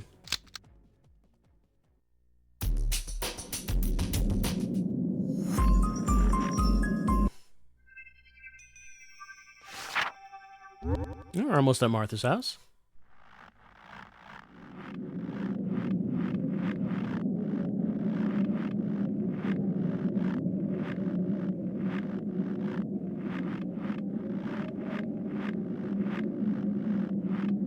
Oh, that rabbit's too close now.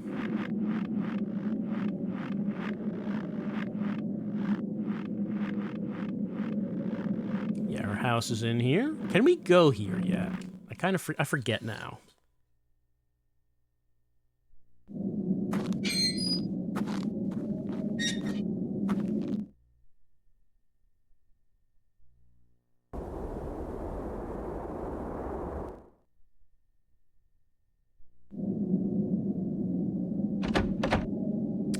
Looks like no. Laura has such a gobsmacked expression on her face that the door doesn't open. What? But turn doorknob? Door open? No? Doorknob don't turn?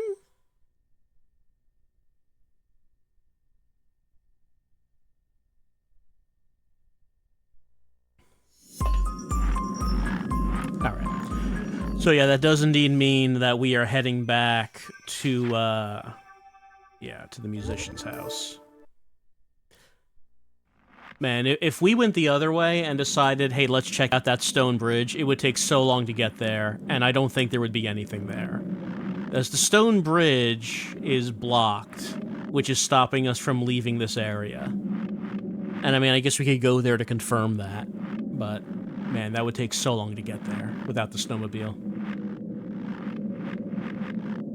The reason I mentioned that is that I think I probably did that the first time I was playing this game.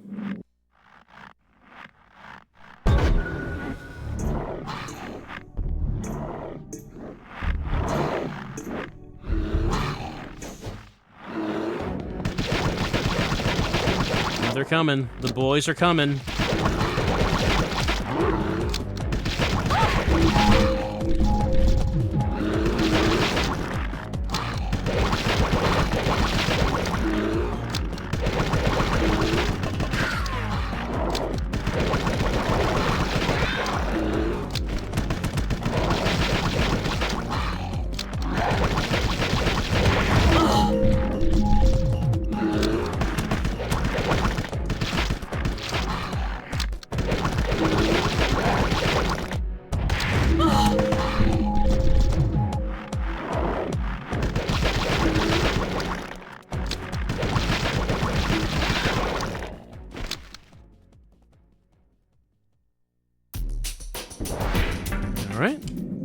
That health back, which is becoming more of a priority over preserving the shotgun ammo. All right, replenish 2 meats at least.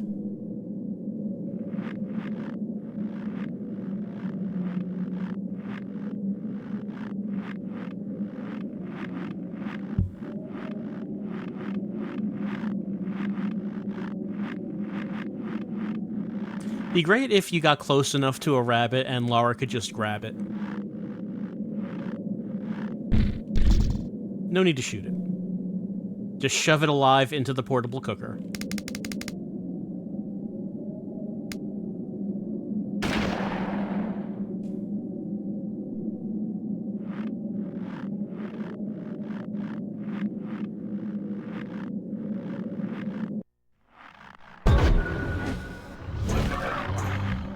We got a bunch of boys. So many boys. Well, hold on. I can stun them by shooting them in the eye.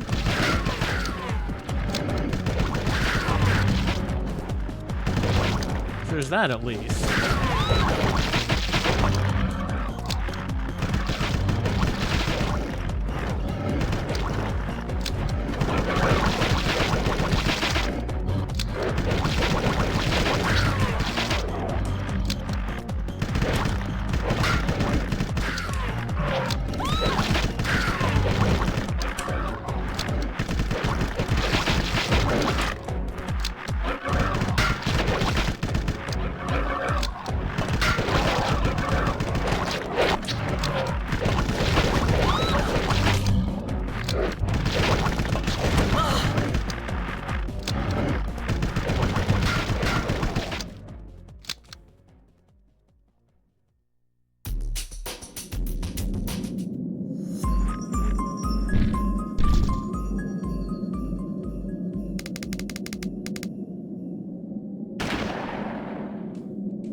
Missed it. The slow animation of her putting the gun down and then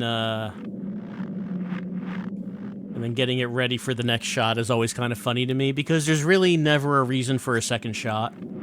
You fire one shot and everything goes running. There's really no reason to prepare for a second one.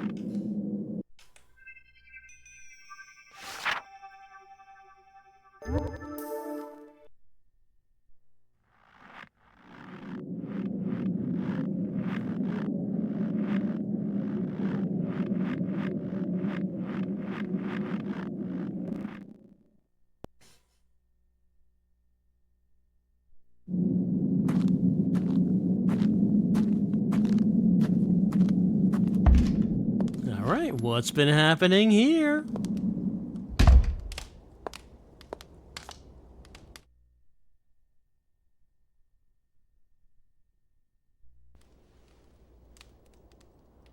Laura, I'm so glad to see you. So glad. I just woke up and you were gone. And Kimmy's gone too. I don't know where she is. Alright, she's been left alone. Well, that means the bed's available, and I could use a nap.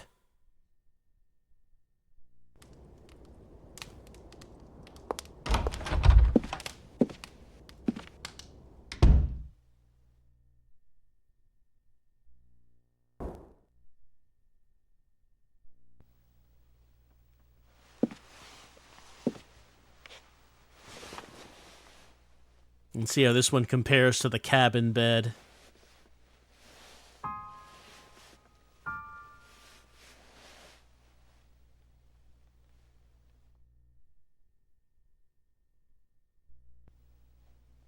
And that musician has some good taste in beds.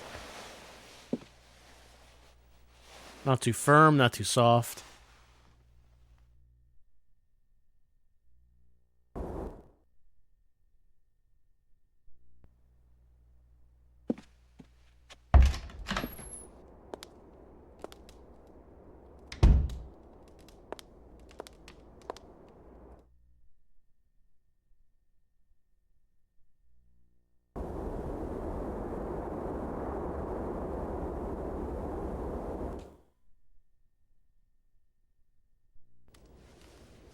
I'm worried about Kimmy.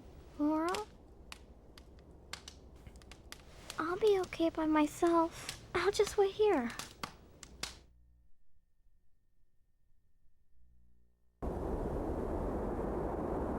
Alright, let's check out how the musician's doing.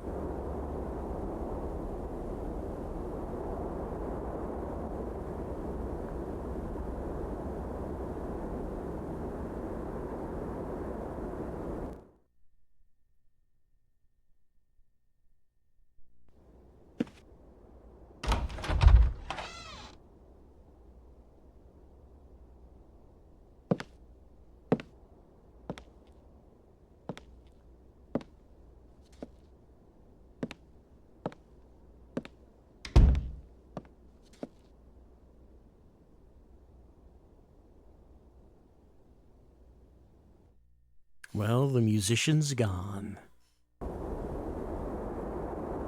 We'll take his first aid spray.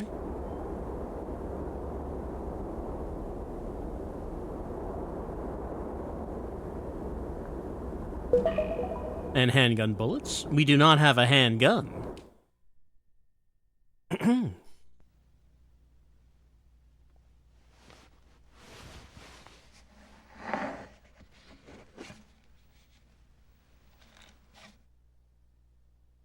So many distinct animated cutscenes for picking up first aid sprays.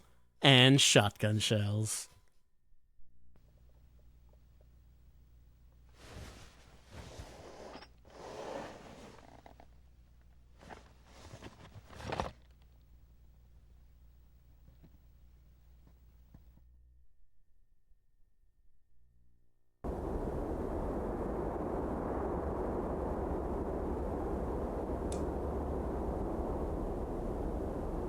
Okay, one more thing to look at, which is the piano. Now, something that has not changed from when I did this LP is I'm still hopeless when it comes to music.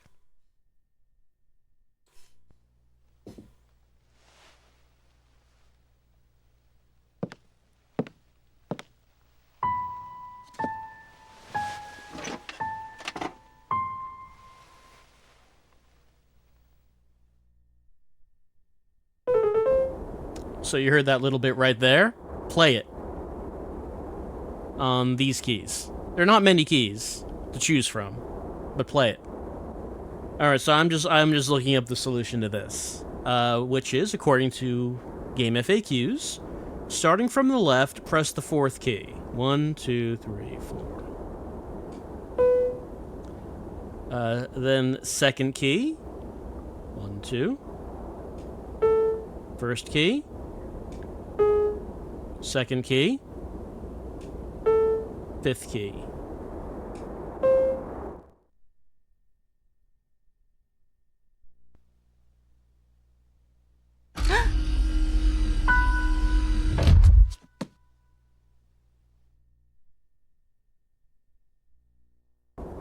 All right. He had to get it just right so he can open up the secret passage. Of course, Laura can do it first try. She is the chosen one, after all.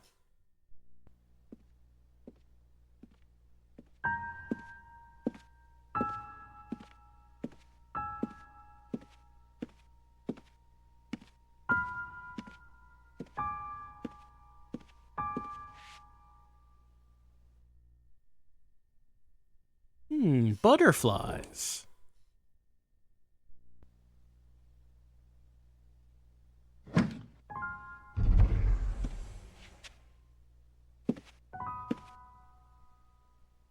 Machine gun.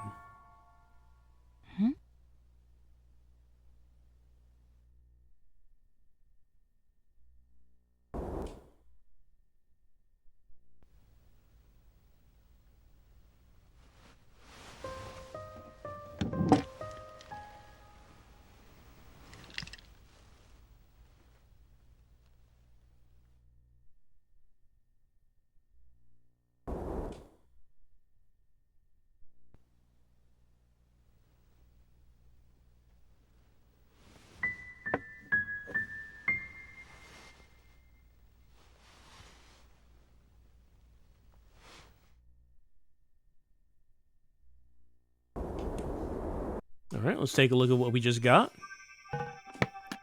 Well, first, note key shaped like a musical note found on the 2nd floor of the musician's house with Martha and Tom Warren inscribed on it. Well, even if we didn't read the thing that says Martha, the door on Martha's house has a note, so we could figure what that goes to. Weapons, we have the semi-automatic, a more powerful gun with assault rifle capabilities. Uses a closed bolt roller locking system, has much better accuracy than the regular semi-automatic, and also has unlimited ammunition. Okay, so we now have an upgrade for our basic weapon.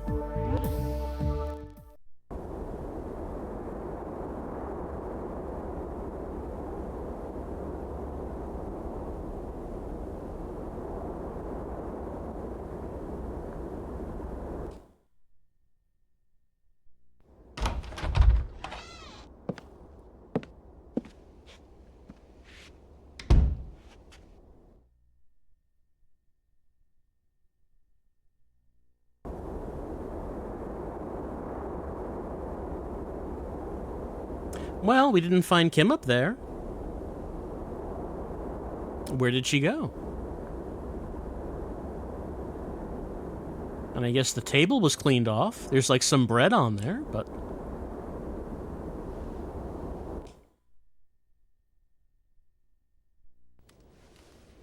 I'm worried about Kimmy. Laura? I'll be okay by myself. I'll just wait here. We're all worried about Kim.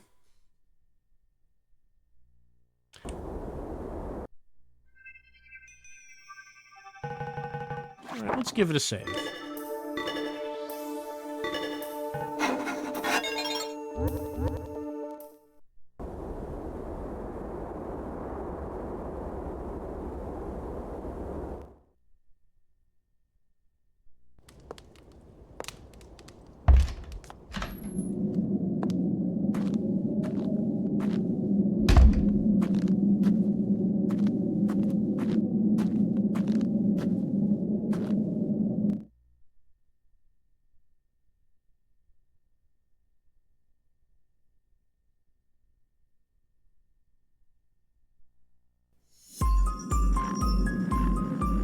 Alright, let's unlock a door.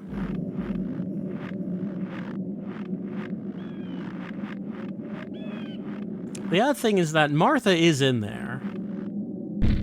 Like, we could have just knocked on the door.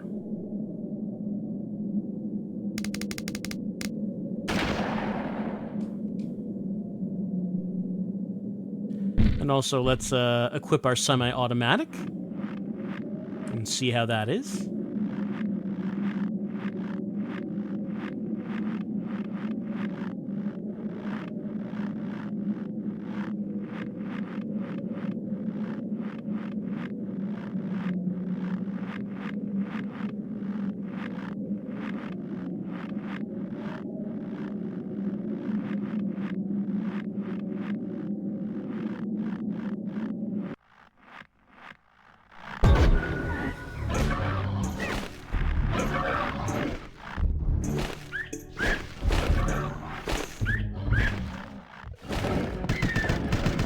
And that's the submachine gun. I equip this.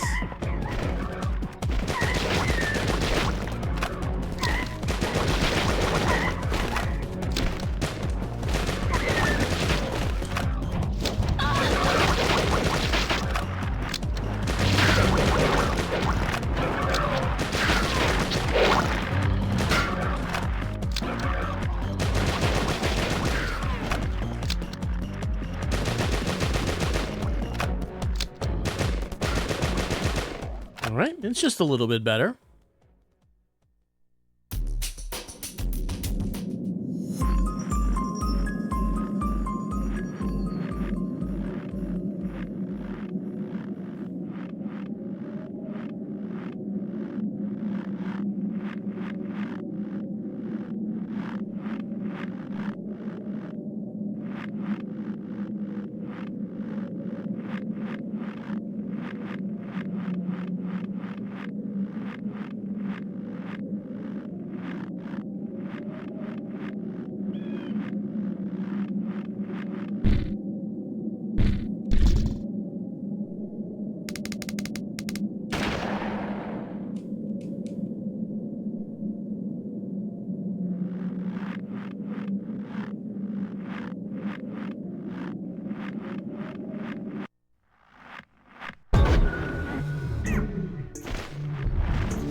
Alright, leveled up, got that health back.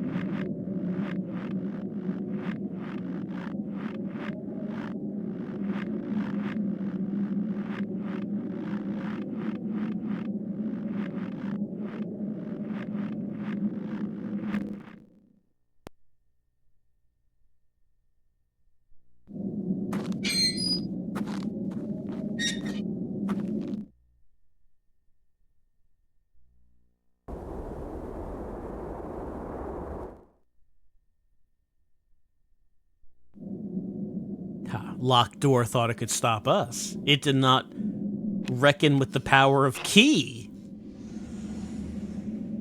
Tom, is that you? Oh, it's not. Please come in.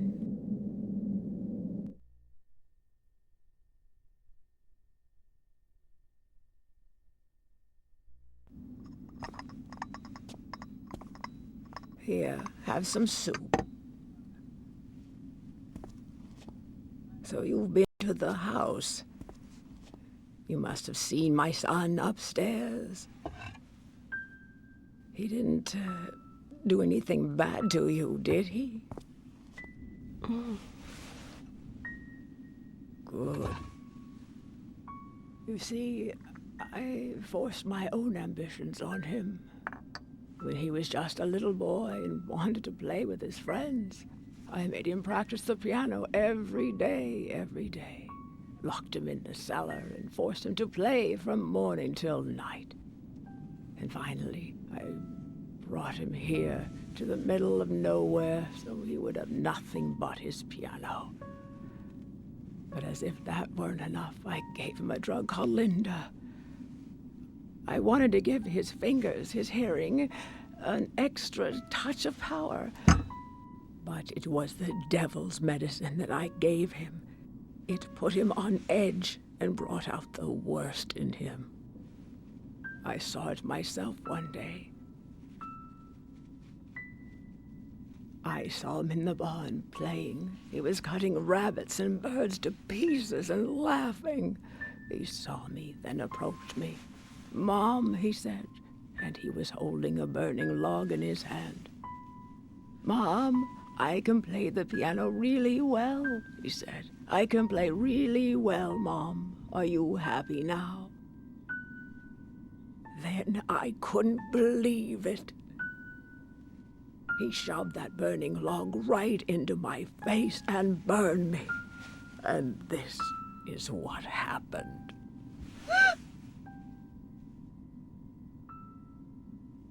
Oh, the agony. Only then did I realize for the first time what he had been through. What I had done to him. His pain. Oh, God, what am I going to do now? Oh, I don't know what to do. Well, thanks for the soup.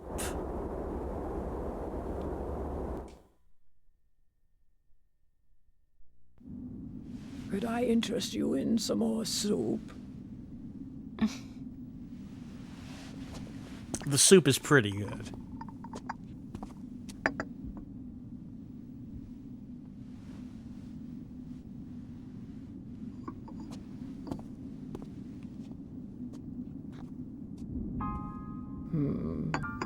Good, isn't it? Well, as you can see, there is a first aid spray there. Couple, but we cannot actually go further into the house. And if we go forward, all that happens is we get more soup. We can look around a little bit. But that's the... Oh, okay, we can get that one. By now we learned the tragic tale of the musician and his mother. The mother just really wanted him to play the piano, and had that be the only thing he ever does with his life, and gave him some Linda to give him some extra piano playing edge. Can't believe she gave him performing enhancement drugs for piano.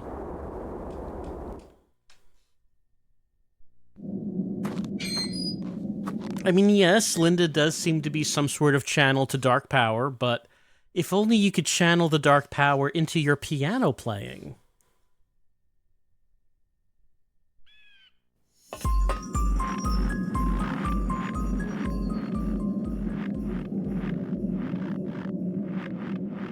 But, I mean, from what we heard, it did not sound like he thought he was good enough. As we went up to that room, and he just was yelling at us to go away because he needed to practice. He needed to be absolutely perfect.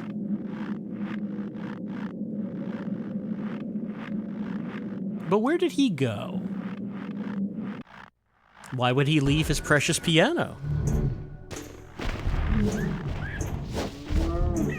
How are they getting food around here? Is a question. Where did she get the ingredients for that delicious soup?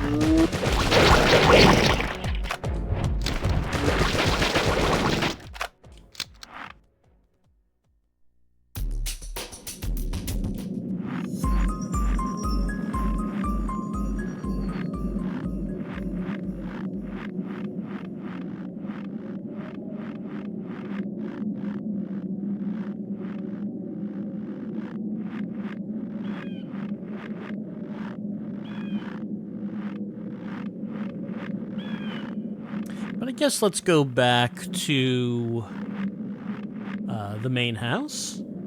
See if anything different's happened in there.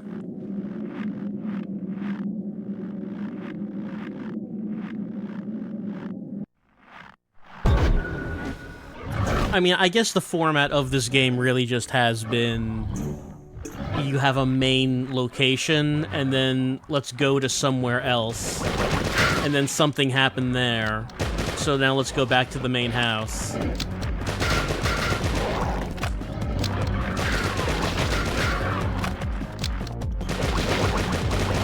Like the idea of something happening, let's go to a different location before going back to the main house. It doesn't really happen, does it?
What's going on in here? Anything good? I ate some soup.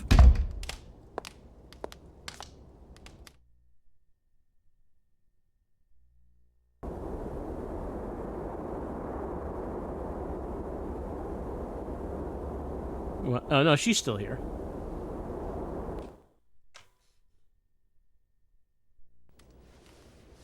I'm worried about Kimmy. She's saying the same thing, so maybe nothing's changed here.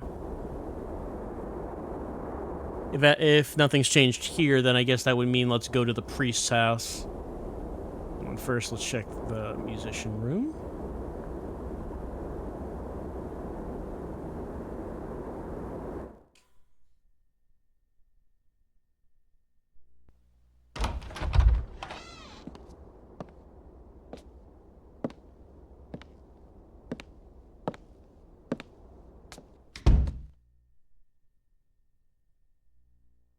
Yeah, nothing different here.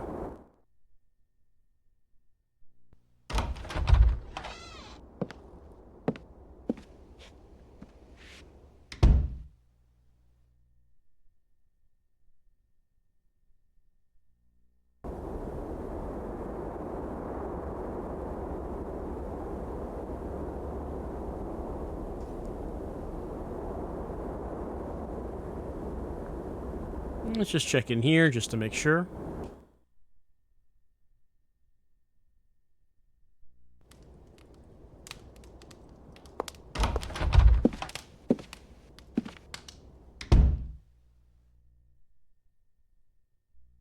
And take a nap.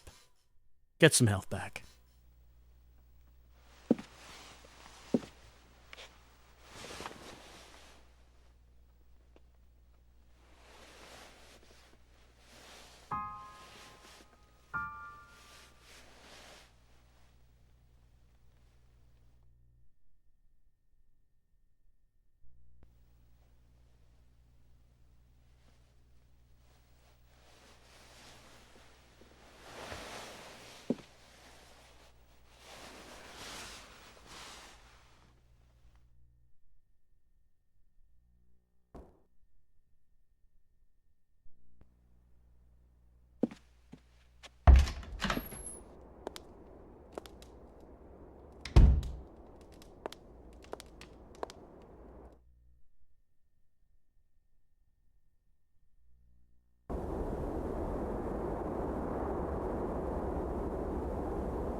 And just a save.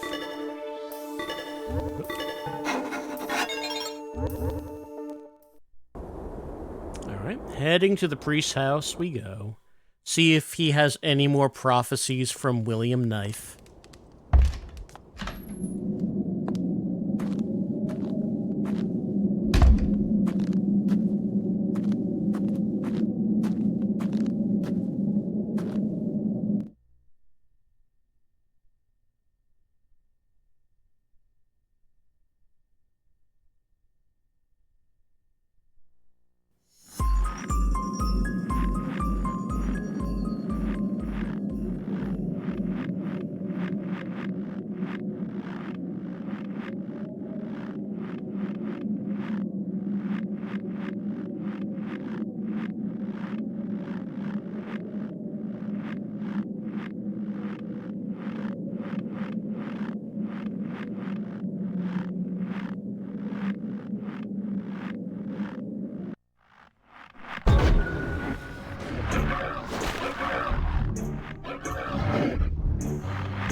Another level up.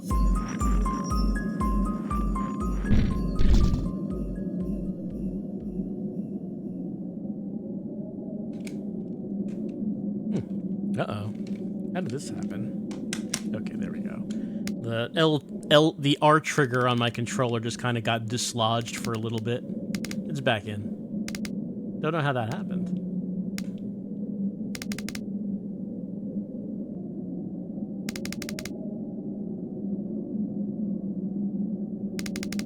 Yeah, I don't think I'm getting that one. Yeah.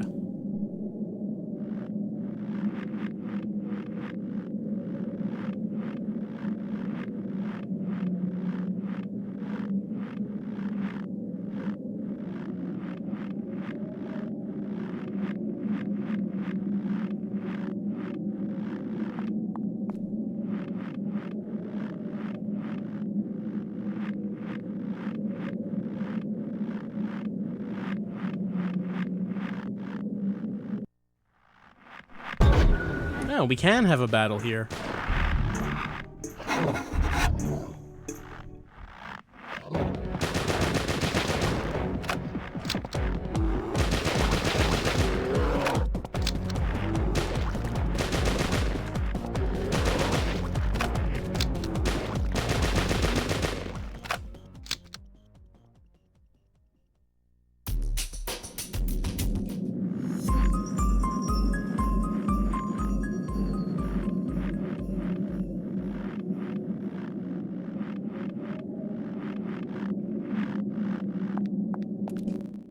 All right, Father, anything new for me?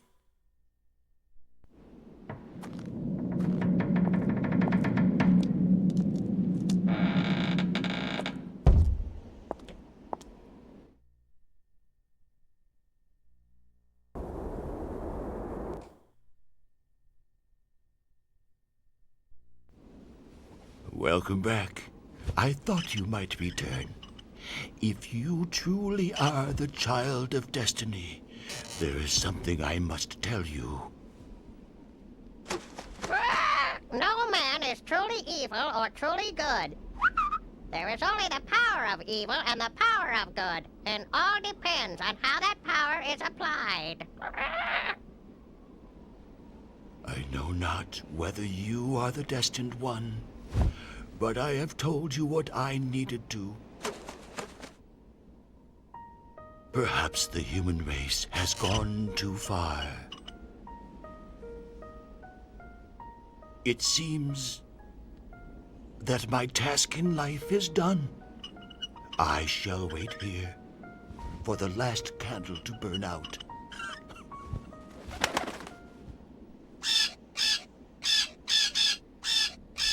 It is certainly as foretold. All right, his life's work is done.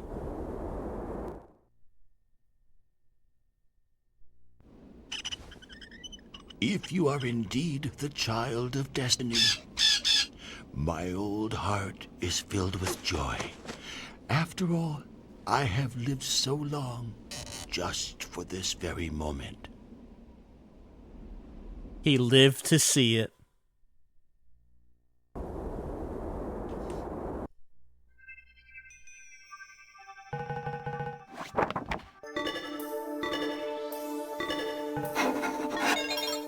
I mean, he doesn't really help Laura. If his life's work was to study the prophecies and await the chosen one, I feel like he really doesn't do anything to help her along her quest. He just really wanted to meet the chosen one, and now he's met her, and he can die now. I guess that's what. Anyway, since the priest has nothing left to share with us, maybe I forget if we go back to the... Yeah, it probably is the musician's house, because we went to Martha, then we went back to the musician's house, nothing changed there. Then we went back to the priest. So probably musician again, and we'll see if something is new there. Why don't we take a little break as we continue on with D2. All right, priest man. I guess you're done talking with us about the prophecy. If you are indeed the child of destiny, my old heart is filled with joy. He's just going to wait for the candles to go out. I have lived so long just for this very moment. All right. So we will return back here, but there's nothing else for us to do right now. But we will come back one more time.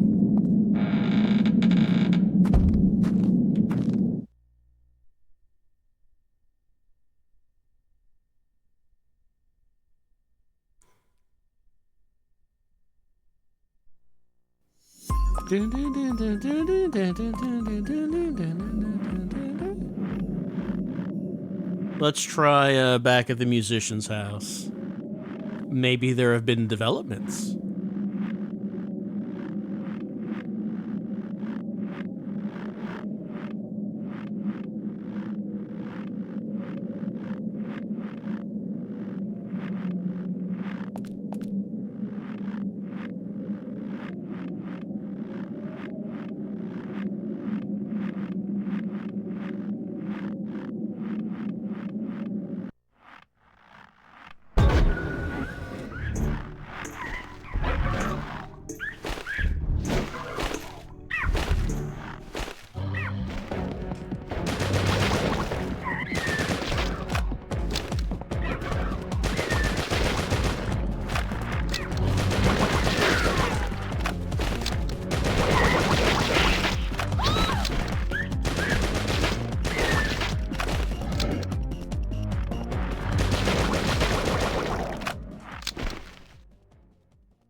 How we doing back here?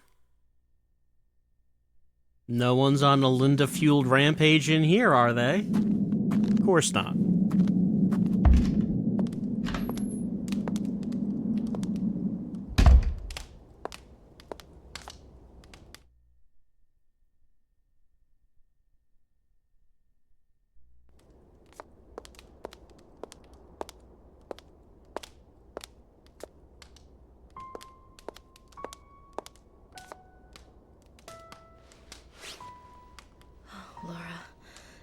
Danny's disappeared again.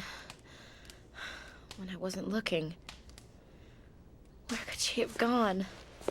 I'll go look for her. Okay. The man upstairs is gone too. I don't know what's going on here. Unless... What a pretty butterfly. What's it doing in a place like this? I have to go.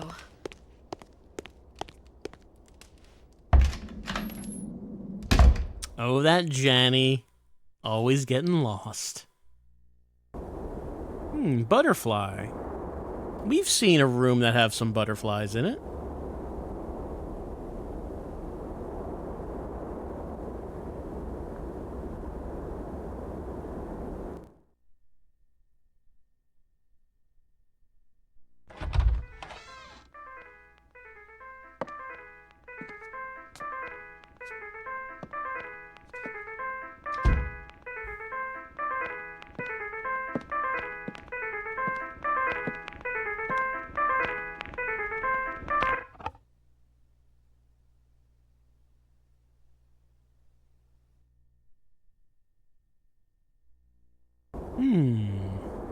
Is anything different in here?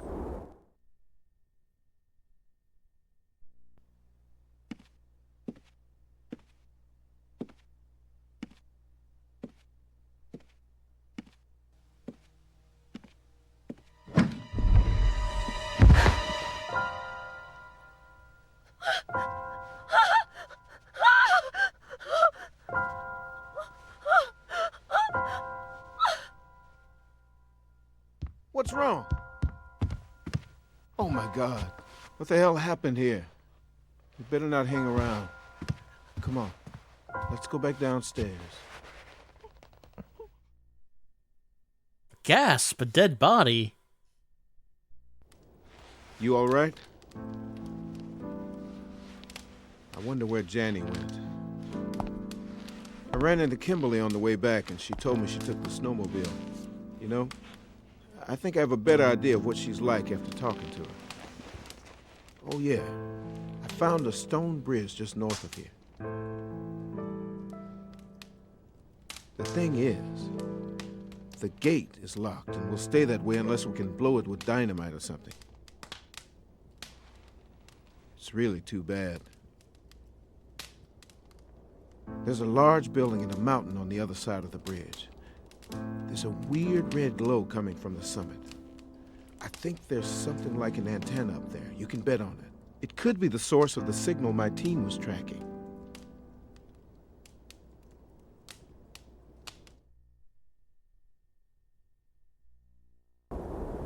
All right, well, the only way out is blocked on the stone bridge. We gotta blow it open with dynamite. If only we had some. I wish I could do something for Kimberly, you know? But she avoids me like the plague.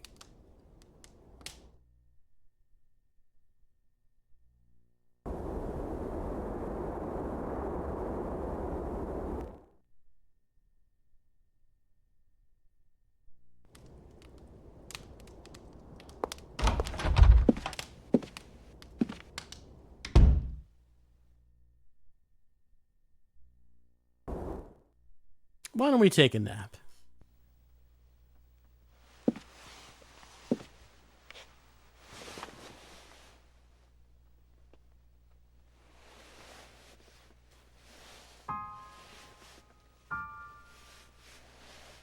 Right, so Janny's missing. Kimberly's has taken the snowmobile. Parker's back, but we still don't have the snowmobile.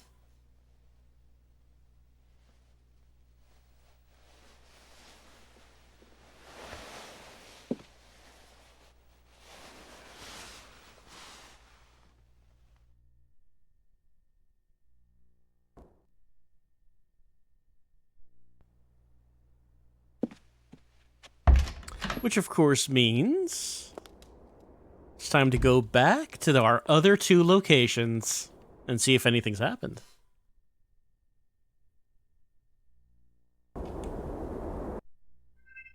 We'll give it a save.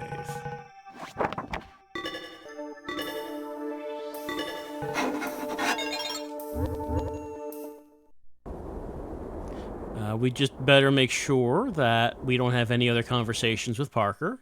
It sounds like we don't, but you never know. I wish I could do something for Kimberly. That's the same thing. He wishes he could do something for Kimberly.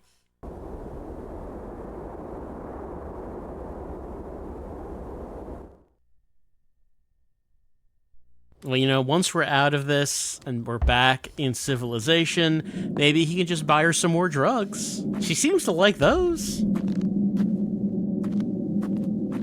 It's a little unclear exactly what it is the drugs do for you. Like, she just says it makes everything feel better. And also there's been hints that, you know, maybe it leads to episodes of violence. And I mean, there have been some points where Kimberly may have killed a guy or, you know, locked us in the freezer. Those are probably just some honest accidents.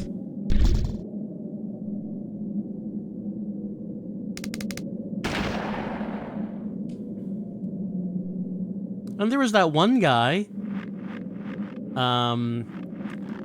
with the bandages on his head, like swallowing Linda by the fist loads.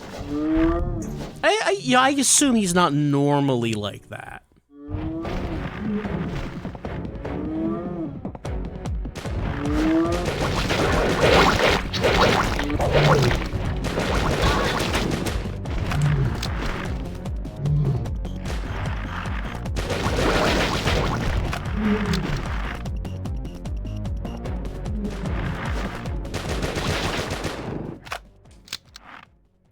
I'm not really sure just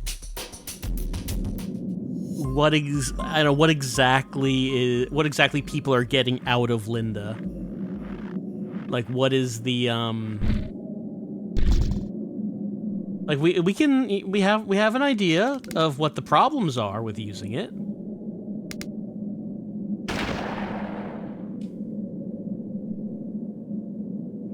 But what does it do for you? Does it make you feel less stressed or more relaxed? Does it let you focus?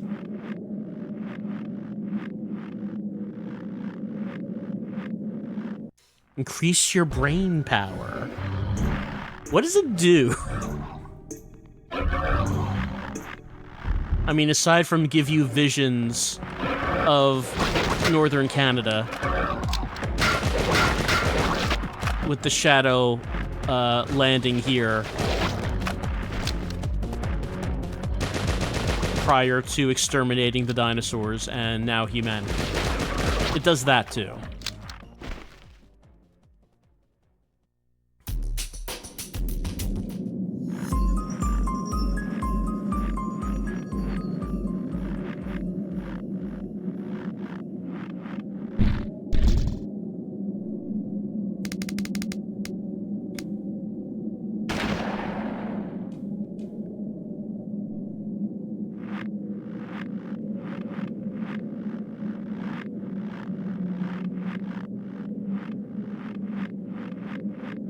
Well, maybe the musician's mother might need some Linda. As we are on our way to go see her about her dead son.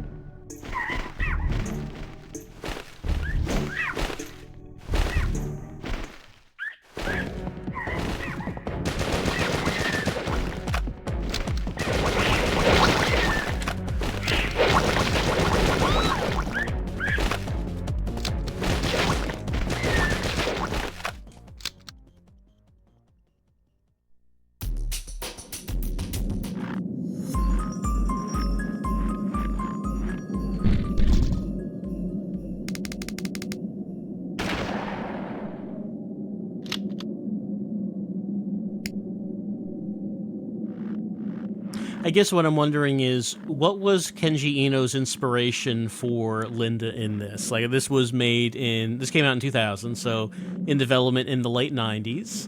Was there, I don't know, something that was popular for people to be taking in this line?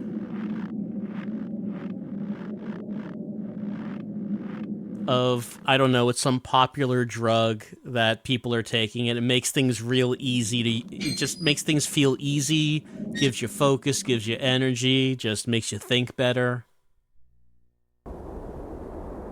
And clearly, Ino, I guess, did not think too much of it.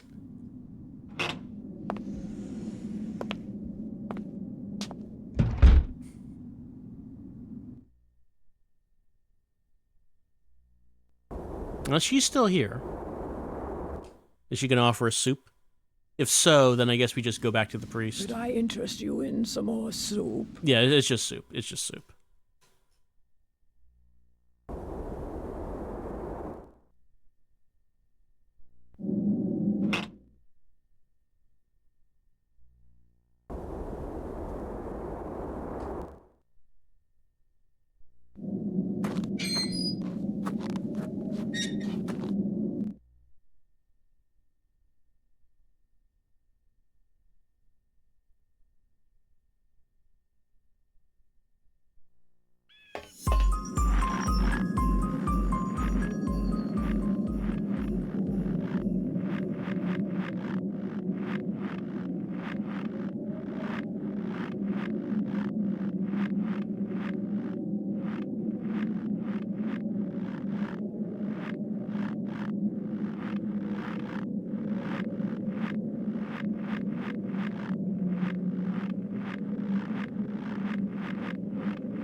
Another level up.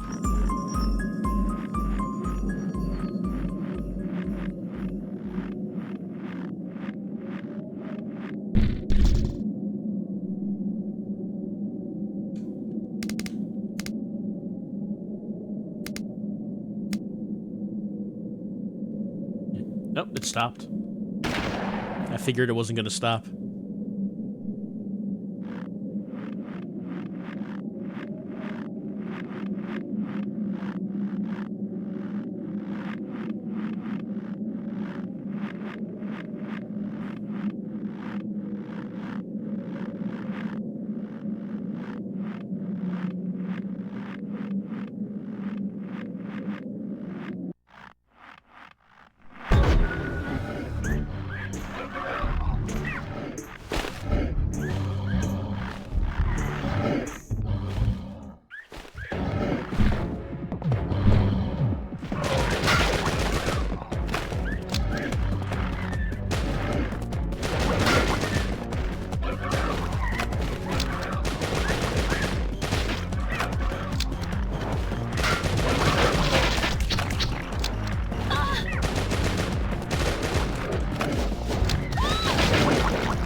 Anything new here?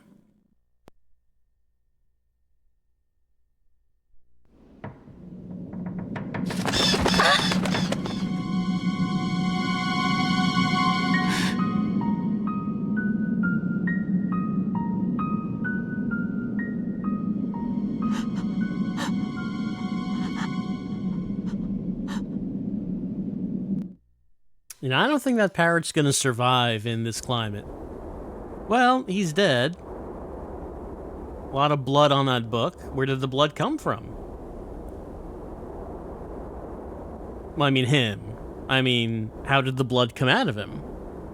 What kind of wound does he have? Can't tell.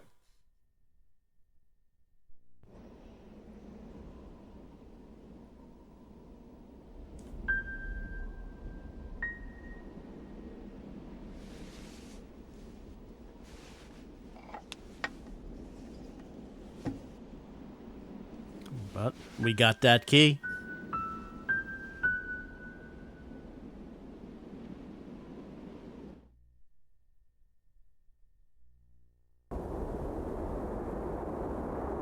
And now that he's dead, we can look around the place.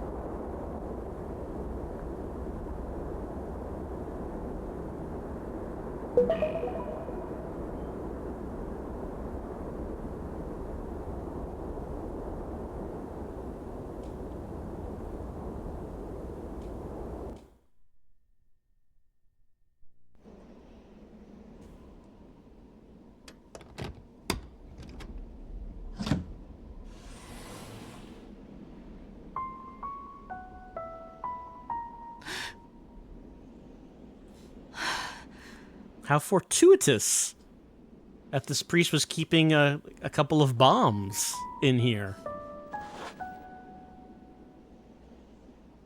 Just like William Knife's prophecies said. Can imagine the priest was reading the prophecies and said, "Oh, I better get some bombs in here. Apparently the Chosen One's gonna need them."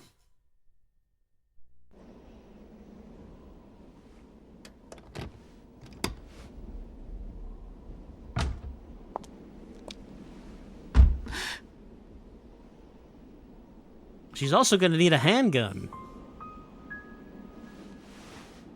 Just like the prophecy said.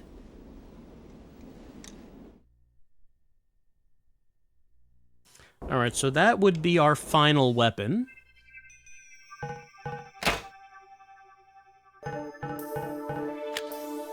The handgun, a pistol equipped with a laser scope for automatic aiming. Since aiming is not necessary, attacking the enemy is very simple, has limited ammunition. Right, so it auto-aims. I forget how powerful it is compared to the other weapons.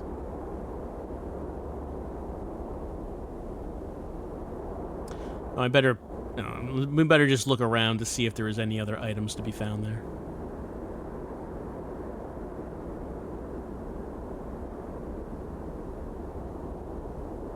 Anything here?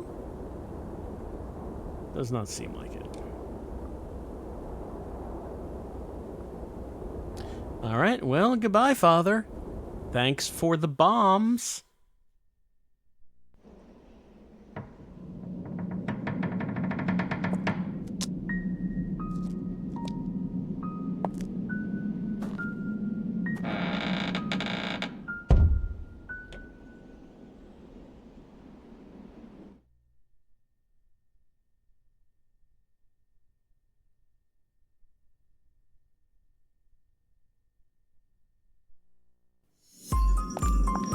Okay, so we got these bombs. Why don't we head back to the musician house, talk to Parker?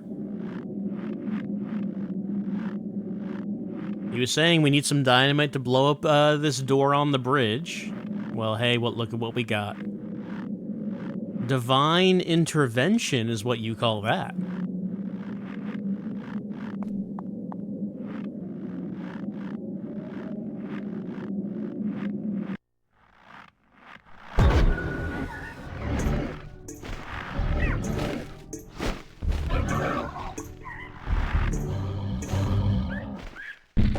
Alright, so the handgun. How... Just remind myself how this is.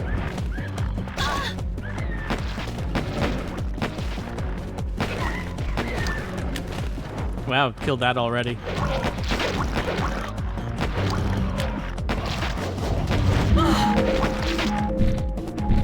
I think it just automatically went to him when he was attacking. Right, but it's not aiming at the weak spot, is it? I mean, it's powerful.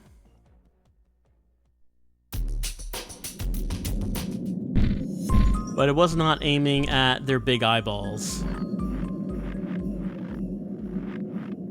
So, I mean, it certainly seems to be good for enemies without a big weak spot. But for an enemy that has a big honking eyeball, probably just better to aim yourself.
Hey, Parker, check out these bombs.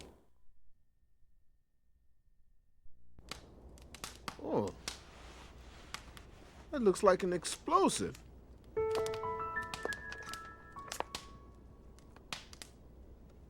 Wait. We may be able to blow that bridge gate with this. Let me hold on to it for a while.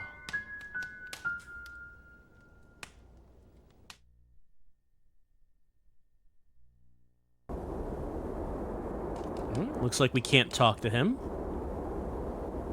He's just gonna hold on to this for a while.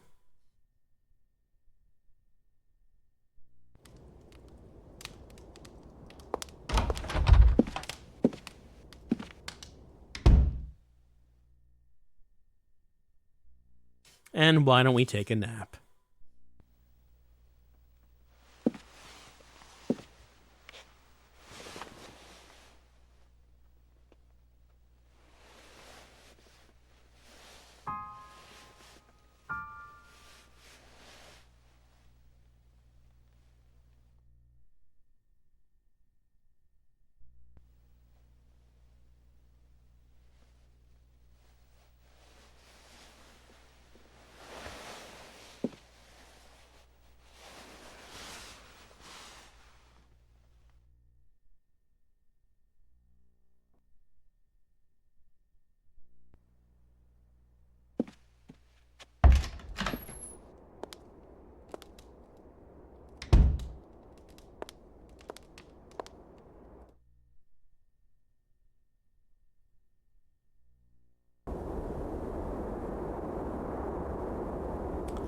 Alright, I don't know if anything's different upstairs, but let's go just take a look.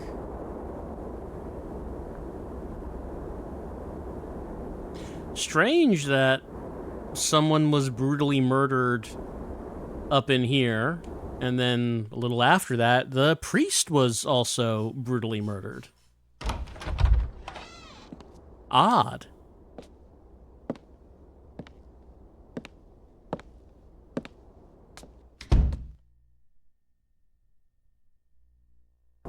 How we doing? Alright, we're just gonna walk over him.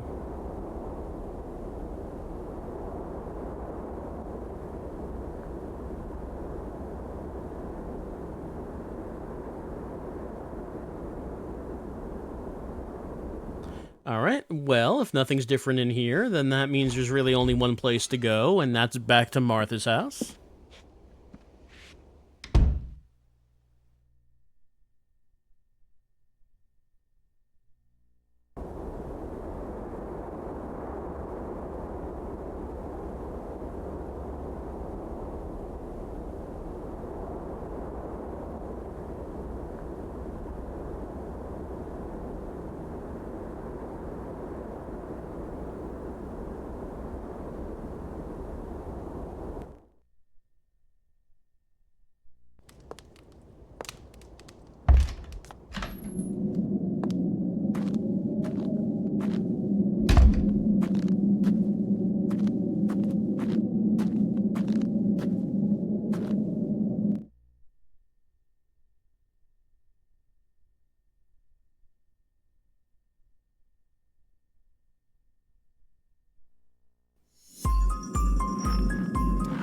By the way, did we ever take a look in the inventory at the bomb? It's a bomb equipped with a timing device that makes it blow up at the preset time or after a specified length of time elapses. So it's not telling us the brand? The company that made it? This is a premium explosive device made by Bombco?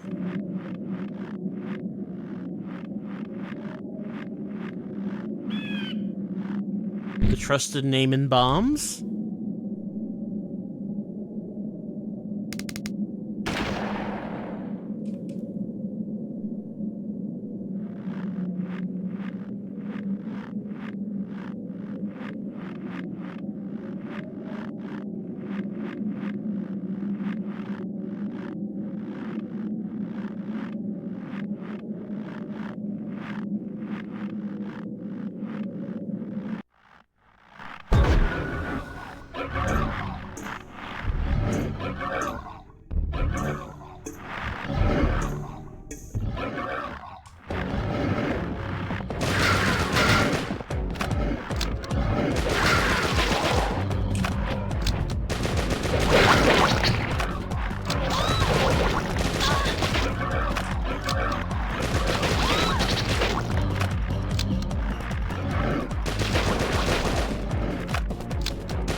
Well, hopefully, when Martha finds out that her son is dead, she will still be willing to make us a bowl of her delicious soup.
Just gonna put a save game here.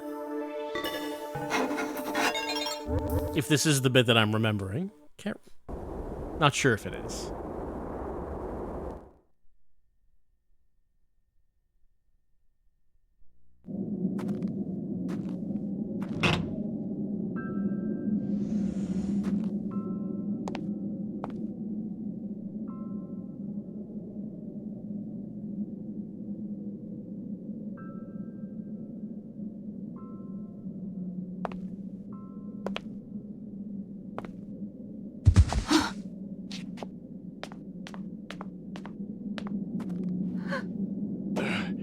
Yeah, I thought so. That's where he shows up.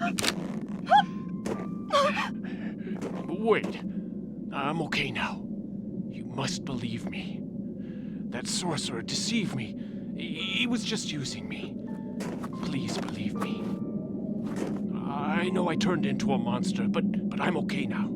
I've got my mind back. And see, my body's back to normal, too.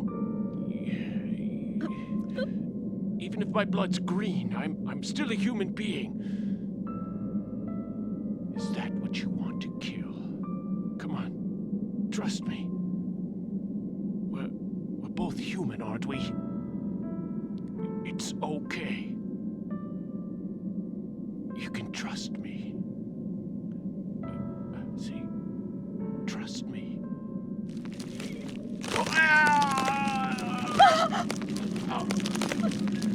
Oh, no, not again!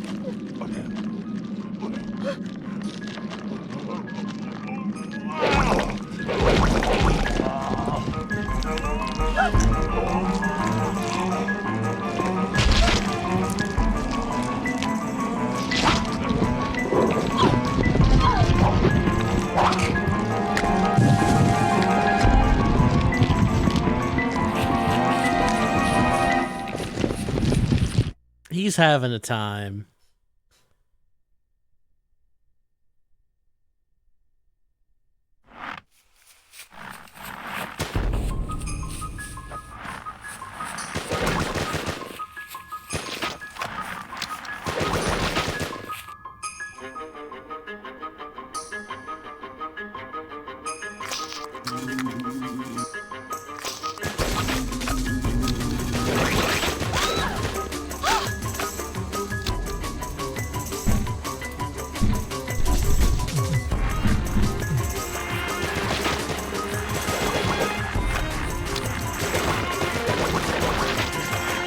He's quick.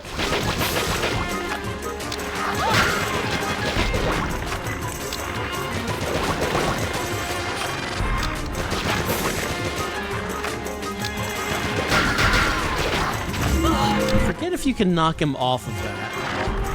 I feel like you could.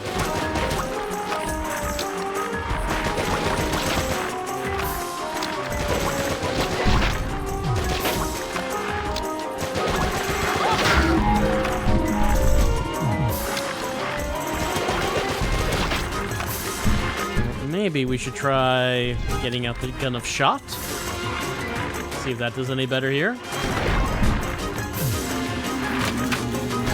No, well, maybe not when the bugs come out. Maybe the machine gun would have been better for that.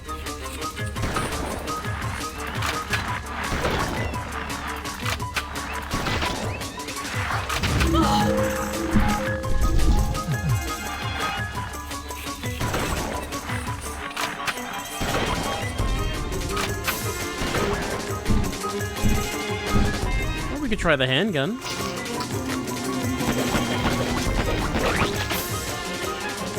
Oh, out of ammo for that. Yeah, I do not have much ammo for the handgun.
for making me human again.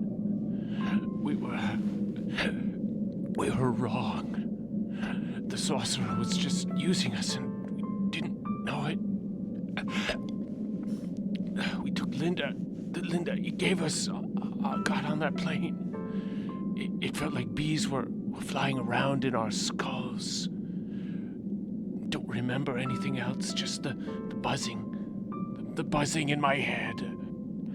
You've got to stop him. He says he's fusing with the shadow, becoming one with him, to get the power to destroy the world. Said that the shadow's been asleep in Death Mountain up north for 65 million years. And now the meteor woke it up. You've got to stop him. Now that I've turned into this thing, now I realize that I've wasted my life. My wasted life.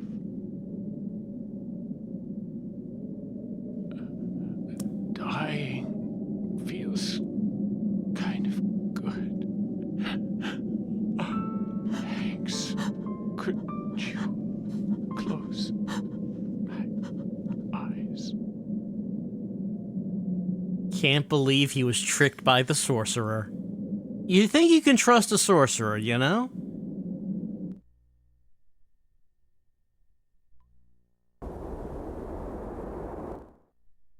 You think you can trust them. Before you know it, they're giving you drugs, telling you take this gun and go on this airplane with me.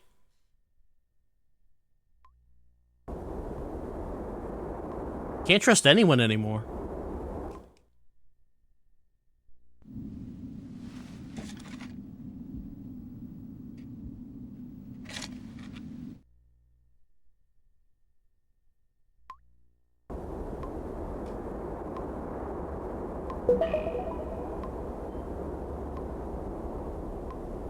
I mean, sure, it sounds good at first when the sorcerer says that they're gonna merge with the shadow and gain the power to destroy humanity, and you're like, yeah, all right. I hear you. I hear what you're saying. And then it just goes too far, you know? We've all been there.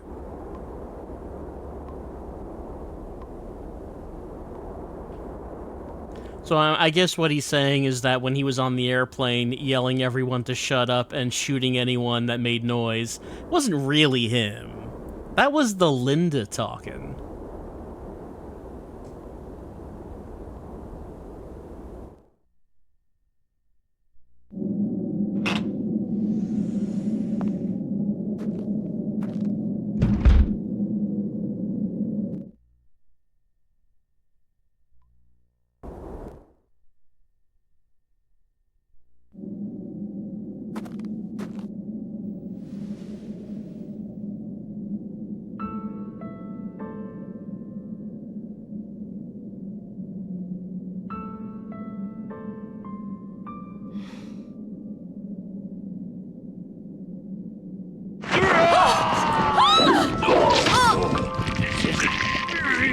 I'm not doing this! No!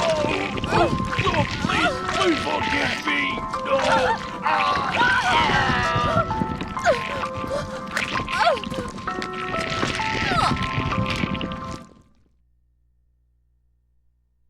Laura, this is the Great Mother. Laura. You're kind of a sucker, aren't you? I am the Great Mother. Awake, my child. The world has begun to turn inward upon itself. The sky will be above no longer. The earth below no longer.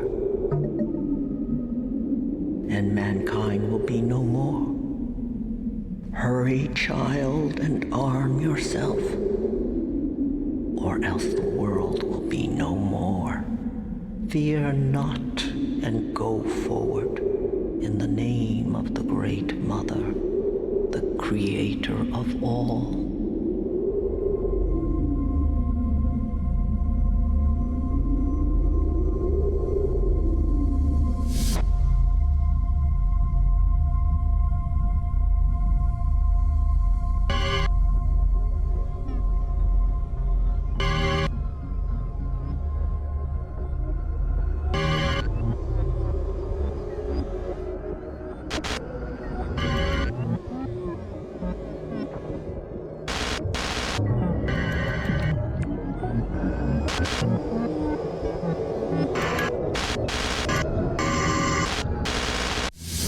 We really are on the same path as the dinosaurs.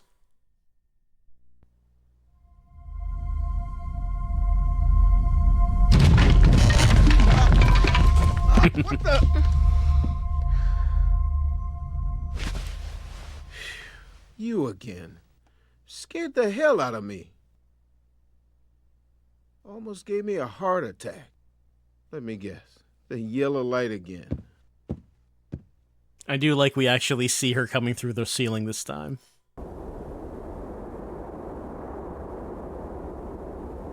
I can't really look up, but, I mean, now this room has a view of the sky.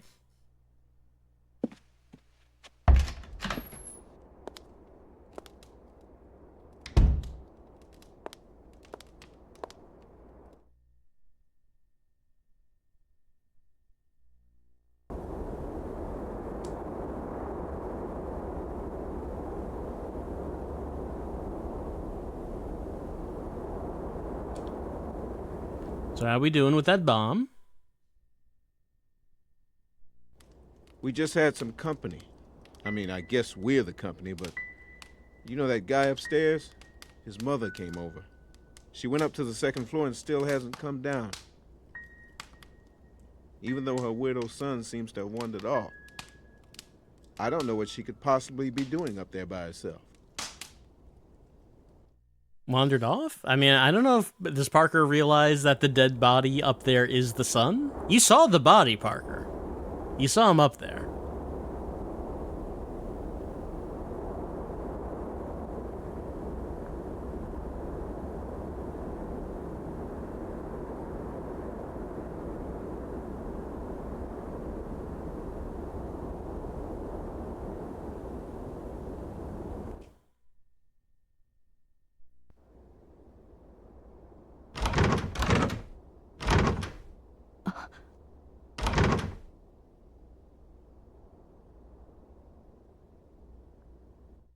Well, I don't hear any piano being played or any soup being made. Can't think of what else would be going on.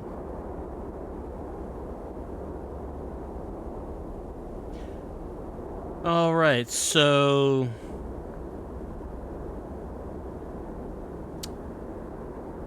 I mean, there would be no reason to go back to the mother's house or the priest's room.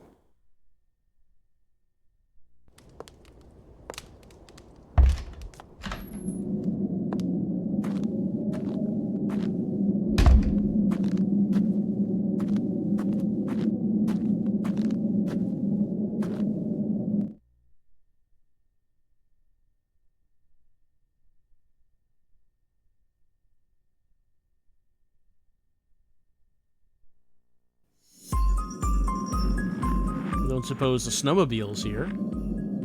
No. Oh, no, it is.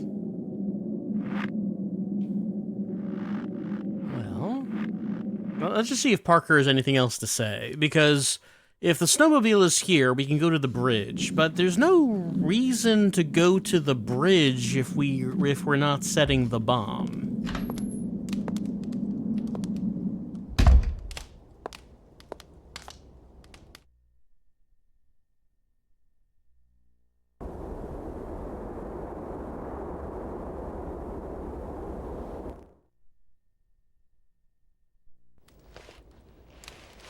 Say, how do you think Kimberly's doing? Racking up a body count, I imagine. It doesn't seem like he's anything else to say. Yeah, same thing.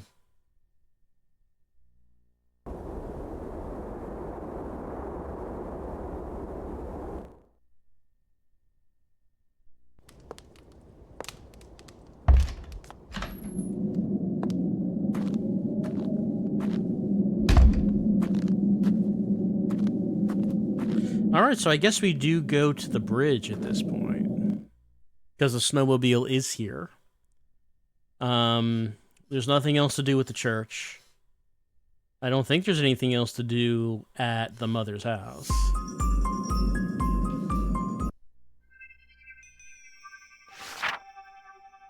Alright, so we would go this way, up and around to Stonebridge. I can't remember why we go there.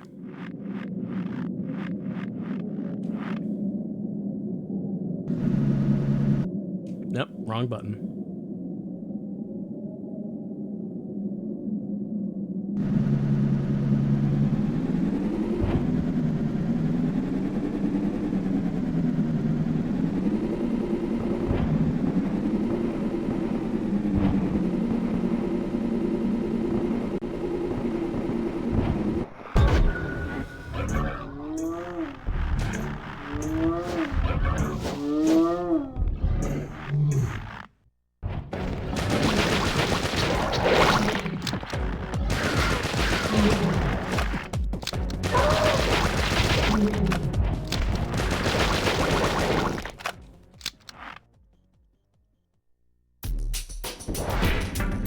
Level up.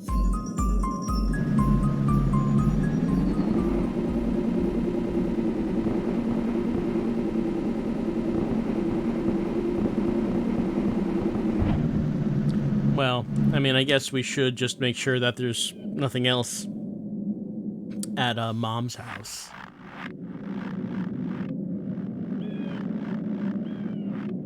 I guess that guy's not here anymore.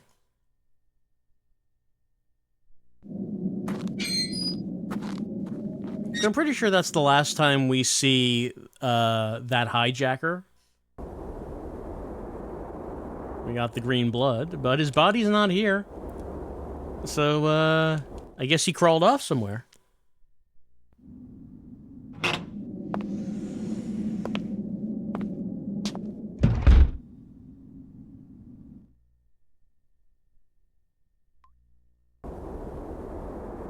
Yeah. All right, nothing in here.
Well, there's something in the snow, but let's just keep going.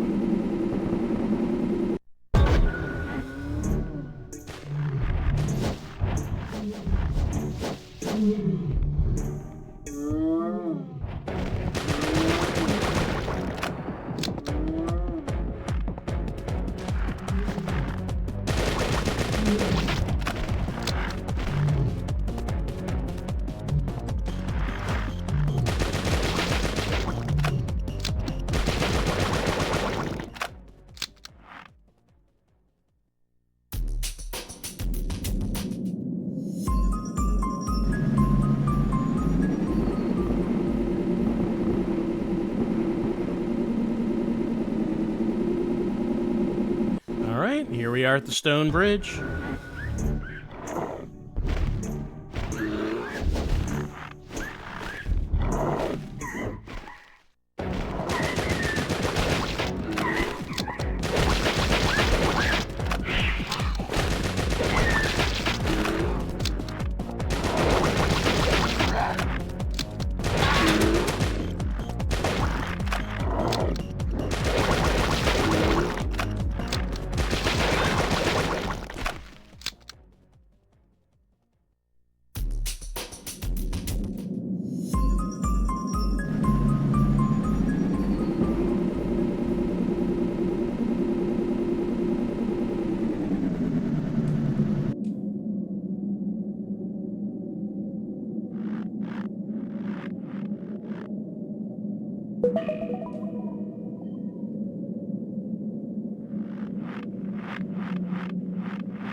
We can see that Kim's snowmobile is here. We gotta stop to pick up items in the snow. People just carelessly leaving their gabombs out where anyone can find them.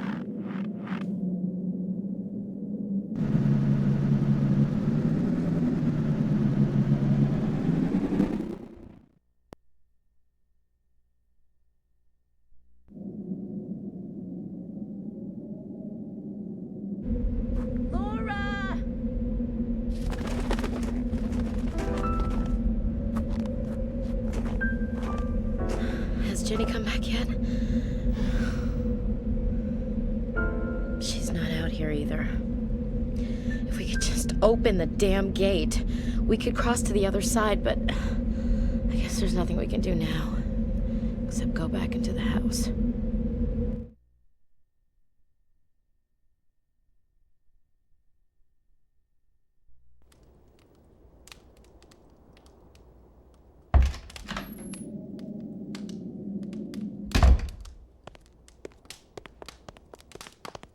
We still can't find Janny.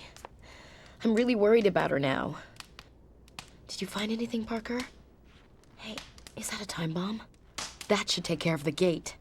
Set it to go off in, say, well, it's from here to the stone bridge. 15 minutes should be long enough. Hey, just hold on a minute. We haven't even tested this thing yet. Test? Don't be such a wuss. Come on, hurry up. I have a gate to blow up. All right, all right. 1500. Okay, set to go off in 15 minutes. You start cutting it too close, just toss it. Please. Just because it took you 15 minutes to crawl over there on a snowmobile doesn't mean the rest of us are that slow. 5 minutes, that's all I need. You want to bet me? I don't play those kind of games. Have it your way. Well, I'm impressed. Ooh, I wasn't sure you could do anything. Give me a break. Well, I'm off then. Be good. See you soon.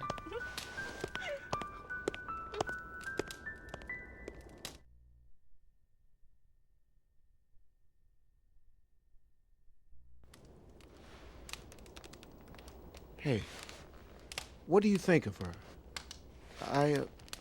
To tell you the truth, I had my doubts about her at one point.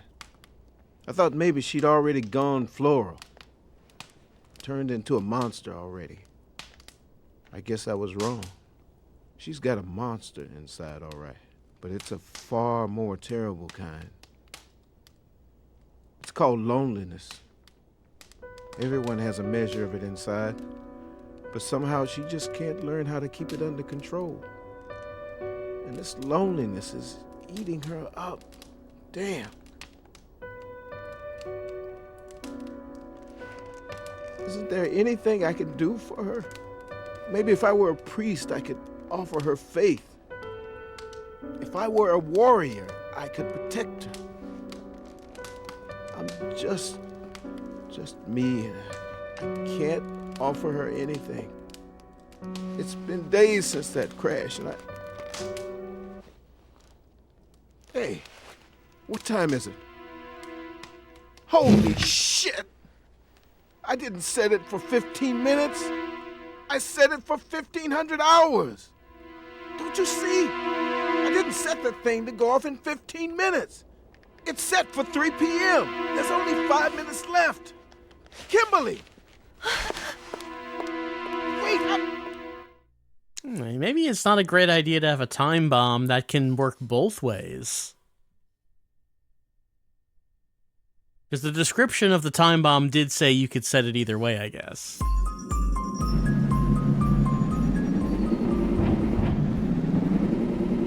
When it comes to something like this, you probably only want there to be one method to do it.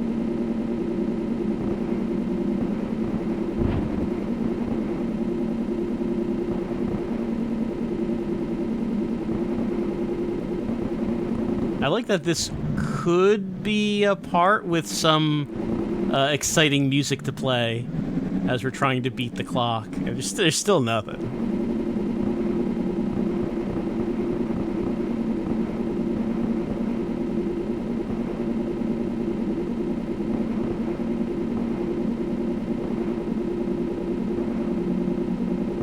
Also, without enemies here, getting there in 5 minutes is really not a problem. I mean, it's not about actually being able to fail, it's about the tension of maybe... I know, I mean, it took us like little over 1 minute to get here. Really not that much tension. Hello.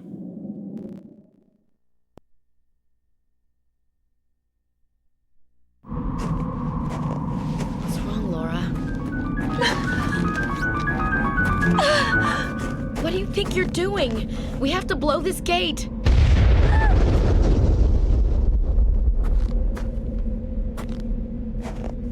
What on earth is going on?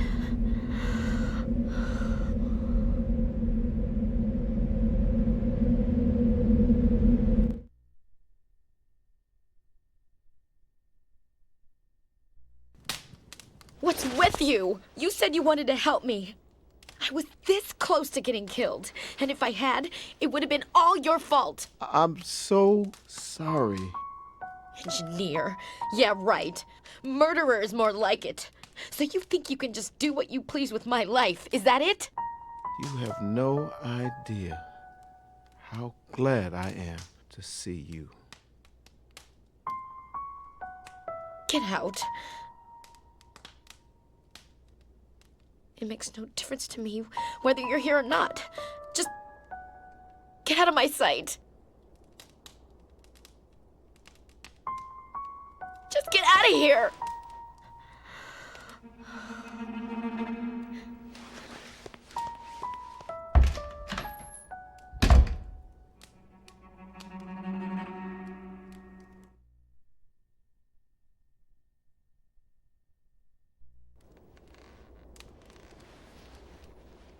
Sorry about that.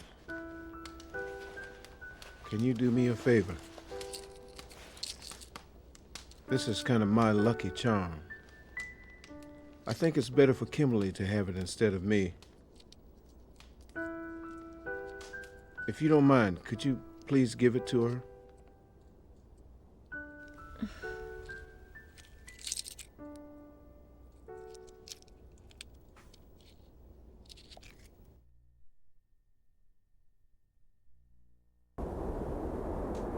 Anything else to say, Parker?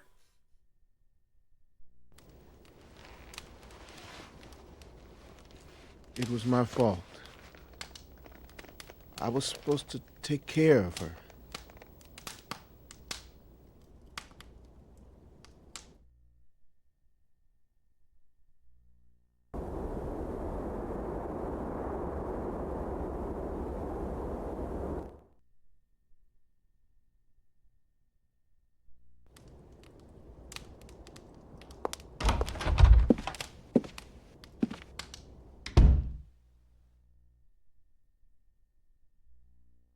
Yeah, Parker wanted me to give you this. It's a lucky charm, which I wouldn't say it seems to be bringing good luck, especially, but I'm sorry. it's yours. I know it isn't his fault.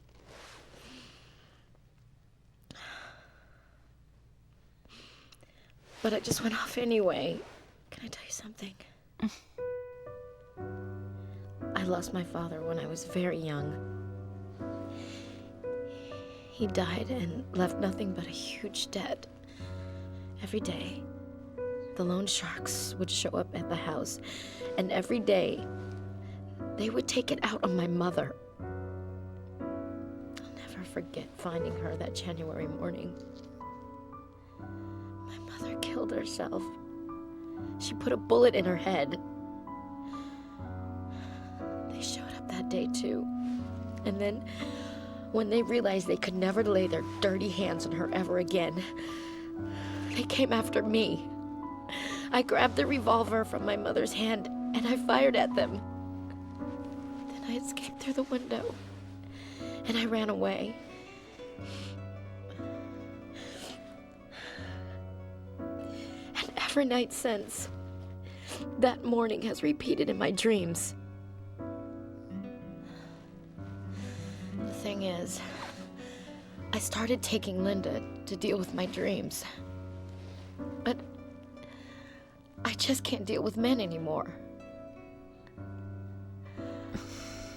I can't even face him in the same room. That's why when Parker said he just wanted to protect me, no man has ever said a thing like that to me before. I didn't know how to react, but I'm going to apologize to him in the morning. I know I can trust him. And this time,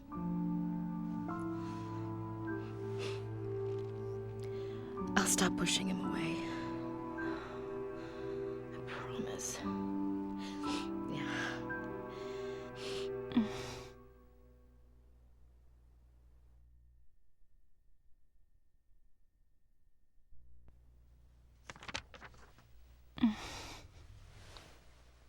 Sorry. Did I wake you? I'm, well, writing a poem. I thought I'd show it to Parker. Do you think he'll read it?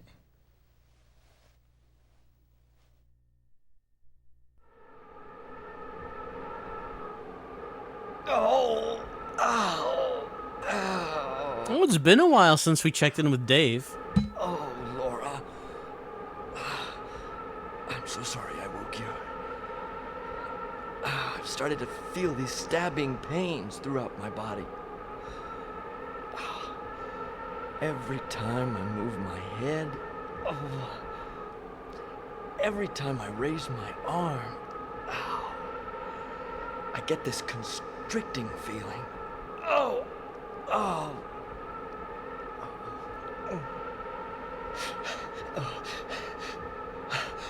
It's okay. It's okay. Oh, I'm fine. Oh, thanks. You don't sound fine. Don't worry about me. Oh, Laura, I'm supposed to take care of you. Oh. But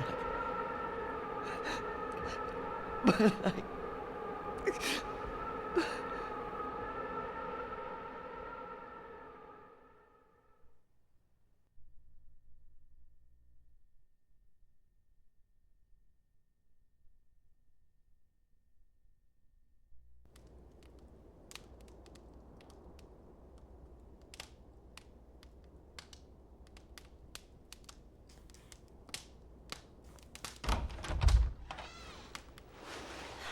Morning, Laura.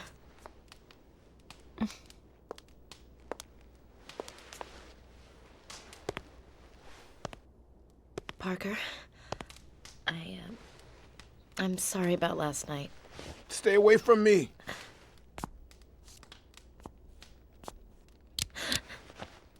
Look at this.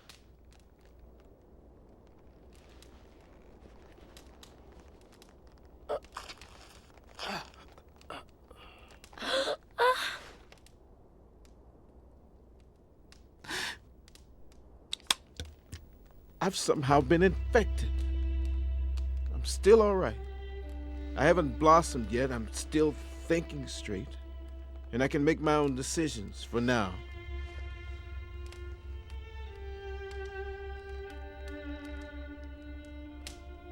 But it's only a matter of time, and I can't risk harming you two. I gotta go.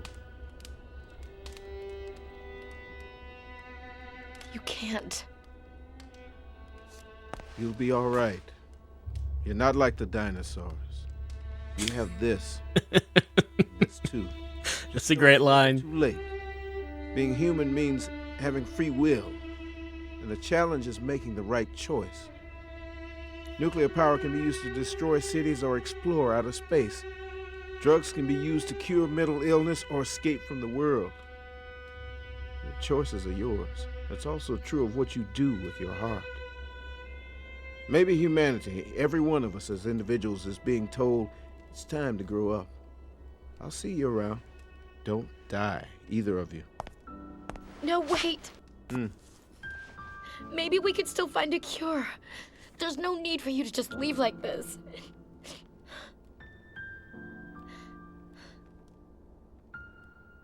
Do you think you'll miss me when I'm no longer myself? Yes, I will. Will you remember me? Of course. Then just smile for me. Smile for me, Kimberly.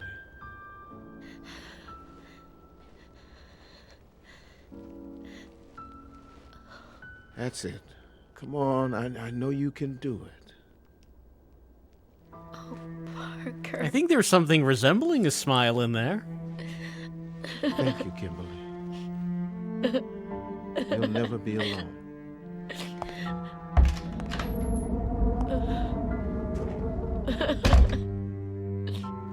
You'll be okay. You're not like the dinosaurs.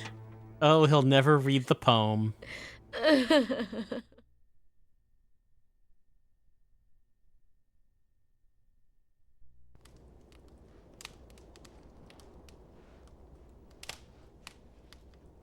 I went to sleep last night after I wrote that poem for him. I never slept so soundly without taking Linda.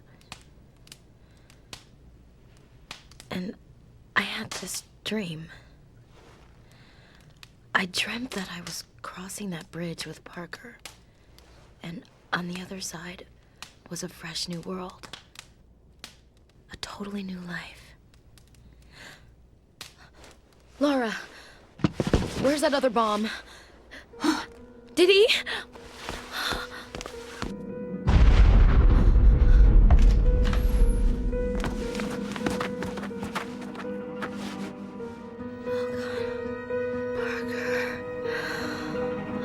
Parker! Oh no!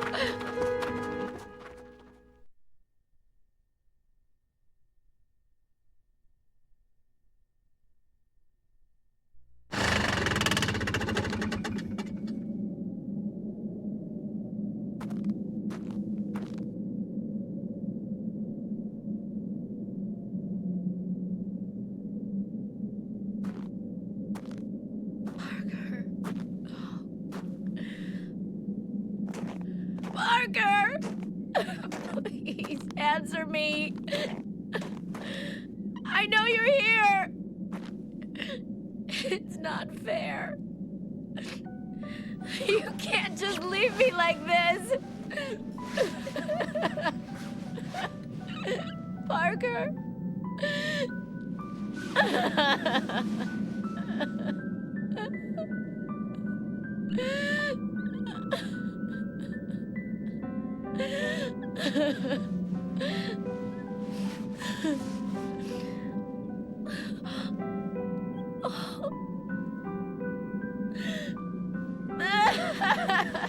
No, please, Parker. No, it's not fair.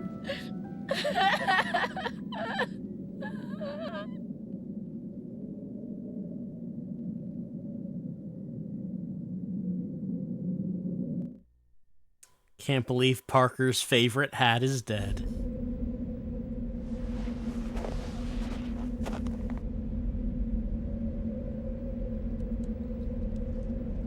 Oh yeah, the good luck charm.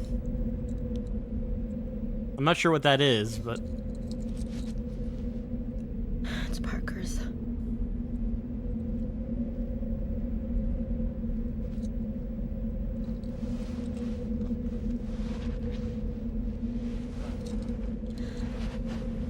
Please, I need to be alone for a while.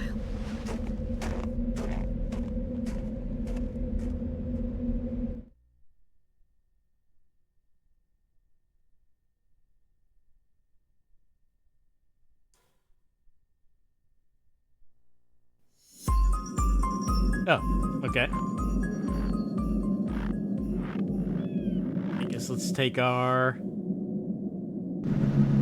I mean, I don't know if there's anything around here to look at.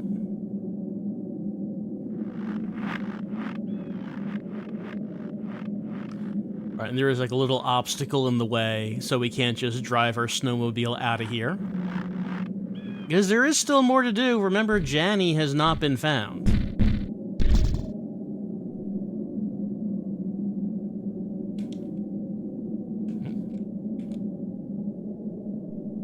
Hold on a second.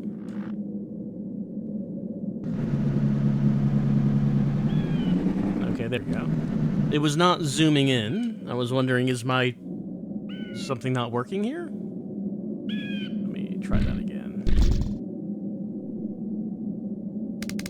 Oh, there it is. Oh, okay. I think maybe it was just like a little hill in the way that was stopping me from zooming in.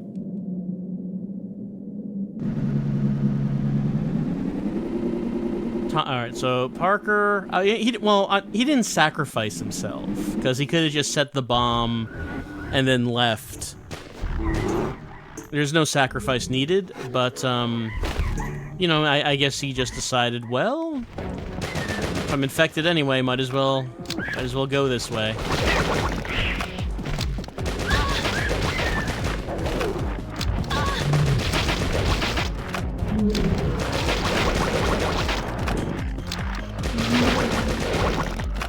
And we will never find out how Parker got infected.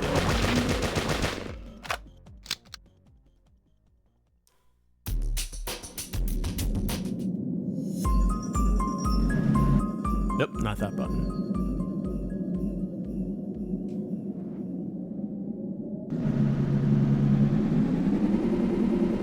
I don't know, he was out and about on his own snowmobile, so maybe he, I don't know, maybe something happened to him off camera. It certainly doesn't seem like anything on camera happened.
All right, level up.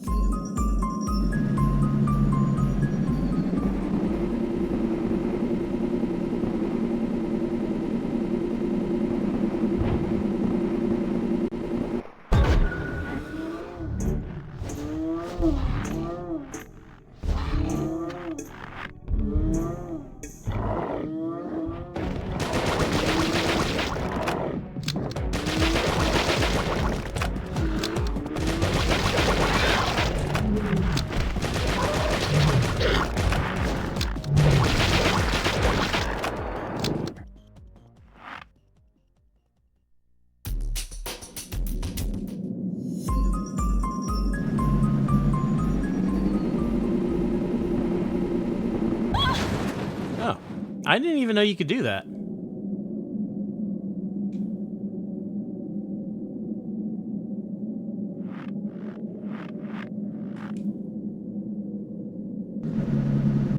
Nope, not that.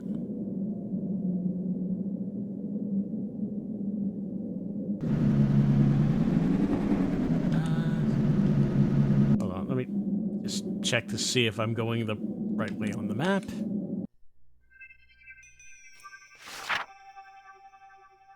Yeah.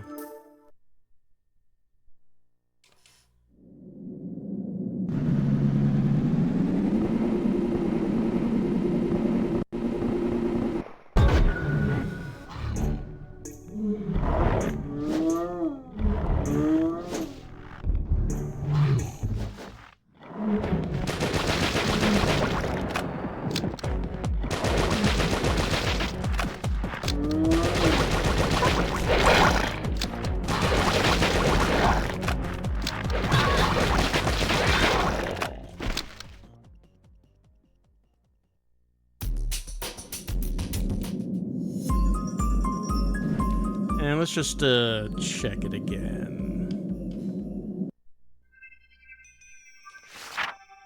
Okay, no, I am going the wrong way. I got turned around when I hit the, when I had that bump.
Alright, we're back at the house.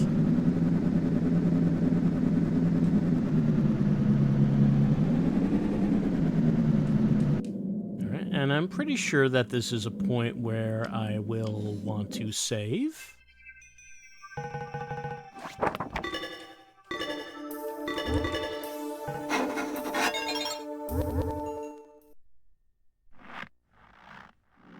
I believe this is our last trip to the house.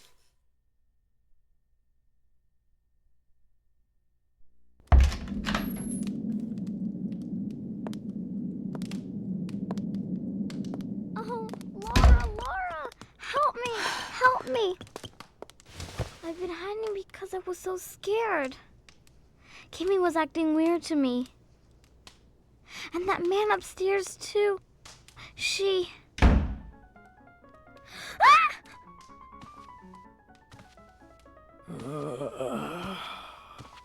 You. It was you two who did that to my boy. To my Tom. Little monsters. Was it fun torturing him? I saw how you treated him. You fed on him, didn't you?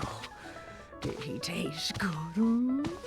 How did my little boy taste? Come. I'll treat this little one like you did my son. I'll eat her down to the bone and enjoy every last bite. All right, time to fight Mom.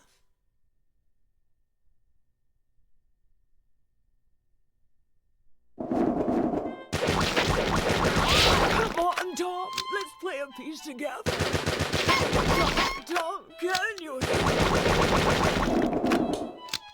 I'll place my own dreams and ambitions on you. Please forgive me. I bought the Steinway piano you've always wanted. Tom, can you hear me? Yeah, the violin is her weak spot. Come on, Tom. Let's play a piece together. But you can also shoot the arms off of her. Can you hear me? Tom, can you hear me? I tried to put my own dreams and ambitions on you. Forgive me. Tom, can you hear me?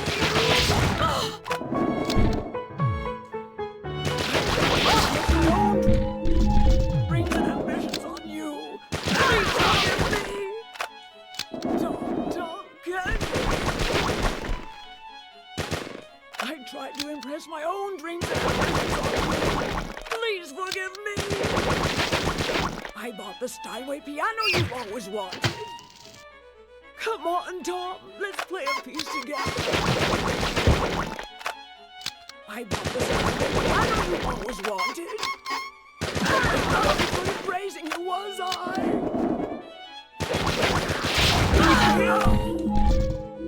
Me? Very good at raising you was I? I tried to impress my own dreams and ambitions on you. Please forgive me. I wasn't very good at raising you, was I? Come on, Tom, let's play a piece together. Tom, can you hear me? I tried to impress my own dreams and ambitions on you. Please forgive me. I bought the Steinway piano you always wanted. Come on, Tom, let's play a piece together. Tom, can you? I bought the Steinway piano you always wanted. Tom, can you hear me? I tried to impress my own dreams and ambitions on you. Please forgive me. Tom, can you hear me? Can you hear me? Tom,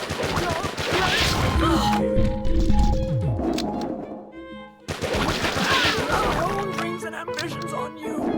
Please forgive me. Can you hear me? Come on. There we go. It's hard to hit the violin.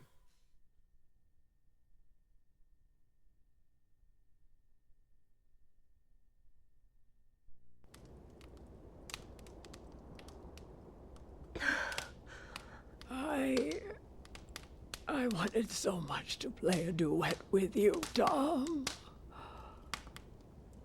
Please forgive me.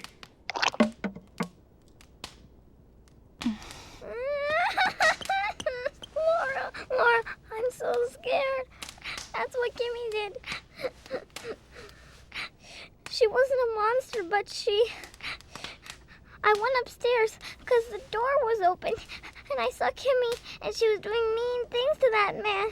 And then Kimmy saw me, and she started chasing me, too.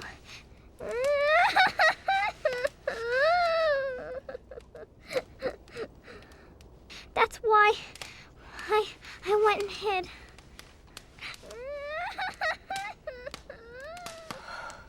So that's what's been happening. Oh, God. I don't remember anything, but if Janny says so, I must have... Laura, I'm gonna find Parker and be with him. I'm not alone anymore. I'm not afraid of the loneliness. No. Not anymore. Yeah. I wish I hadn't lived to do these things. But until just a few days ago, I had nothing to even regret losing. If I could go back in time and see myself the way I was, I would give her a hard slap across the face. Then I'd take her to meet you and Parker. And I would tell her, these are your friends, starting today.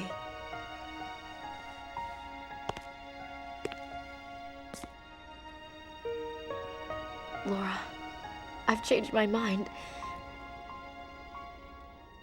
If I could just have another chance at life, I'd like to be reborn as myself. And I'd like to have you as my friend again. Promise? Would you be? I don't know if I can make that promise, Kim. Thank you. Thank you. I'm going now. Don't turn around, please. Please.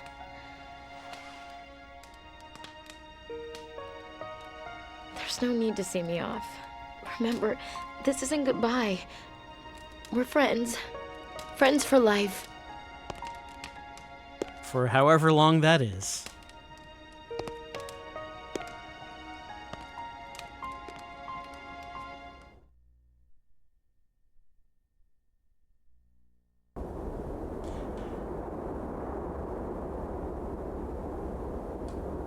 Well.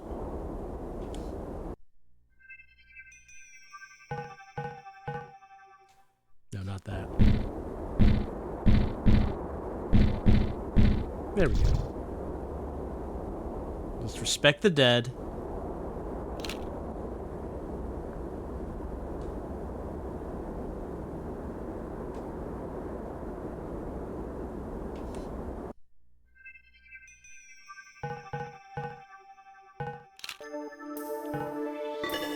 You always wonder, how will people remember me? Not the most flattering angle. I do like how, Kim's very guilty about killing the musician. We're not even mentioning the part about killing the priest. I don't know what to do. Laura, don't ever leave me alone, okay? Well, I just don't think I can make that promise.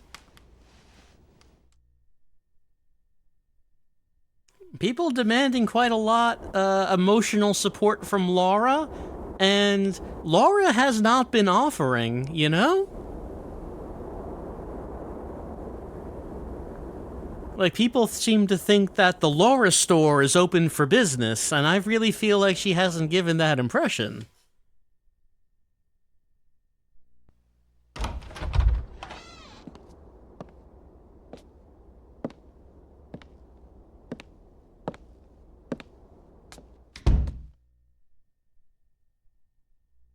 I don't know if anything... I don't think anything's different in here. Yeah, he's just still there as he was.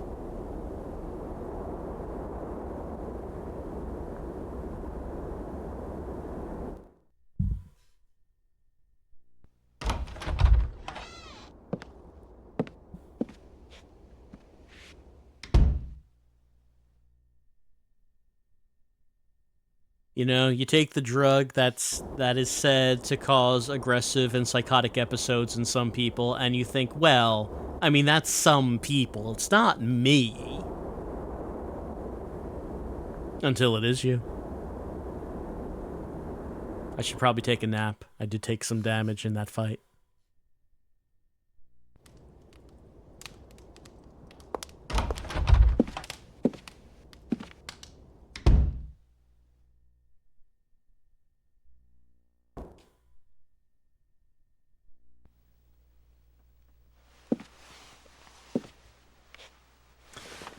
Well, Janny may have thought that she upgraded from 1 mommy to 2, but it looks like she's downgraded back to 1.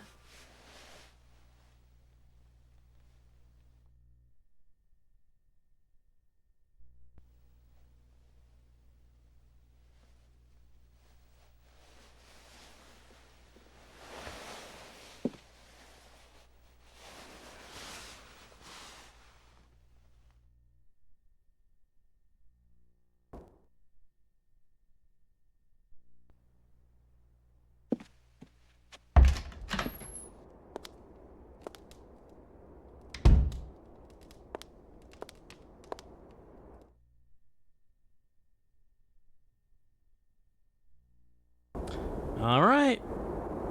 I mean, Janny, you don't have to hang out in the room with the dead body. In fact, let's leave. We can just leave now. The gate on the stone bridge is open. Oh, there we go.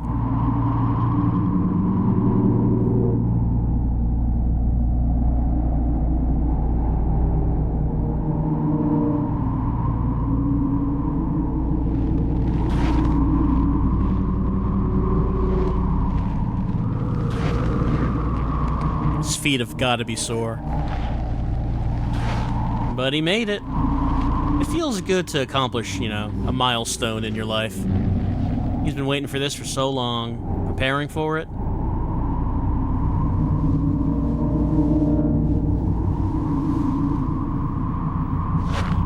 Zag, zing, zaga, mima. Zag, zing, zaga, mima. Zag, zing, zaga, mima. Oh, great shadow, allow me to reach you and be in your presence. Grant your great powers unto me.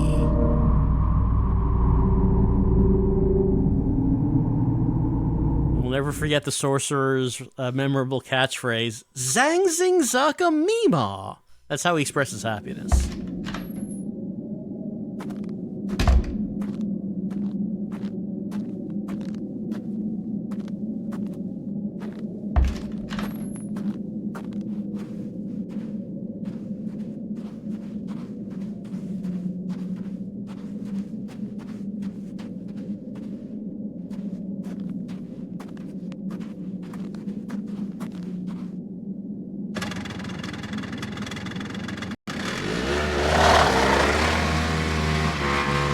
And we leave, leaving dead bodies in our wake.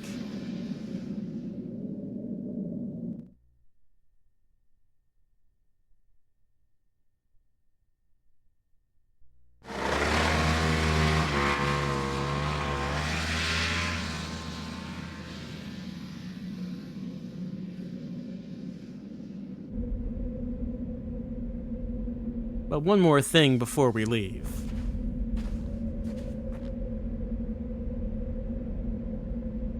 Laura, is Parker really dead? I heard everyone talking. Look! It's Parker!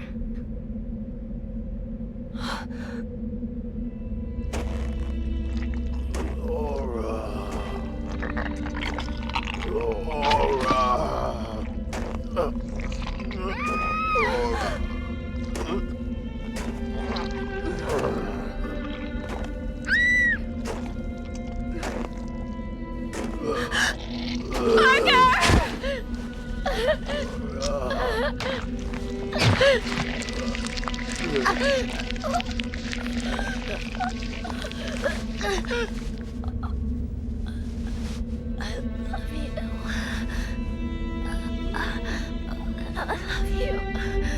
Parker!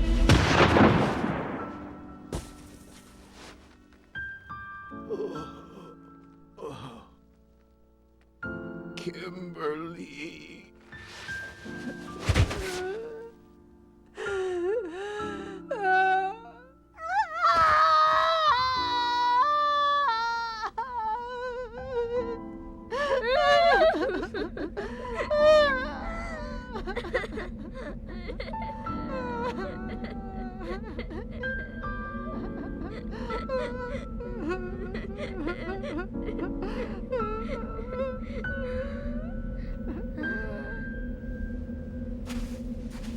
Oh, hey, what's this? First there was light, and what lay between the stars was called Courting darkness.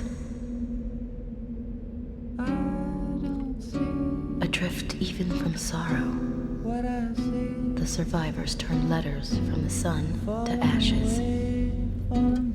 Courting darkness. From the inkwell of their veins, the survivors took to weaving words of abomination. The words spoke not of the heart. The words instead armored the soul. And the survivors made a fortress of their folly.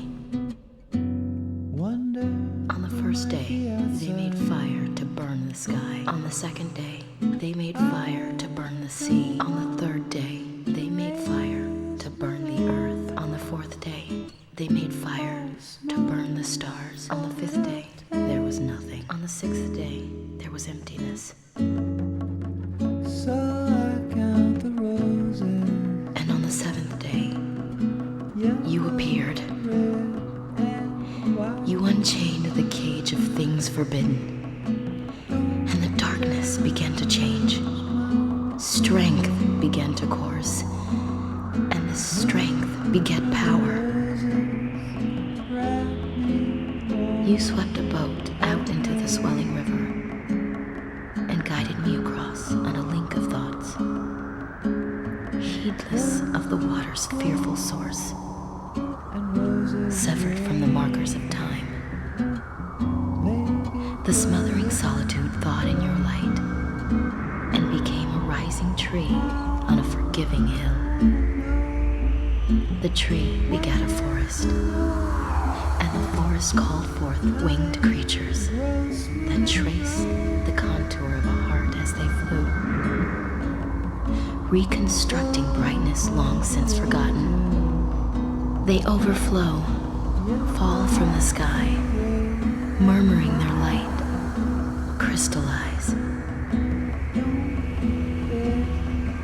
In the verdance of the trees, gather what falls from the sky, you cried. Fly, you cried. Fly, you cried. Fly, you cried.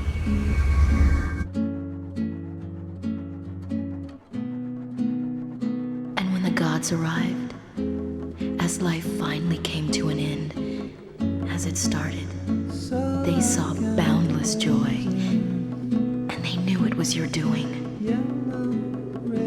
What you guarded in their stead is the brightness that shines within. What you guarded in their stead, I shall call love. And understand at last that first there was light.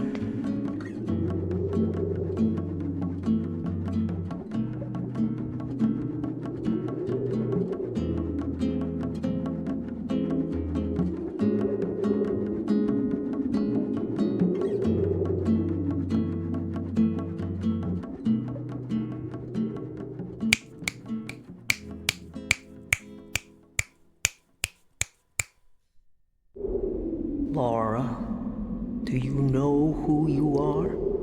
You must learn the truth for the evil one is giving himself to a fearful power even now, and together they shall become the shadow. Laura, you are the chosen one. You must awake. Oh, how'd that get in there?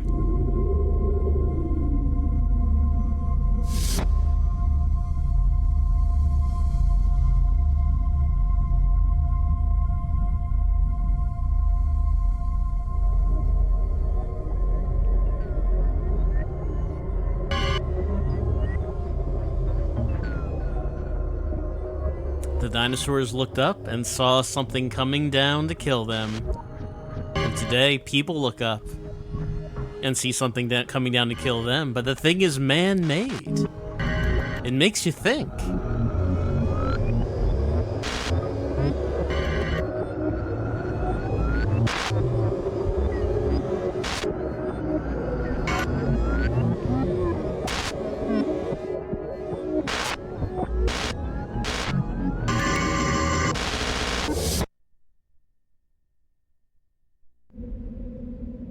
Laura! Laura! Laura!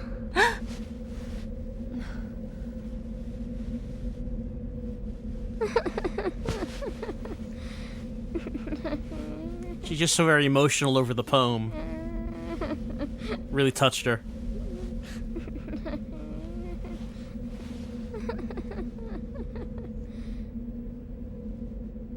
Let's go, Laura. I mean, I guess. I don't know why you said it like that.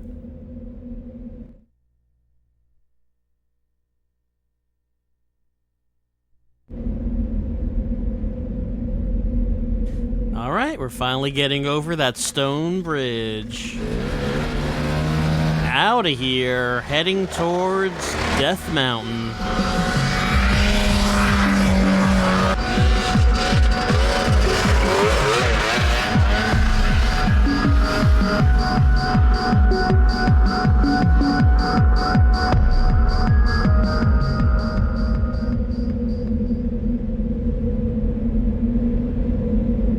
Which is probably a great place to take a child.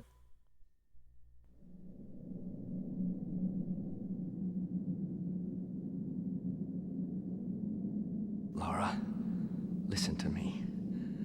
I can't hold on much longer. I'm not gonna make it. Not with this injury. Don't look at me like that. It's okay, Laura. I'm not afraid of dying now. Laura, I want you to do something for me. Leave me here and go. You've got to stay alive. There's nothing more I can do. I'm all... Please, Laura, don't look so sad. You have no idea how happy I've been spending my last days with you. You kept me going. And that's why, more than anything else in the world, I want you to survive. The moment I saw you on that plane, I knew I had to keep you safe. I don't know why, but I just knew I had to. That's why you've got to survive. All I can offer now is to leave you with a smile. I wish I had something you could take with you. But I...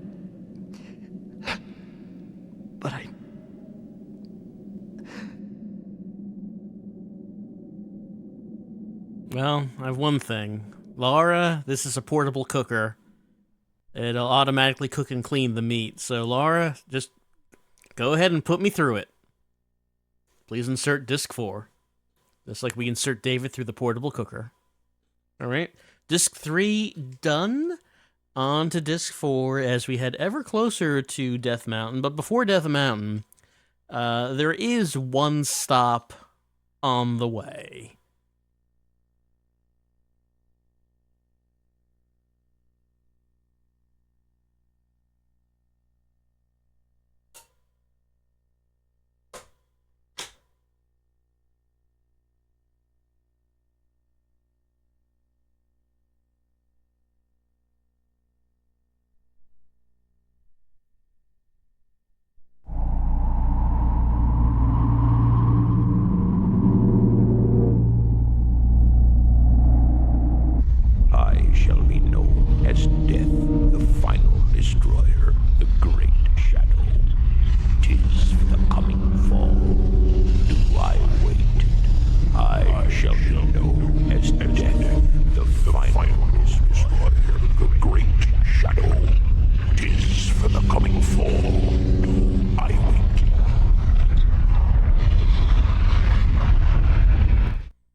right, he got there. Got to where he wanted to be.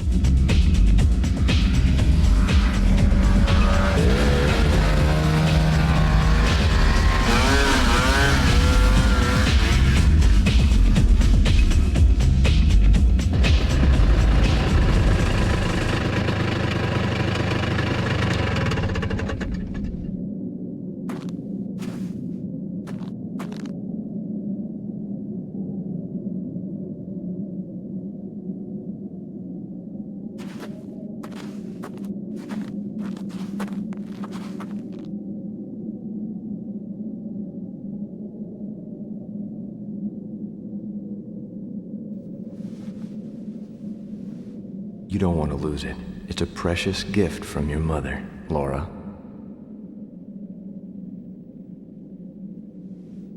Parton Laboratory. Parton. That's the same last name as yours, Laura.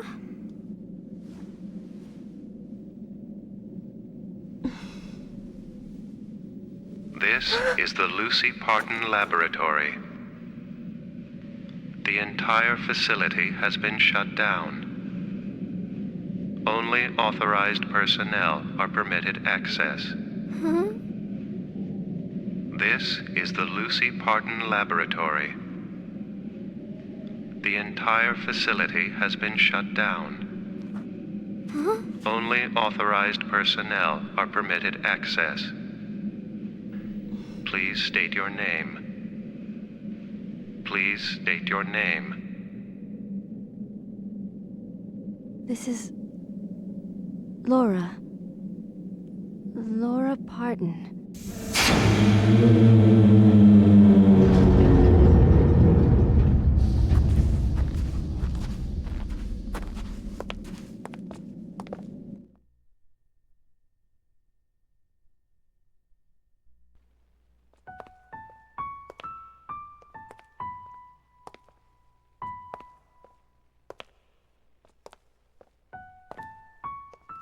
Laura, I didn't realize you could talk. You've never talked to me, or Kimmy, or Parker. Laura, have you been here before? You talked to Computer, though. It's freezing in here. I'm a little cold.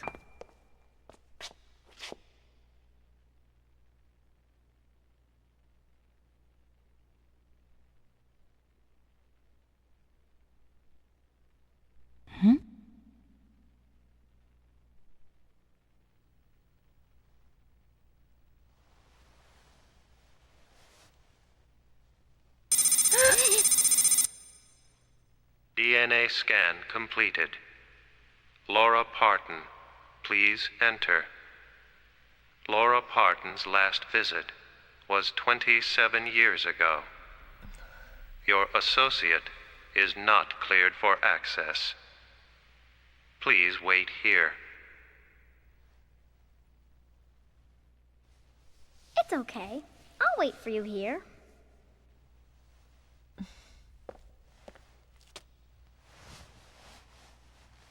I know you'll come back. I'll wait for you.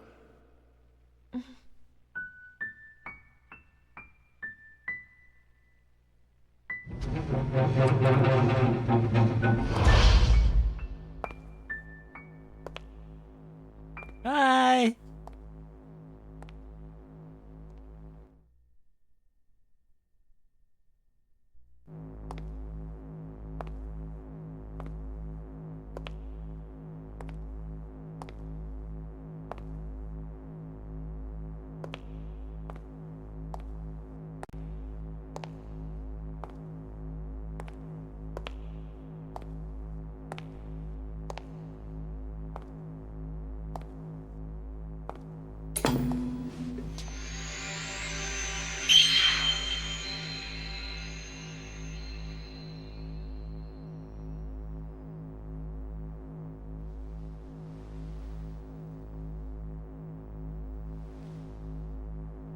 Welcome.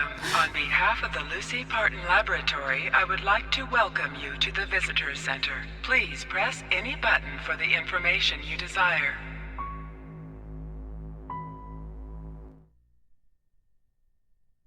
And that would be all the information, as Laura does not remember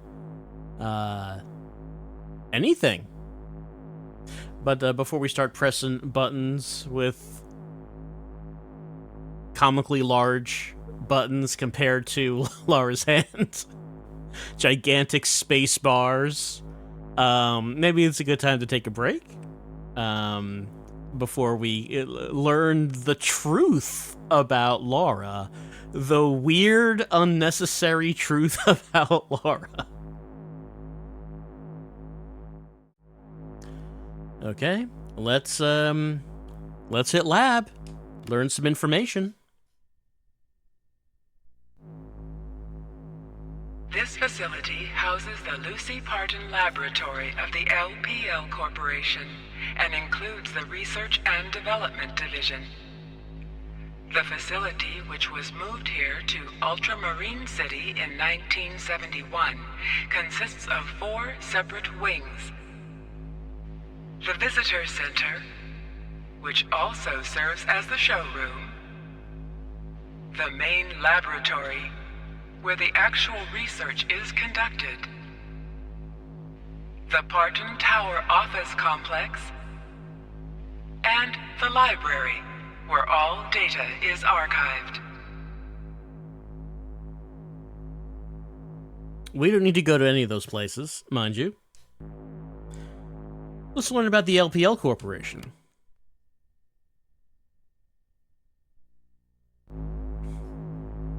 The Lucy Parton Laboratory of the LPL Corporation was established by the Parton family in 1963.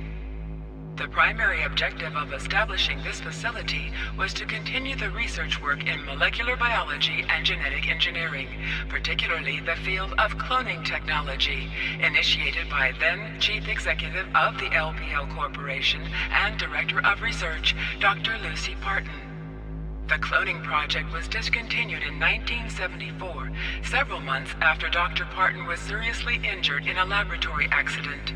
However, the facility continued to conduct research on agricultural applications of genetic engineering under a government grant until 1981. The genetic engineering technology researched and developed here by the LPL Corporation is still helping to feed the world by increasing the nutritional content of certain types of livestock and grain. Since 1981, only the Visitors Center wing has functioned as a showroom for molecular biotechnology and genetic engineering. All proceeds from the center are channeled to various university research funds. Okay, so Lucy was injured in some lab experiment, so they stopped with the cloning. Let's find out about Lucy.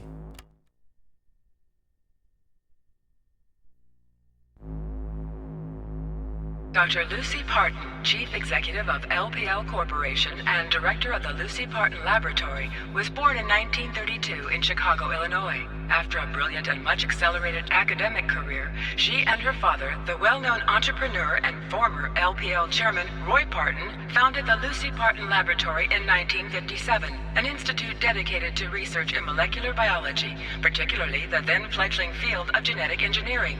Lucy Parton is especially well known for her work on mammoth cell cloning, a project that began in 1963 with the discovery of a perfectly preserved woolly mammoth found in the subarctic permafrost. Dr. Parton also left lasting marks in other fields, such as medicine and agriculture, before her life and work were cut short in 1973 by a research-related accident. All right, so she died from the research-related accident. Also, she specialized in woolly mammoths. Let's find out about clone technology.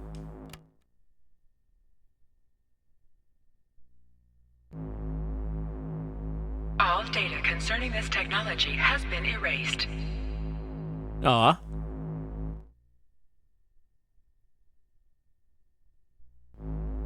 Laura Parton, a level D+ key has been issued in your name. You may access the main laboratory.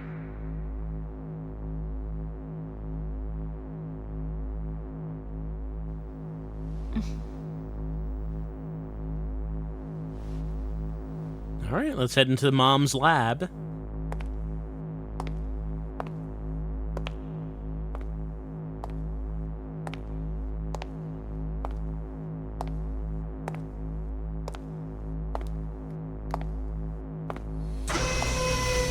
I'm surprised the name of the key was not level D2. So, you know, it would be the name of the game.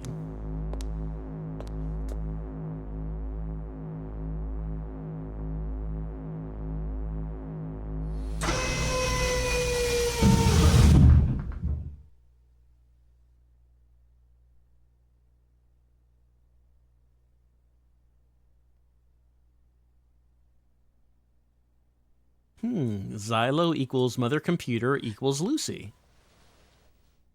Level D+.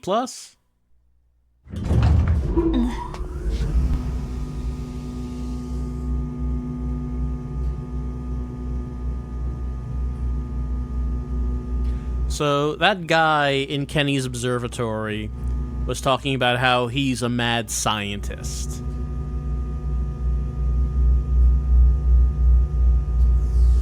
But maybe he just didn't know about Lucy Park.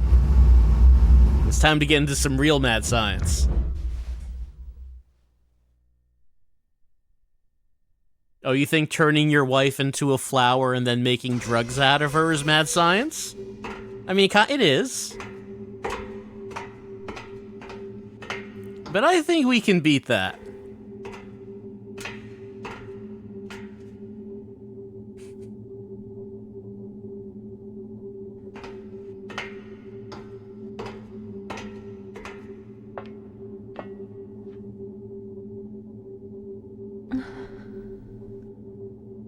You've come very far, Laura. I am Lucy, your mother. I've been waiting for you. Laura, I'm right here.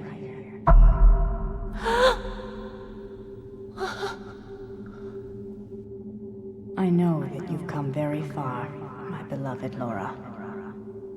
It all began 38 years ago, with a genetic memory asleep in a wall of Arctic ice. In 1963, I began working on a special project using cloning technology to bring mammoths back from extinction.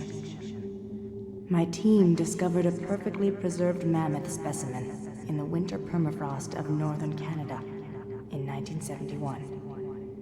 And we were able to extract genetic material from the cell nucleus. Unfortunately, there was too much chromosome damage. But we found something else. In the stomach of that frozen mammoth, we found the undigested remains of a totally unknown organism.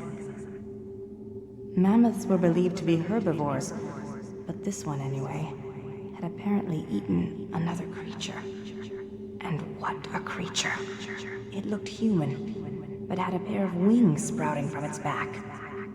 We removed him. Yes, the creature was male, from the stomach for further study. Then I decided that we would extract a sperm specimen and attempt fertilization, using my ovum and in my womb. I decided to give birth to a hybrid child, fathered by this winged human. The fertilization was successful, but the embryo developed without a trace of wings. That made no difference to me. The child was the fulfillment of my dreams, a miraculous collaboration between me and that being we found inside the mammoth. The baby was born in the early hours of December 31st, under the most spectacular display of Aurora Borealis that winter. It was born across that span of time. I took the first letter of my given name and added the Latin word for air, aura, and named the child Laura. It's true. That was how you entered this world, Laura.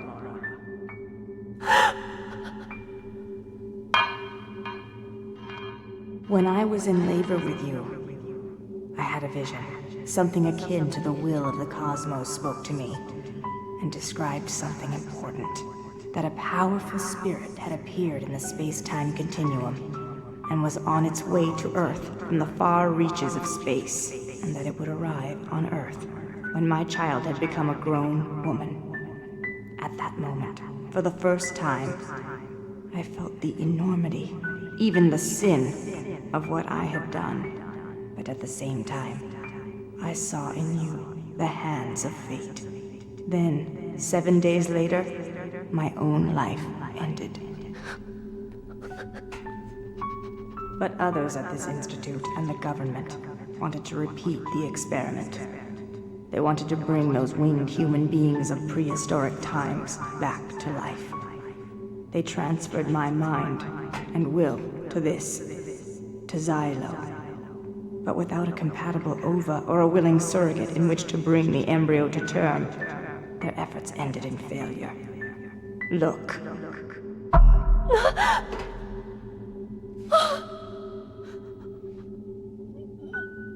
Laura, you must kill me. End your mother's torment so that no one will ever repeat this mistake. Do it now, while I still have my will.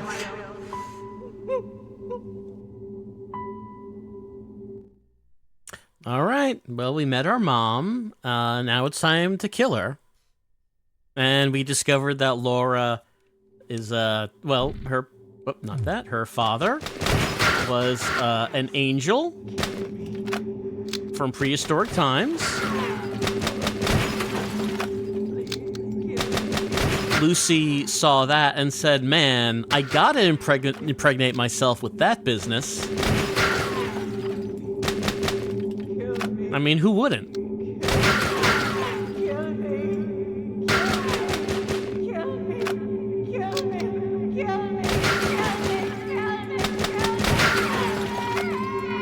Working on it, Mom.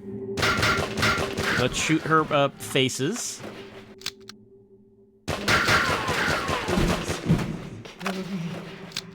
Please kill me.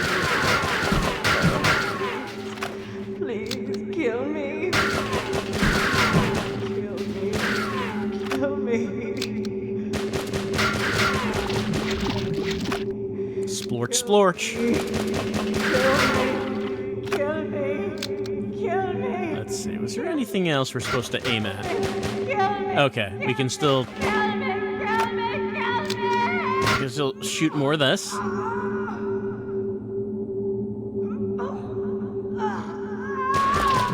Alright, shoot her in the robot pussy. I mean, it's not something you can say in many occasions, but it is what you can say it here.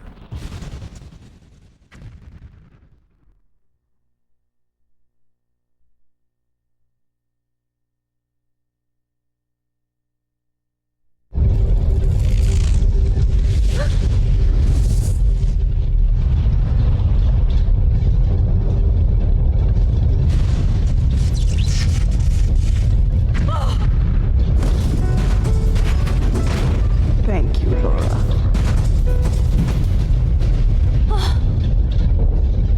I'm so sorry.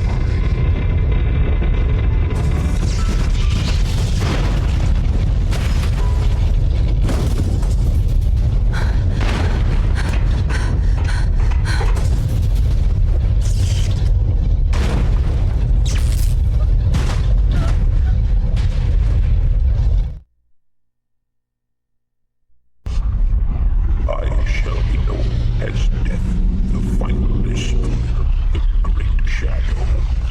'Tis for the coming fall. Do I wait? I shall be known as Death, the final destroyer, the great shadow. 'Tis for the coming fall. Do I wait?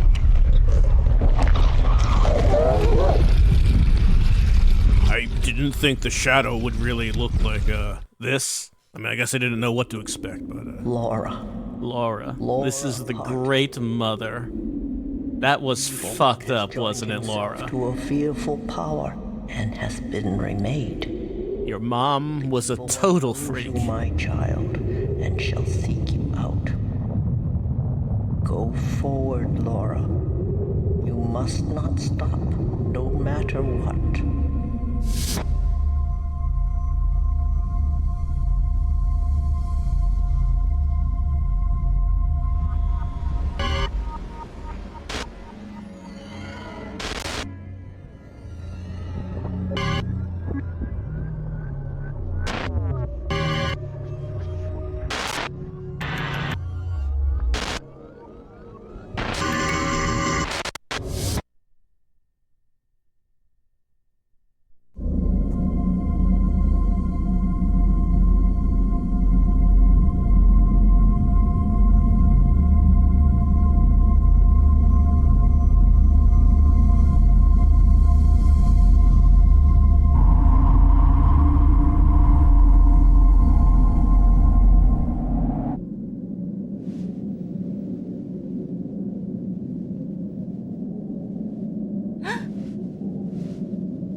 we should probably save here. We're entering the final part of the game.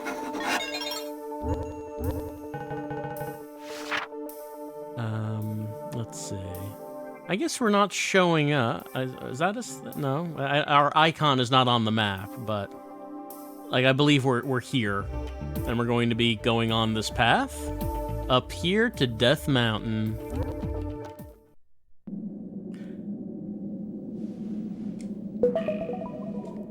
Let's get some stuff while we're here.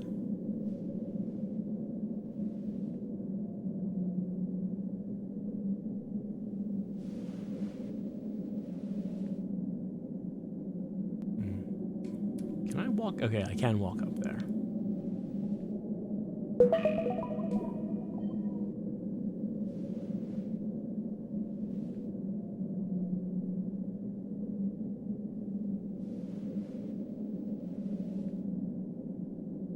That might be everything.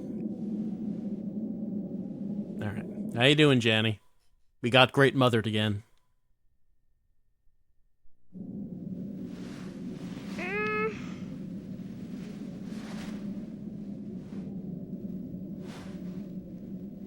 Laura, what am I doing here? I want to go home. What are any of us doing here, Janny? It feels all wrong here. Hey, Laura, I discovered something. What matters most is time. I had a dream. There were big dinosaurs walking around. And then lots of people making buildings in the desert. There were some people on a ship crossing a big ocean. Then people were shooting at each other with guns. I saw big trees being chopped down and jet fighters in the sky. And then a really big explosion. There was a space rocket going straight up and astronauts hopping up and down on the moon. And animals getting shots in a lab. A big wave of water came and washed away a town, and a whole mountain caught on fire. There was something that looked like a forest, but it was all missiles instead of trees. It was kind of like when you fast forward a long movie. But I knew it wouldn't go the other way. And I thought that's what's really important. Time is the only thing that can't go back. It's kind of like a lesson. Like Grandpa teaches me.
Laura, get up, Laura. You must climb a mountain that awaits you to the north and make the fearsome power your own. You must become one with that power. Only then can you save your world and I. Get up, Laura. I know it's very sad. The child turned into liquid. We all hate to see that, Laura.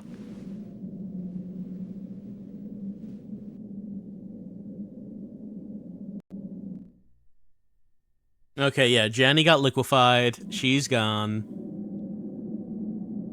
I guess we could take a nap.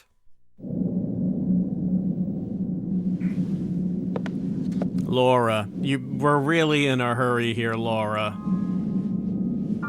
Laura, the sorcerer is up there. He's become one with the shadow. The shadow has now sprouted its big ball with eyeballs in it.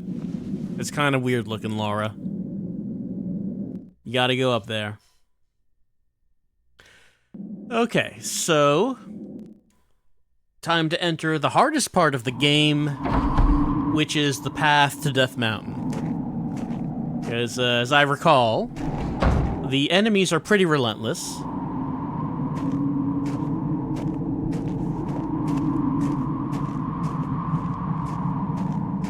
But, I mean, we have plenty of healing items, so it should be fine. And gabombs.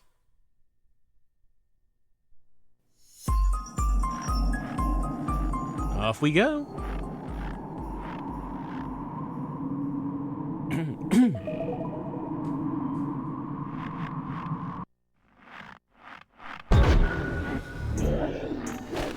Alright, so now we're fighting the strongest variations of the enemies.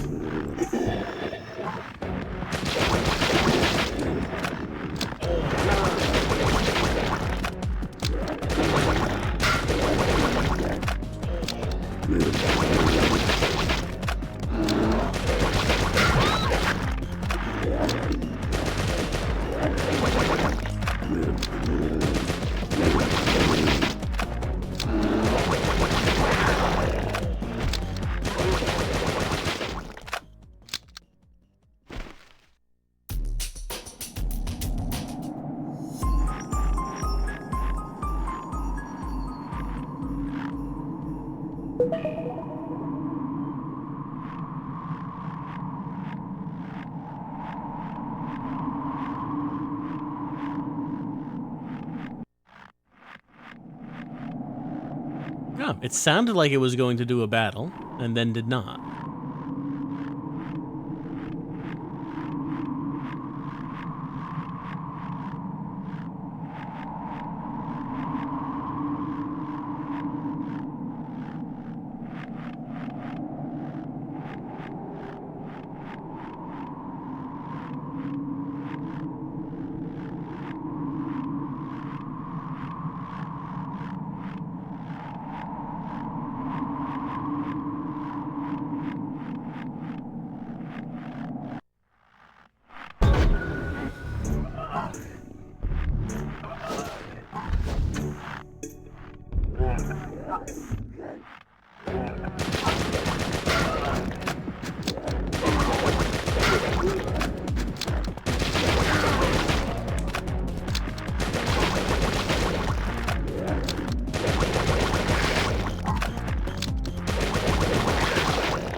Level up.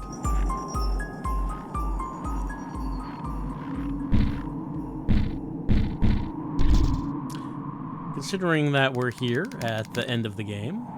No, these are not animals. That's ammo.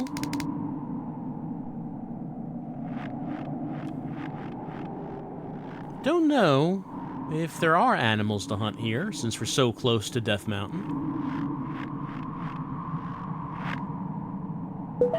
But we never actually saw a moose, did we? I know moose exist. I mean, like in the game. Obviously, they exist in real life. But I know there are moose. But I don't think we saw one in this playthrough.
Oh right, I don't think these are animals. I think this is the lichen, right? Yeah.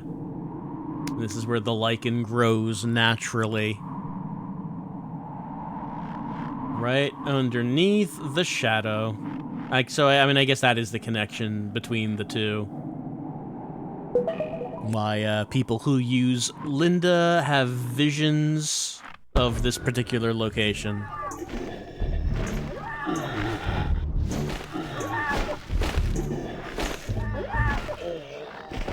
You know, I have not used a single Gabam. We should probably see what it does at least once.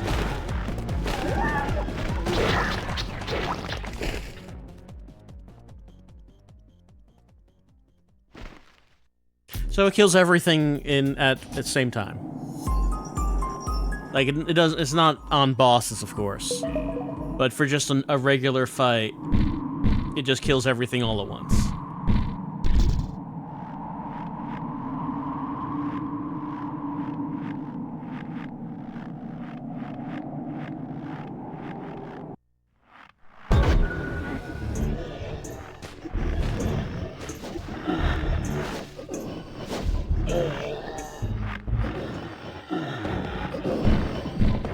And why not use it again? We have a few.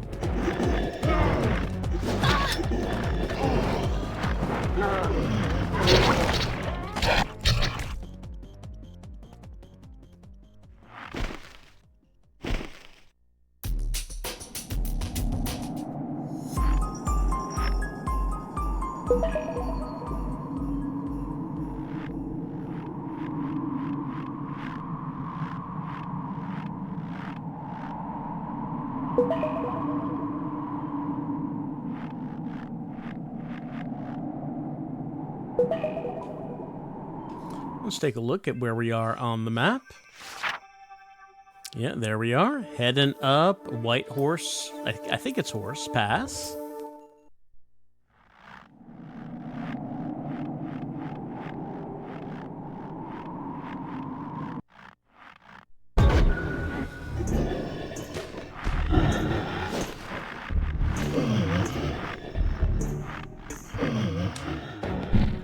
Only 2 enemies. Probably don't need to use the Gabam.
Level up to 17.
Alright, now we're heading up the final path to that big red splotch on the mountain.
We can just use the Gabon.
It's a good-looking shadow.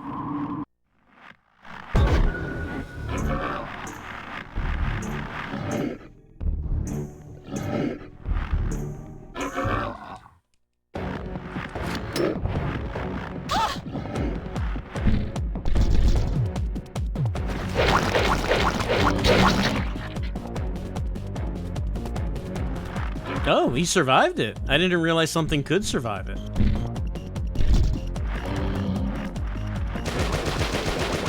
Just barely, though. He had like 1 hit point left.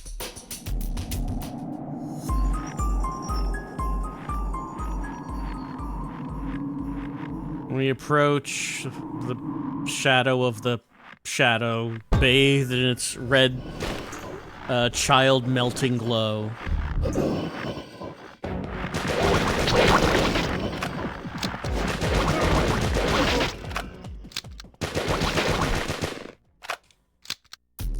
And, you know, I remember this whole sequence being a lot harder. We're right there. I remember having a lot more trouble in this final stretch of going up the mountain.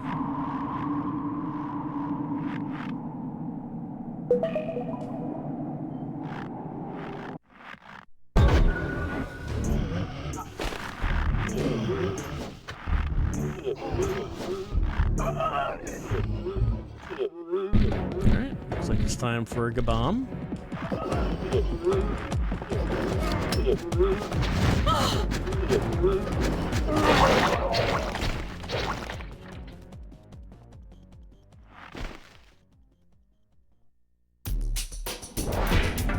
Level up.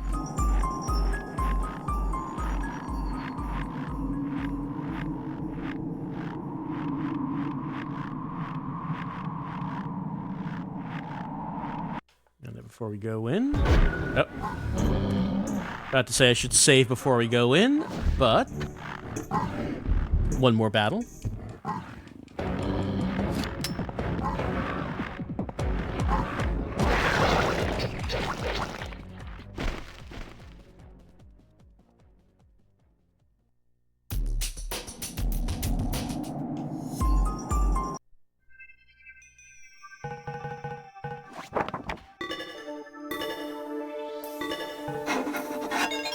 Time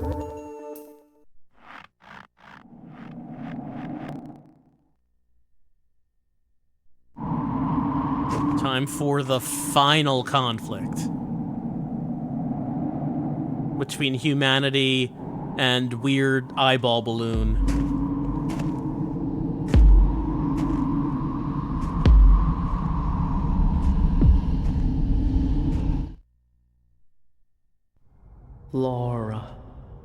Laura Parton. I am the Great Mother. Awake now, Laura, my child. And Laura, know the planet you inhabit. Know the time you move through it. Awaken the memories that sleep within you. Laura, you must know and feel everything. This is Mother Earth. This is your home. Awake unto it.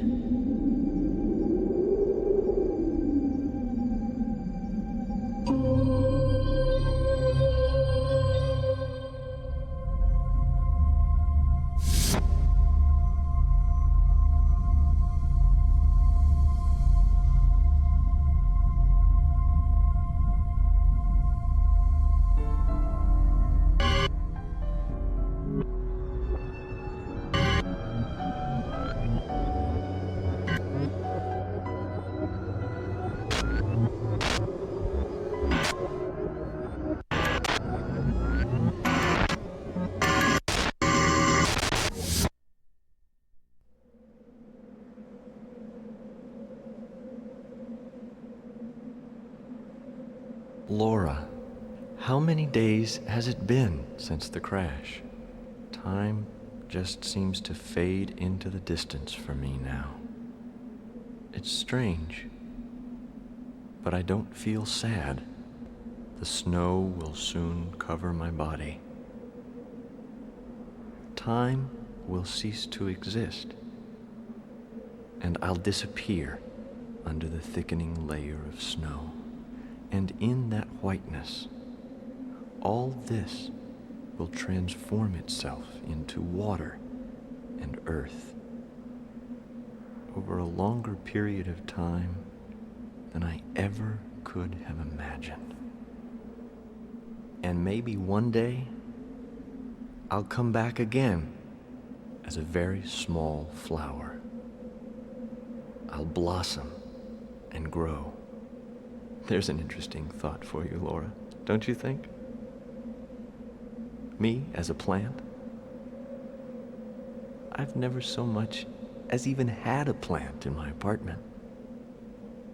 But now I'm on my way to being reincarnated as one.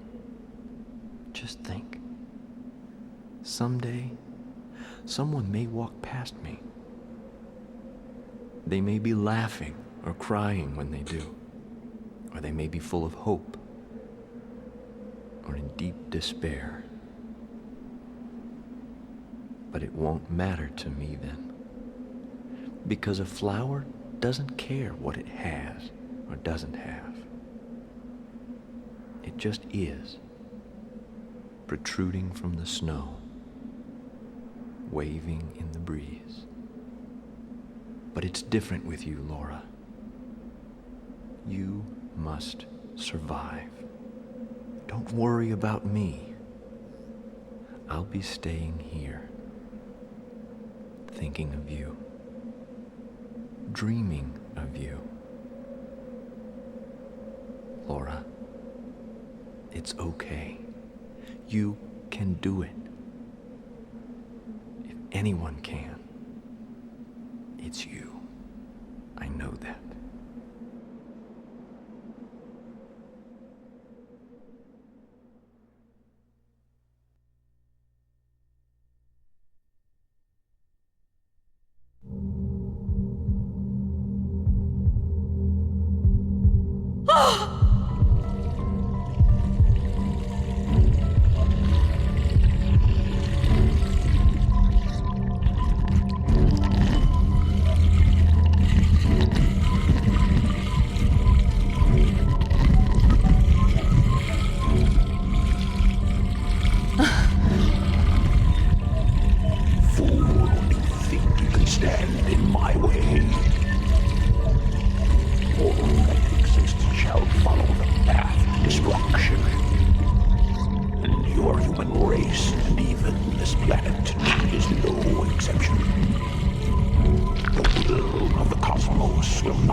left to save mankind.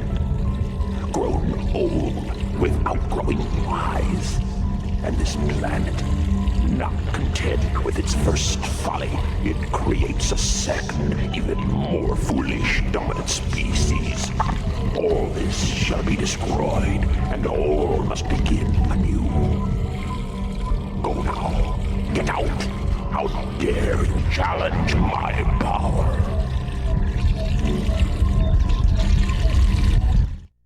Well, he's not even going to fight us. He just says, get out of here. Let me prepare what I need to do. But no, we do not have the option to leave. We can only fight. I'm going to point a gun at you, ancient destroyer. Then a fool you shall die.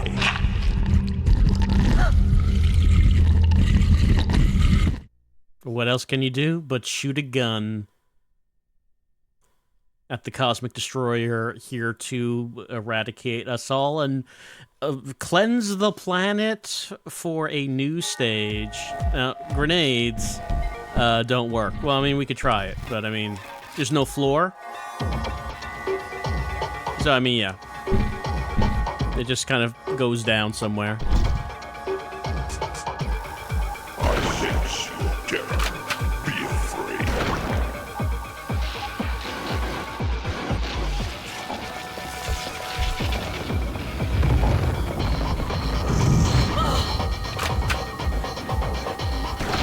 And he has no idea how many meats we have.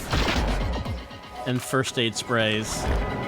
Foolish human. The cosmic entity cannot conceive of how many first aid sprays we're holding.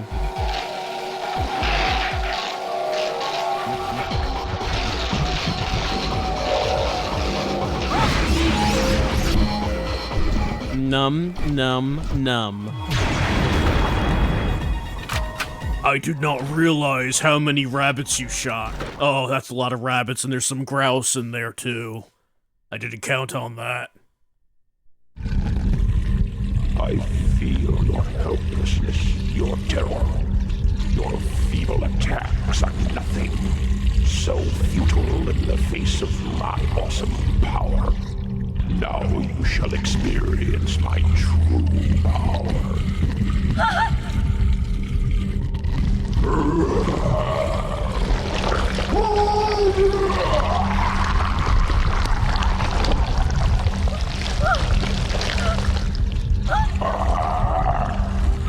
First, your eyes. You will see this world no more. Nevermore.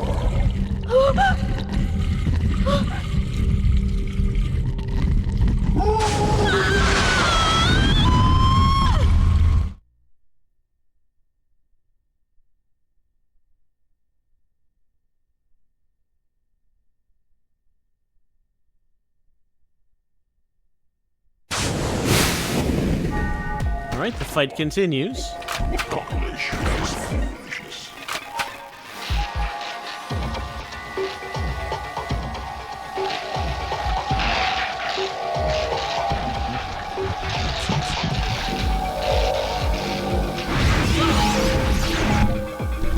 Num num num.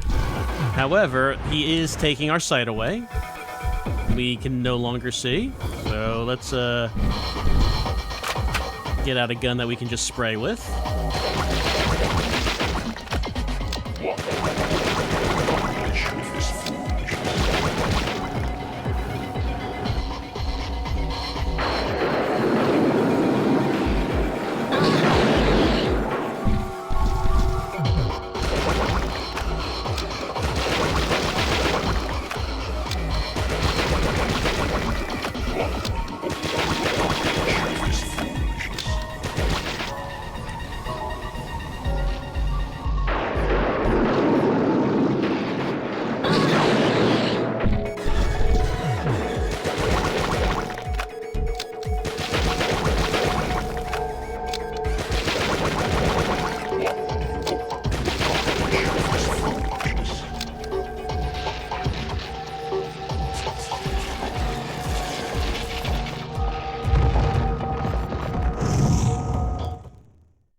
will be the last you ever hear.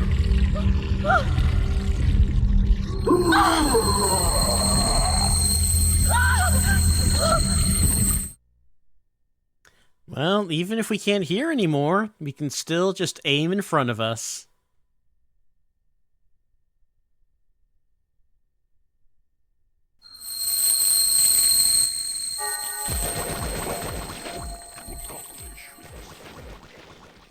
Unfortunately, we can't hear the music anymore either. And the last boss theme is pretty good.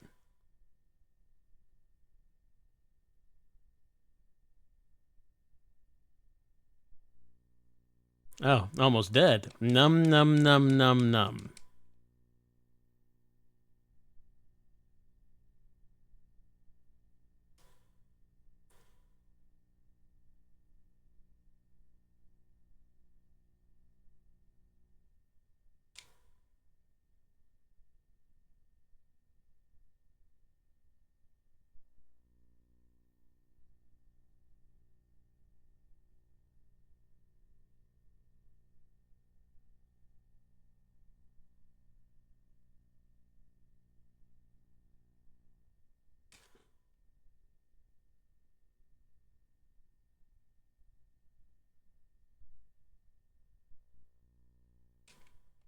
Num num num.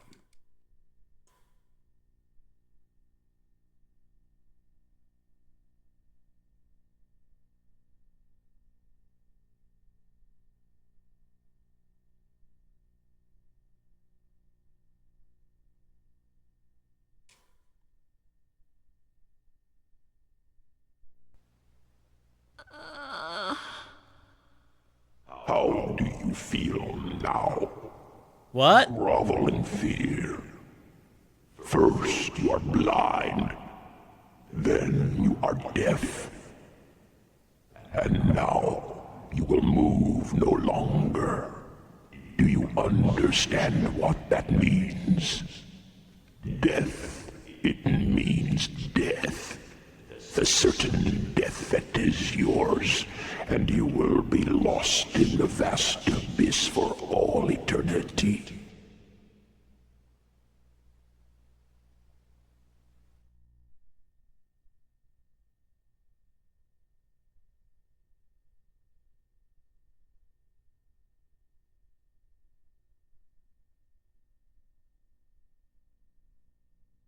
Oh, only one health point. Yum, yum, yum, yum, yum, yum, yum, yum, yum, yum, yum. However, I cannot shoot my gun. No shooting to be had.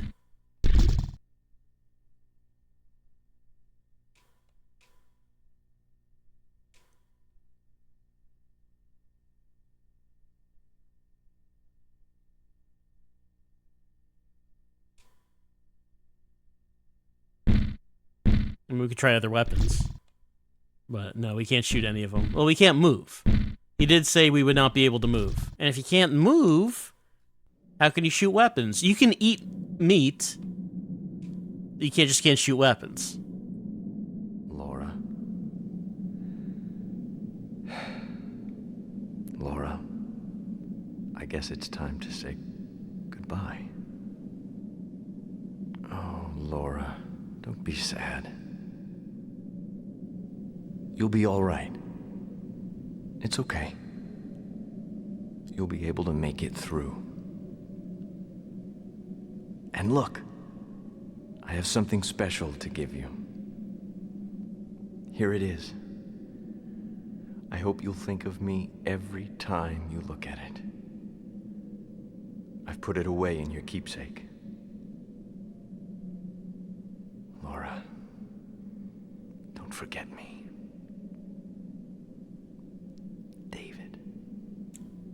Okay, David. And our keepsake, you say? Yeah, so now it finally shows up in our inventory.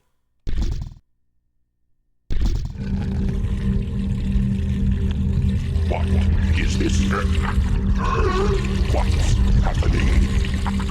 My body, my mind. The pain. Stop it.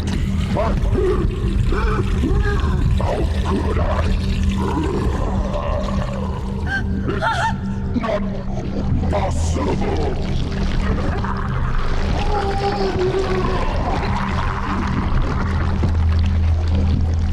Laura. Now.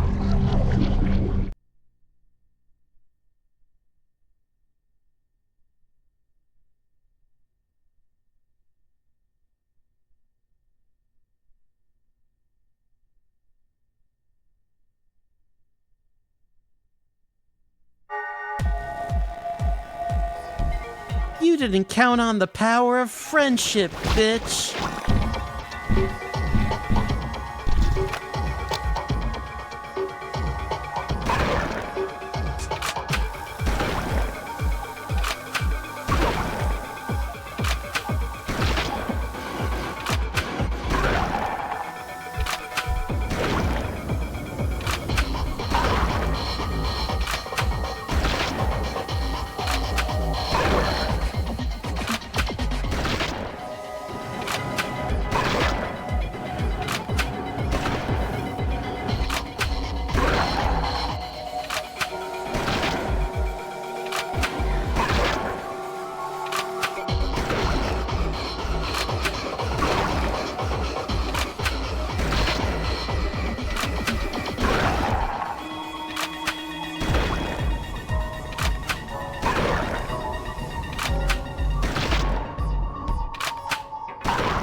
Man, I really did have a lot of shotgun ammo, didn't I?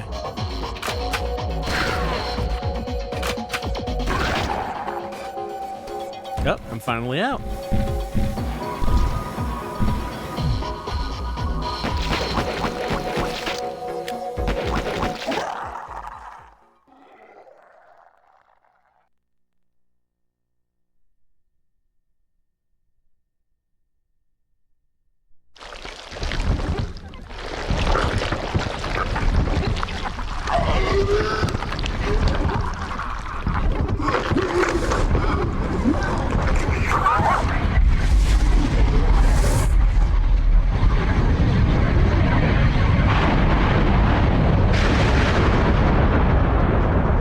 David?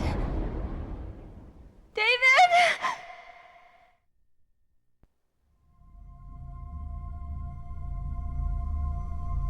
Laura, Laura, Laura, can you hear me? The evil here has been destroyed. You can move again now.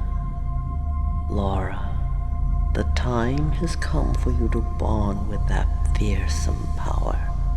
Though you cannot see nor can you hear, you must slowly go forward, my child, one step at a time. And with this new power, this unknown force, you will bring salvation. You, Laura, will save your world. Feel the earth underfoot, my child.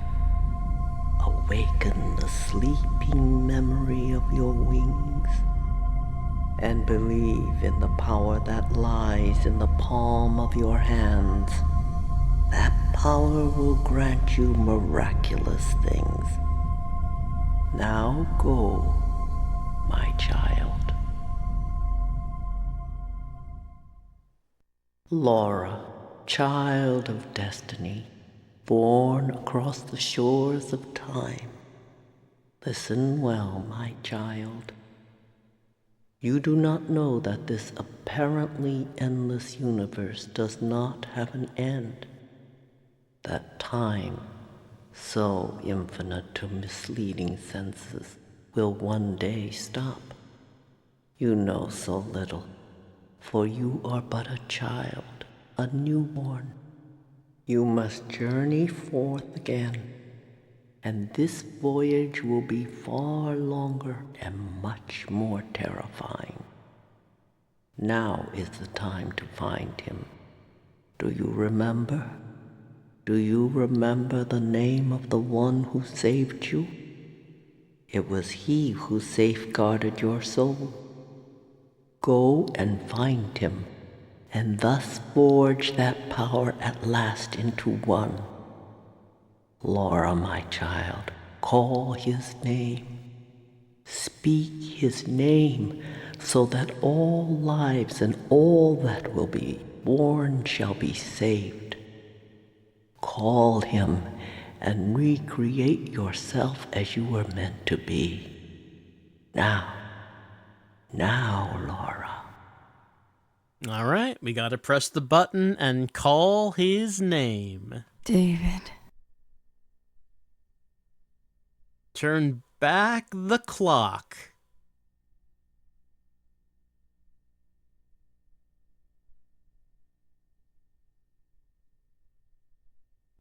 Not sure why saving humanity means that we turn back the clock a year. I mean, I guess it's... So, it turns out that the other characters didn't actually die. Because we can do this again.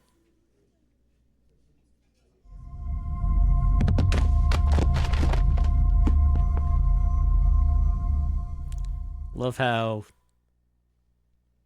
Even by the end, she just falls face first on the floor when she does this.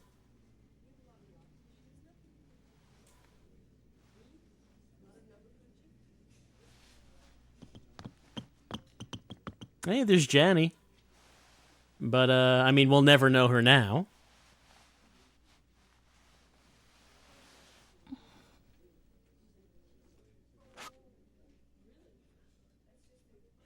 And Kimberly Fox has published a book. So I guess this is a different timeline entirely.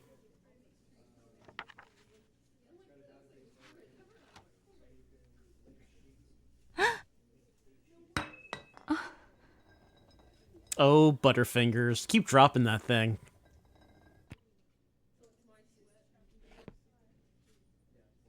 You, dropped this.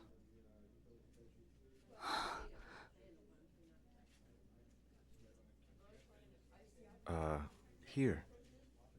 You wouldn't want to lose it, Laura. Oh, I'm sorry. I couldn't help seeing your name on this. And besides, I feel like we've met before.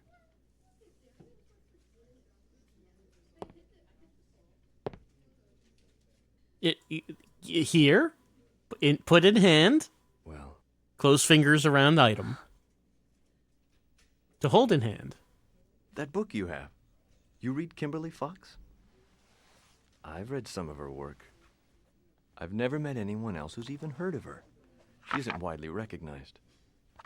At least, not yet. My favorite piece in this book is this. This poem, Light. It's about a sort of hypothetical woman, the poet's imaginary best friend. This woman is... Oh, I get it now. That's why I felt like we'd met before. Ah, you remind me of her. For me, if that sounds strange, but, well, it is strange. I highly recommend it. It's a wonderful poem. Everything Kimberly Fox writes is so filled with hope and love of life.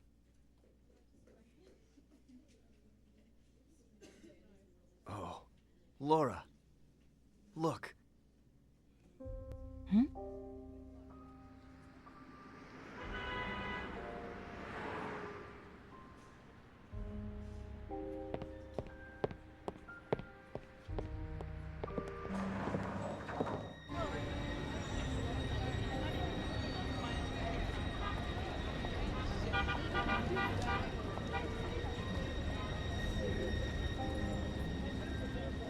It's so beautiful.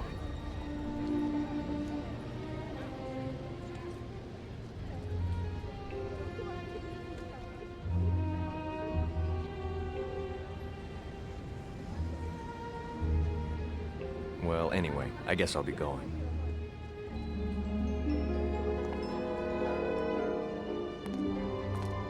David!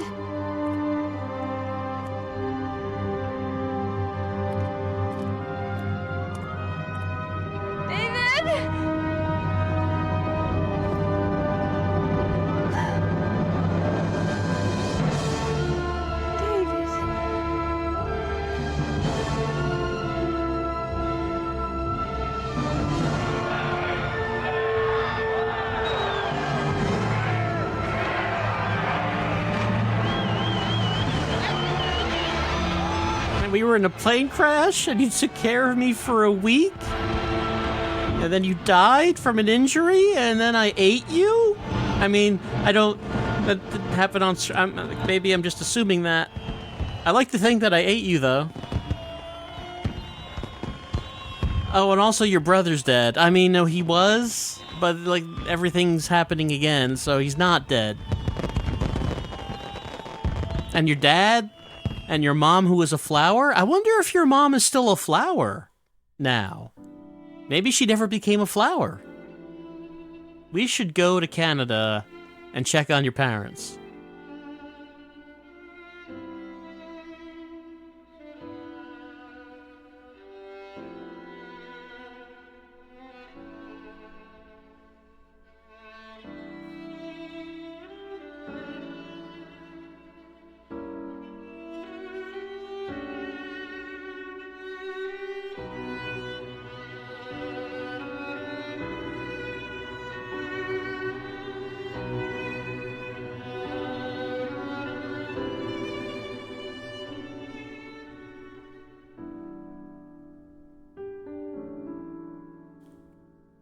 And we avoided the fate of the dinosaurs. I mentioned it I asked the chat before, but did these events happen with the dinosaurs? Was there a dinosaur that decided that it wanted to merge with the shadow and become the final destroyer? Like a sorcerer dinosaur?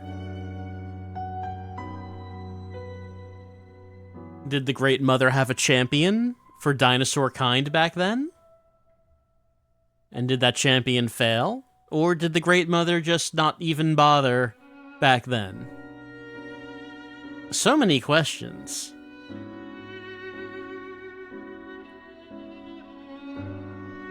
But one thing we do know, we are better than those dumb old dinosaurs, because we were able to beat the shadow.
The Great Mother has certain points in history that she considers to be more important than others. Clearly, early cars is a big one for her.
And that's D2. But not quite, because we've got Earth facts. Anyone remember how long the Earth facts go for? Oh, it goes for some time. You want to learn facts about Earth? Kenji Ino's got some facts for you.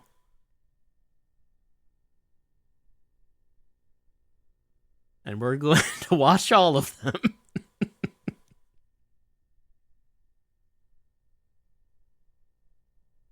I mean, they're world facts as of the late 90s.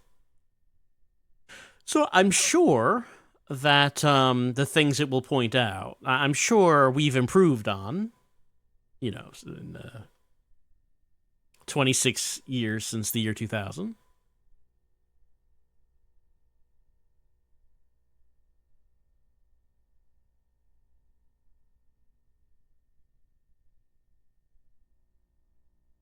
Oddly, HIV did not come up over the course of the game.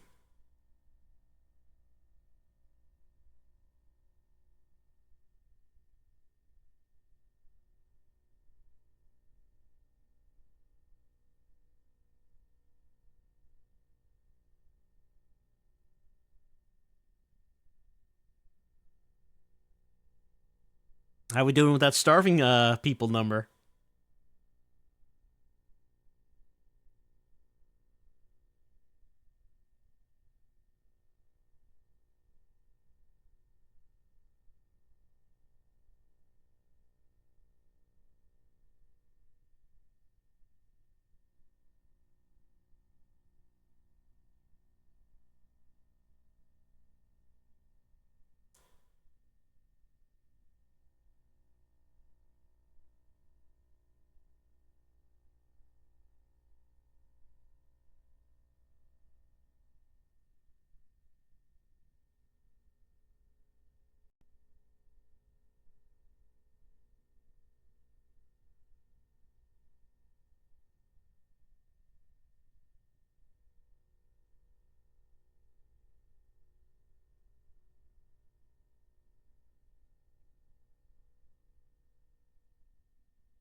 But I'm sure we've improved on that one, surely.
Oh, that was shorter than I remember. I thought I remember those facts going on for quite some time.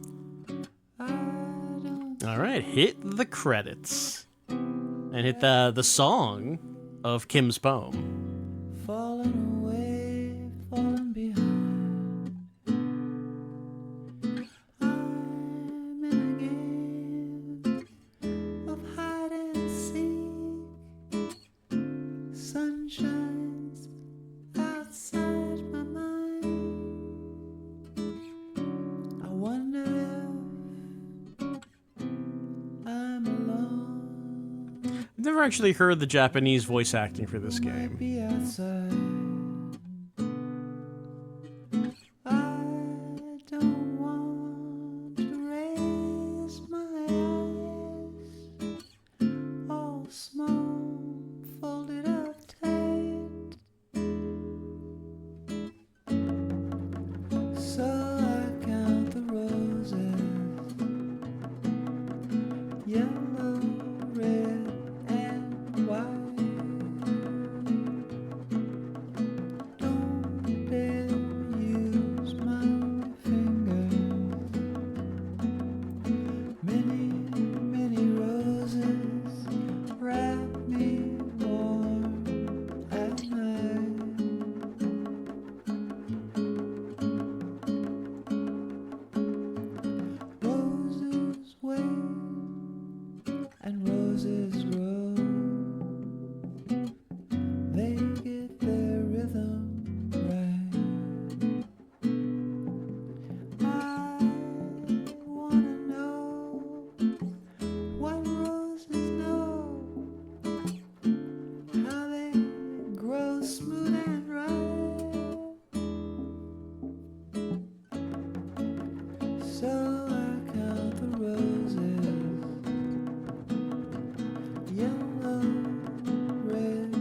And here's the date.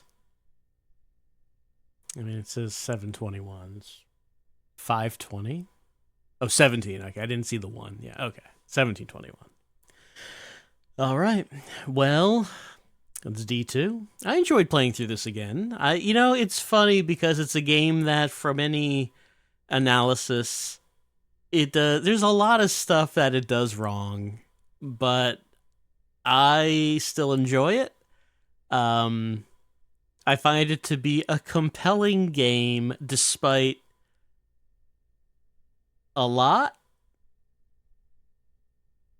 Despite a lot. I still do find it to be an interesting game to play through. And it's just still a shame that we did not get more from Kenji Eno and his unique perspective on video game making and storytelling. But we do have this. We have D2, we have D, we have Enemy Zero. And I just felt like playing this again after it's been many years since I played it previously for that LP. I guess it's been around 16 years at this point. And it felt good breaking out the Dreamcast and the D2 discs and just giving it another go. I hope you enjoyed this playthrough. If you were here live, I hope you enjoyed staying up all night for some D2. And remember, just carry around a compact with a flower from your dead friend in it, because you never know when that might come in handy. Someday you may have to face the final destroyer with only a fully automatic weapon in your hand and the dead flower in your other hand. And then you'll be glad. You'll be glad then that you have that flower. You have to face the final destroyer so you can be the savior of humanity, so we can continue doing a really good job as maybe that's not the sentence to start with. I mean, I'm sure if you think about it for a bit, you could probably think of a reason to stop the final destroyer. There's probably a reason. Just it's not coming to me right now. But I'm sure it's there. So have a good night or good morning or good afternoon, whichever it may be for you. And unfortunately, there were no wrestling moves in the game. It's not possible to give the Shadow a suplex, and that's the only point I would knock off of D2. That we didn't have the option for Laura to perform wrestling moves on monsters. It would be a perfect game, clearly, if it allowed for that, but it did not.